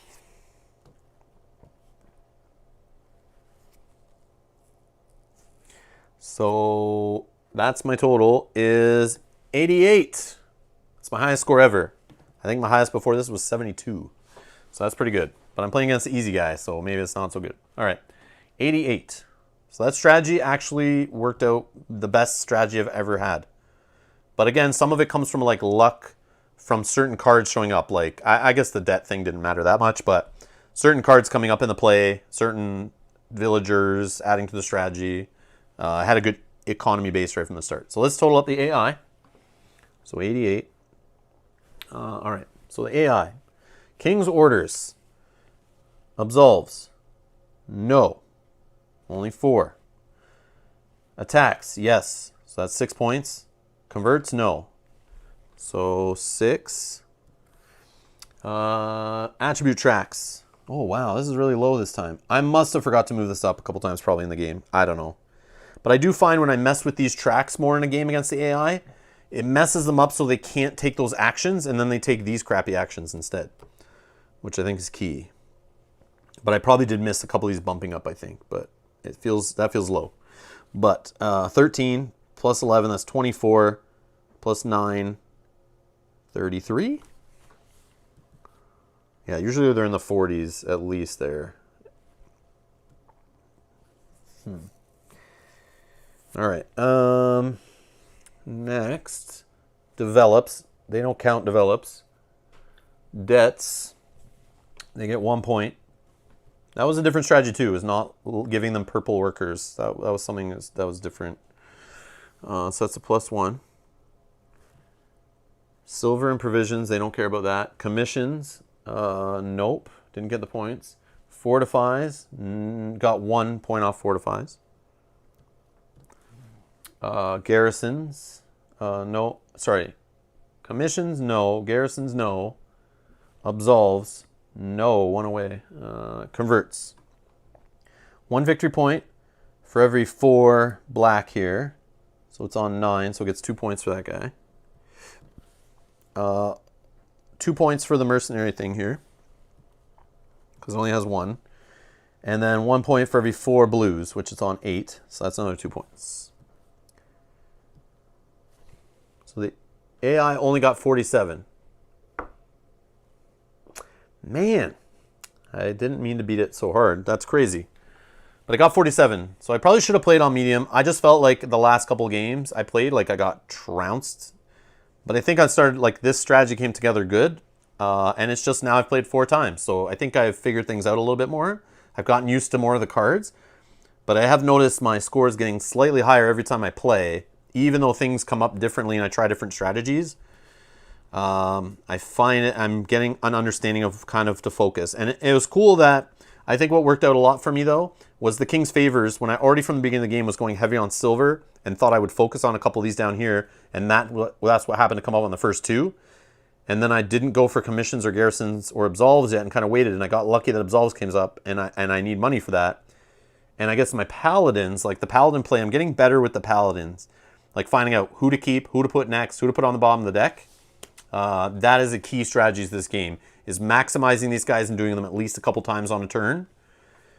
And or trying to do your King's Favor stuff, get a couple of those done. I think that's where your strategy, just like the foundation of your strategy needs to go. But then from there, you can kind of go wherever you want. There's lots of ways I could have attacked things here more and done that to try to get points and stuff from the side there, but I didn't really value that.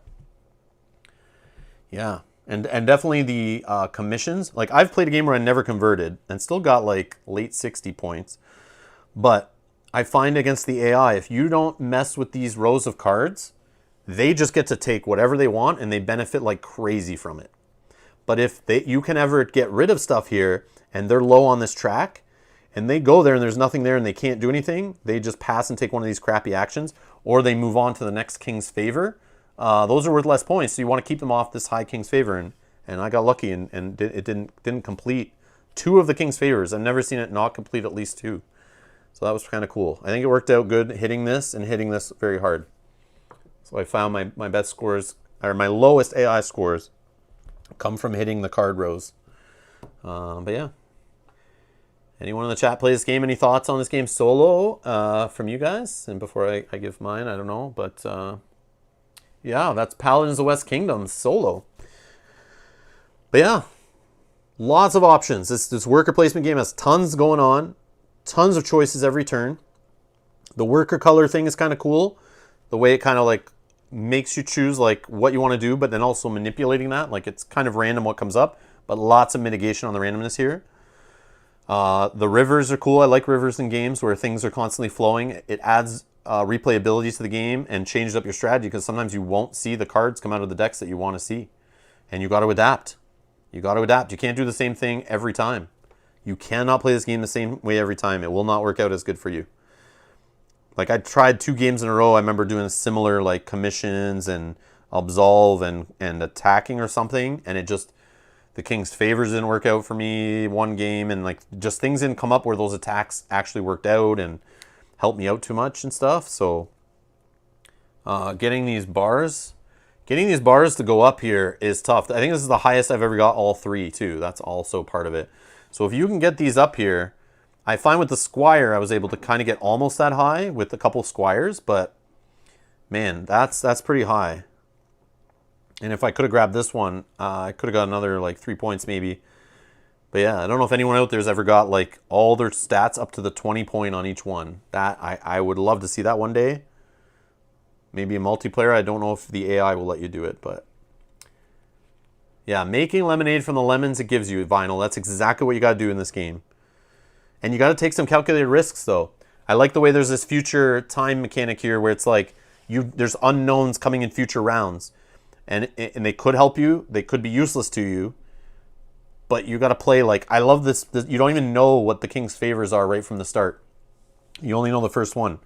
And then you kind of got to make decisions. Even right from the bat, the first villager you take, you don't have any information.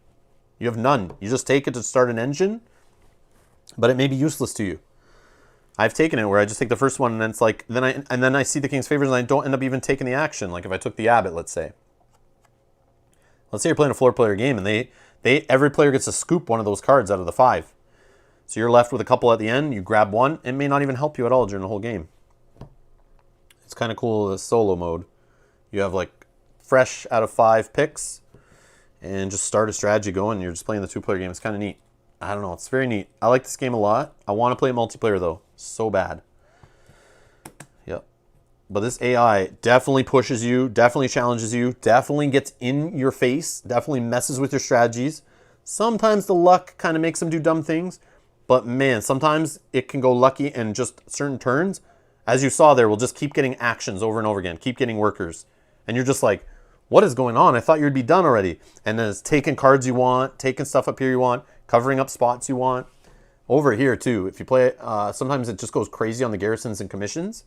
And you just can't get stuff here that you want. Because it will take things in a certain player order.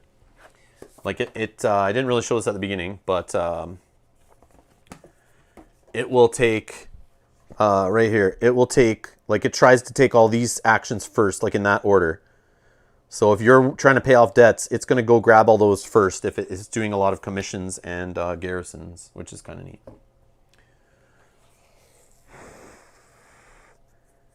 Harder than Helena from Architects. I don't know which one I played, Hexy. I played Architects twice solo, and I don't know how... I don't remember the names of each of the difficulties. But I played like the lowest, and then I played the next one up. I think that's all I've ever played, but I could be wrong. Maybe I only played the lowest. And that was tough, too. That was tough. She always takes the girl, LOL. I don't know if I played. Maybe I only did the guy. I think I didn't play Helena. I don't think I played Helena. Hello, Sam. Good evening. Oh, good evening. Oh my god, it's 6 already? Oh, I gotta get going. But, yeah. I don't know if I played her. I don't think I have Hexy. But the AI is pretty good in Architects. Like, it's pretty tough, too. Again, designed by the same designer, so... Yeah, this is good stuff. It definitely challenges you. And I have not tried the hard difficulty in this game. And I'm sure it would crush me. I'm sure it would get like 100 points. But yeah, that's a solo playthrough of Paladins of the West Kingdom. Thank you to our Patreon supporters for supporting the channel. If you'd like to donate to help us grow here, help invest back in the channel. Because equipment costs money. Conventions, if they ever happen, cost money. And I don't mean the digital ones.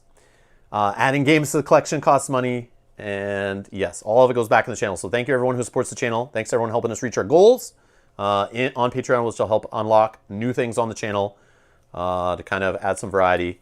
And there's a poll right now for our Patreons to vote on our next Gloomhaven scenario, which will be coming Sunday. We still have a few unlocked, a few left to do, I'm assuming, in the box. So for those following along, go over there, vote on Patreon. Also, tomorrow we have Mansion Madness. We have Volume 2. Forest of Adramon on Friday, playing that solo in the afternoon. And then Saturday, we have a 2-player game of Through the Ages. Mel and I are going to be playing.